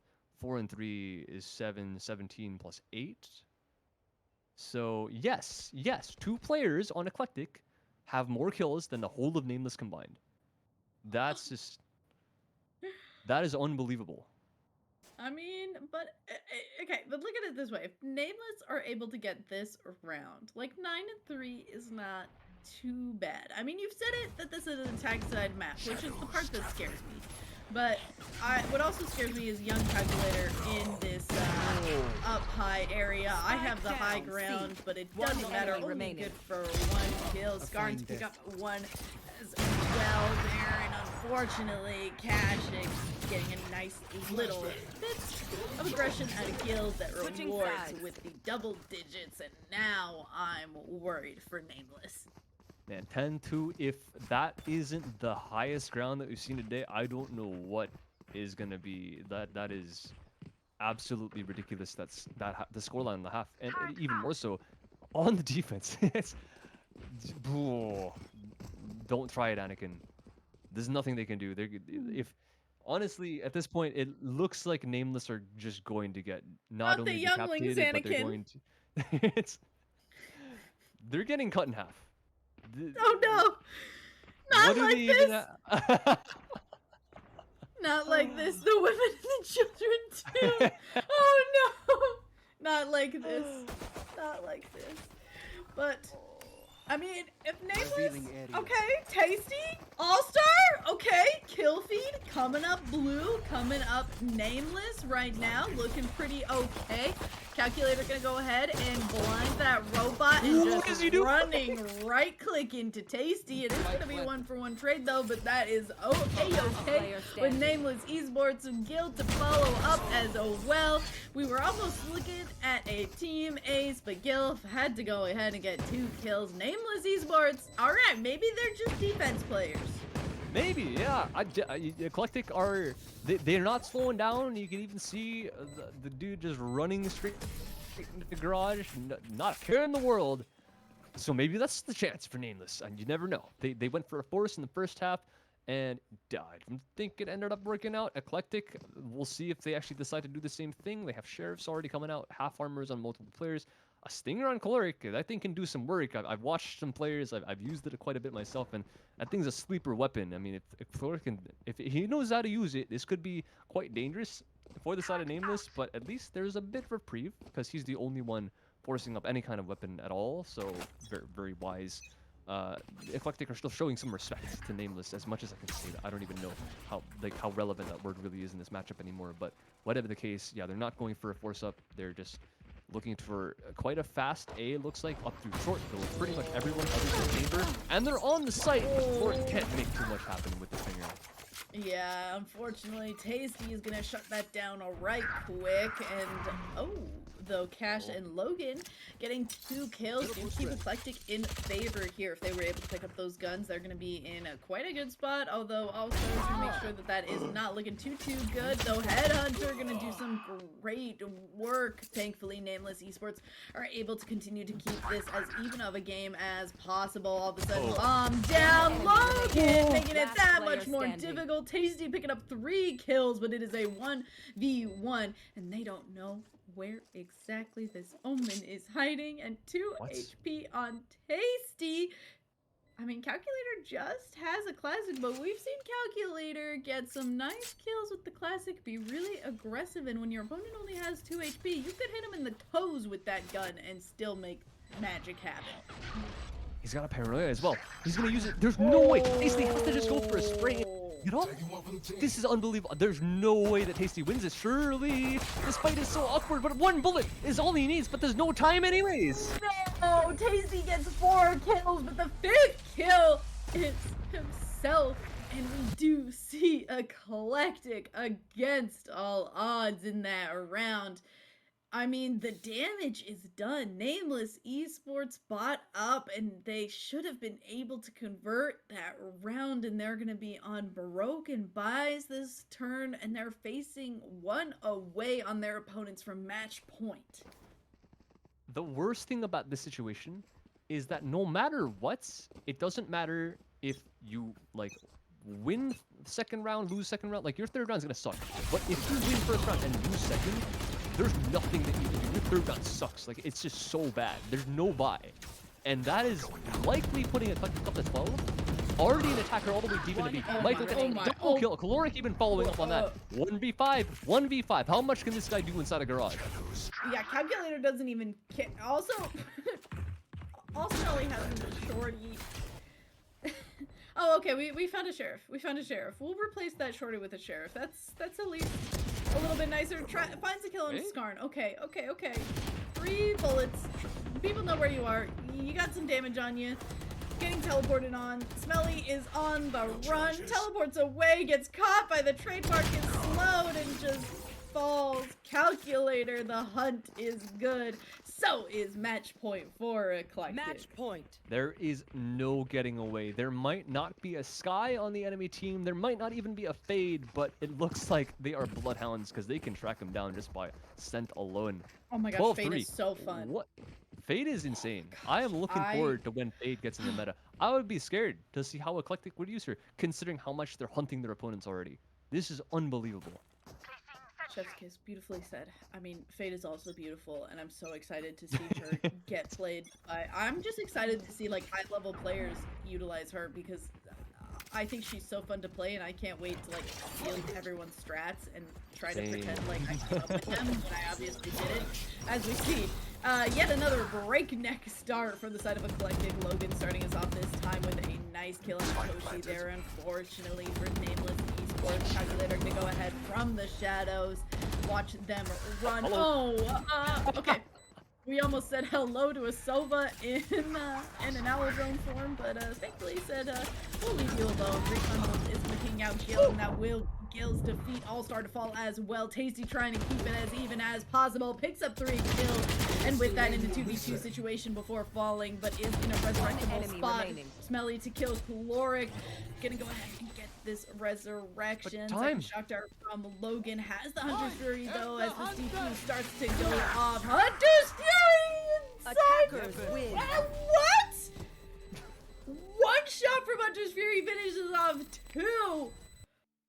Oh no. Well, that's a way to close. Let's see. Let's take a. We're gonna hit the stopwatch there, and looks like we're gonna have a 27-minute game. Yeah, 27-minute grand final here at Pit of Valor number 88. Very nice stuff. I don't know what to say about that. That was a very convincing performance from Eclectic. That honestly felt like a round of 64 game, if I must say so myself. Phew. There honestly is nothing to analyze about that game. It's just Holy Eclectic smokes. just shooting their opponents in the face. Like every round, they just ran it down wherever. And even when like they start losing rounds, right in the second half, like pistol round, and they go in and they lose 2 players across the map. And even after they get the plant down, they're just W key. Like it doesn't matter how many men they're up or down. They're just going. And when it doesn't work, they're like, okay, reset, go next round. We have so many rounds to work. It doesn't matter. That's insane. Like, there's nothing to say. Well done, bravo. The only thing I can even think of to say is that, like, we talked a lot about Michael Scard and about Chloric, and in the end, like, Chloric actually got overtaken in Combat War by Logan. That's amazing. That's actually crazy. And like, not only that, but the econ rating of these players as well. Like, you can see just with that how much these guys are surviving. It's not only that they're getting kills, but they're also not getting traded. Like 103 econ on Michael, 109 econ on Logan. These guys are averaging 2 kills every single time they buy a rifle. What? That's unreal. No, that's not supposed to happen. I mean, but you also get to see that exact same thing in the scoreline, 13-3. I mean, we saw Nameless have very good games, and they just either they didn't know how to play against Eclectic, or they just couldn't find footing, or like sometimes it happens where you just like start a game, you lose a few rounds, and your mental kind of just goes out the window. It happens. It happens to everyone across any different game. It's a huge part of any one of these games, especially where snowball mechanics can kind of be involved, especially with economy in Valorant. So it's not surprising that we kind of saw this really kind of get out of Nameless's hand, and ultimately a very strong, and emphasis on strong, showing from Eclectic, who were able to take this down 13-3. Yeah, and with that, we do wrap up our Pit of Valor number 88. That's a climactic, anticlimactic. I don't know. It was definitely a fast-paced and heated game to close it out. That's a hell of a match. And honestly, wouldn't have it any other way. Well done to Eclectic. Congratulations to them for taking the crown. But for now, we have to, of course, thank everything that is letting us even put this on. And of course, this Pit of Valor this week might not be sponsored by MSI, but they have been with us for the past 5 weeks. And of course, it culminated with our invitation as well, with those 5 keyboards that were given away to the winners. So, yeah, thank you to MSI for giving us the 5 weeks of giving. Very nice stuff from them. And Valen Chill, we have it again this weekend on Saturday, so do not miss that this weekend, you guys. So be there. It's going to be awesome. Free entry, $50 to first place, just like Pit of Valor. And so next 2 Saturdays, we've already got them scheduled. So super awesome stuff then. Follow us on Twitter. Join the Discord to be updated on all the stuff. And like Becky mentioned earlier in the tournament, we have the manager and coach only tournament, which is super cool because like I know a lot of coaches that are actually like really good players as well. Sparky, one of my good friends, he is, I don't know what team he's coaching right now. He might not actually be coaching a team right now. I haven't kept up with him in quite a while because I've been busy with my own stuff. But yeah, he's like immortal 2 or something like that, and he's coaching. So there's like a plenty of talented coaches out there. So if you want to see some competition between the team, the players, the people that are at the head of certain teams, that's going to be a very interesting matchup because, like, if these teams are good enough to get to where they are, imagine like the brains of the operation, right? Just 5 geniuses going against each other. I wouldn't be surprised if we saw games of like 5 initiators or 5 sentinels versus like 5 controllers or something like that. That's gonna be super cool. But we're gonna have more information for that coming controllers up in the soon. game somehow. Oh yeah, there are there. Oh no, I think about that a lot as a controller main. I didn't realize that. I forgot. I'm It's so okay. sorry. I would let just 2 Vipers in the same game. That would actually be really strong though. Dude, the frame rate. Imagine your FPS. It would be great, but if you want to stay and be able to get more info on that, yeah, go ahead, get connected with GLG on Discord and Twitter as well. And if you're maybe a team that today just like couldn't get into our GLG Pit of Valor, it's probably because you didn't have the GLG Country Club membership at $10 a month. That's like $2 between each of your players. Make sure that you are locked in into all of our tournaments. First come, first serve is not applying to you as long as you have that GLG Country Club membership. Make sure that you're in these tournaments. Yeah, and don't forget, just like I gotta say it. I mean, Nameless, they could not find footing in the last map. It was there was no concrete, right? The Haven is full of grass, so I would think that if you have the GLG socks, you're gonna be able to have that little grip that you need to be able to anchor yourself down and not get absolutely run over by Eclectic. But who do I know? I mean, I don't have them yet, but I promise I will be getting them, especially for the wintertime. It's kind of warm right now. It's 11 p.m. and it's 70 degrees outside. Get that for a second. Damn, Oh my wait, goodness, okay, hold it's- up. I think it's about that hot where I am too. Yep, 70 degrees right now Oh. at 8 p.m. It's hot. I'm It's in hot. Southern California. It's also It's Southern crazy. California is a desert, so doesn't really count. But you know. Yeah. But anyway, okay, we're gonna let you guys take it easy because we're gonna probably end up taking some showers because that was a sweaty game for all of us. But for the time being, have a good night, guys. Thank you so much for watching. Thank you to Ben in the background for producing this entire thing, and Fade on the camera as well on the sticks. Beautiful job. And all you guys for tuning in. Remember, this Saturday, tune back in. Next Wednesday as well. Every single Wednesday. I mean, we host them all the time. But for the time being, have a good night, guys, and take it easy. Looking like it's all over. Hold up. Maybe not! Are you serious? My name is Ben Garvey, and I founded Great Lakes Gaming with one goal: to create an exclusive club for casual and competitive gamers to come together, full stop. Every week, GLG hosts esports competitors of all ages with real prize pool tournaments and a live broadcast to Twitch. One actually does come through from Jenny. The second, the third, the fourth. With thousands of followers and hundreds of weekly players, the GLG community is thriving more than ever. And now we're building a better experience for our players. And we're setting the bar high. No, literally, 22 stories high. Welcome to the Gaming Lounge, the first of its kind, located on the 22nd floor of Innovation Square in downtown Rochester, New York. That's right, this space is built just for you, with the latest and greatest in gaming gear and plenty of space for you to claim that little bit of glory. As you enter the Gaming Lounge, you'll be welcomed at our reception desk, and behind that, our main office. Here, we'll produce our professional broadcasts and turn those sick plays into the GLG highlight reels you've come to love. LAN tournaments, viewing parties, that all happens here in the viewing room. And if you need a little practice to start actually winning for once, spend some time in a team practice room. At some point, you'll need to touch some grass and maybe grab a bite to eat. So we partner with local cafe and restaurant, Bite Rochester, to provide fresh and healthy snacks at our cafe in the clouds. And of course, the crown jewel, the gaming room, stacked with hardware from limited edition consoles to top-of-the-line gaming PCs. Yeah, that's right, we've got GPUs. And if that's not enough, we've got 2 more private streaming booths fully prepared to take your following to the moon. The GLG Lounge is the ultimate space to stream, host, and hang, with no compromises, all built for your next win in the clouds. Grab your GLG membership today at glgaminglounges.com.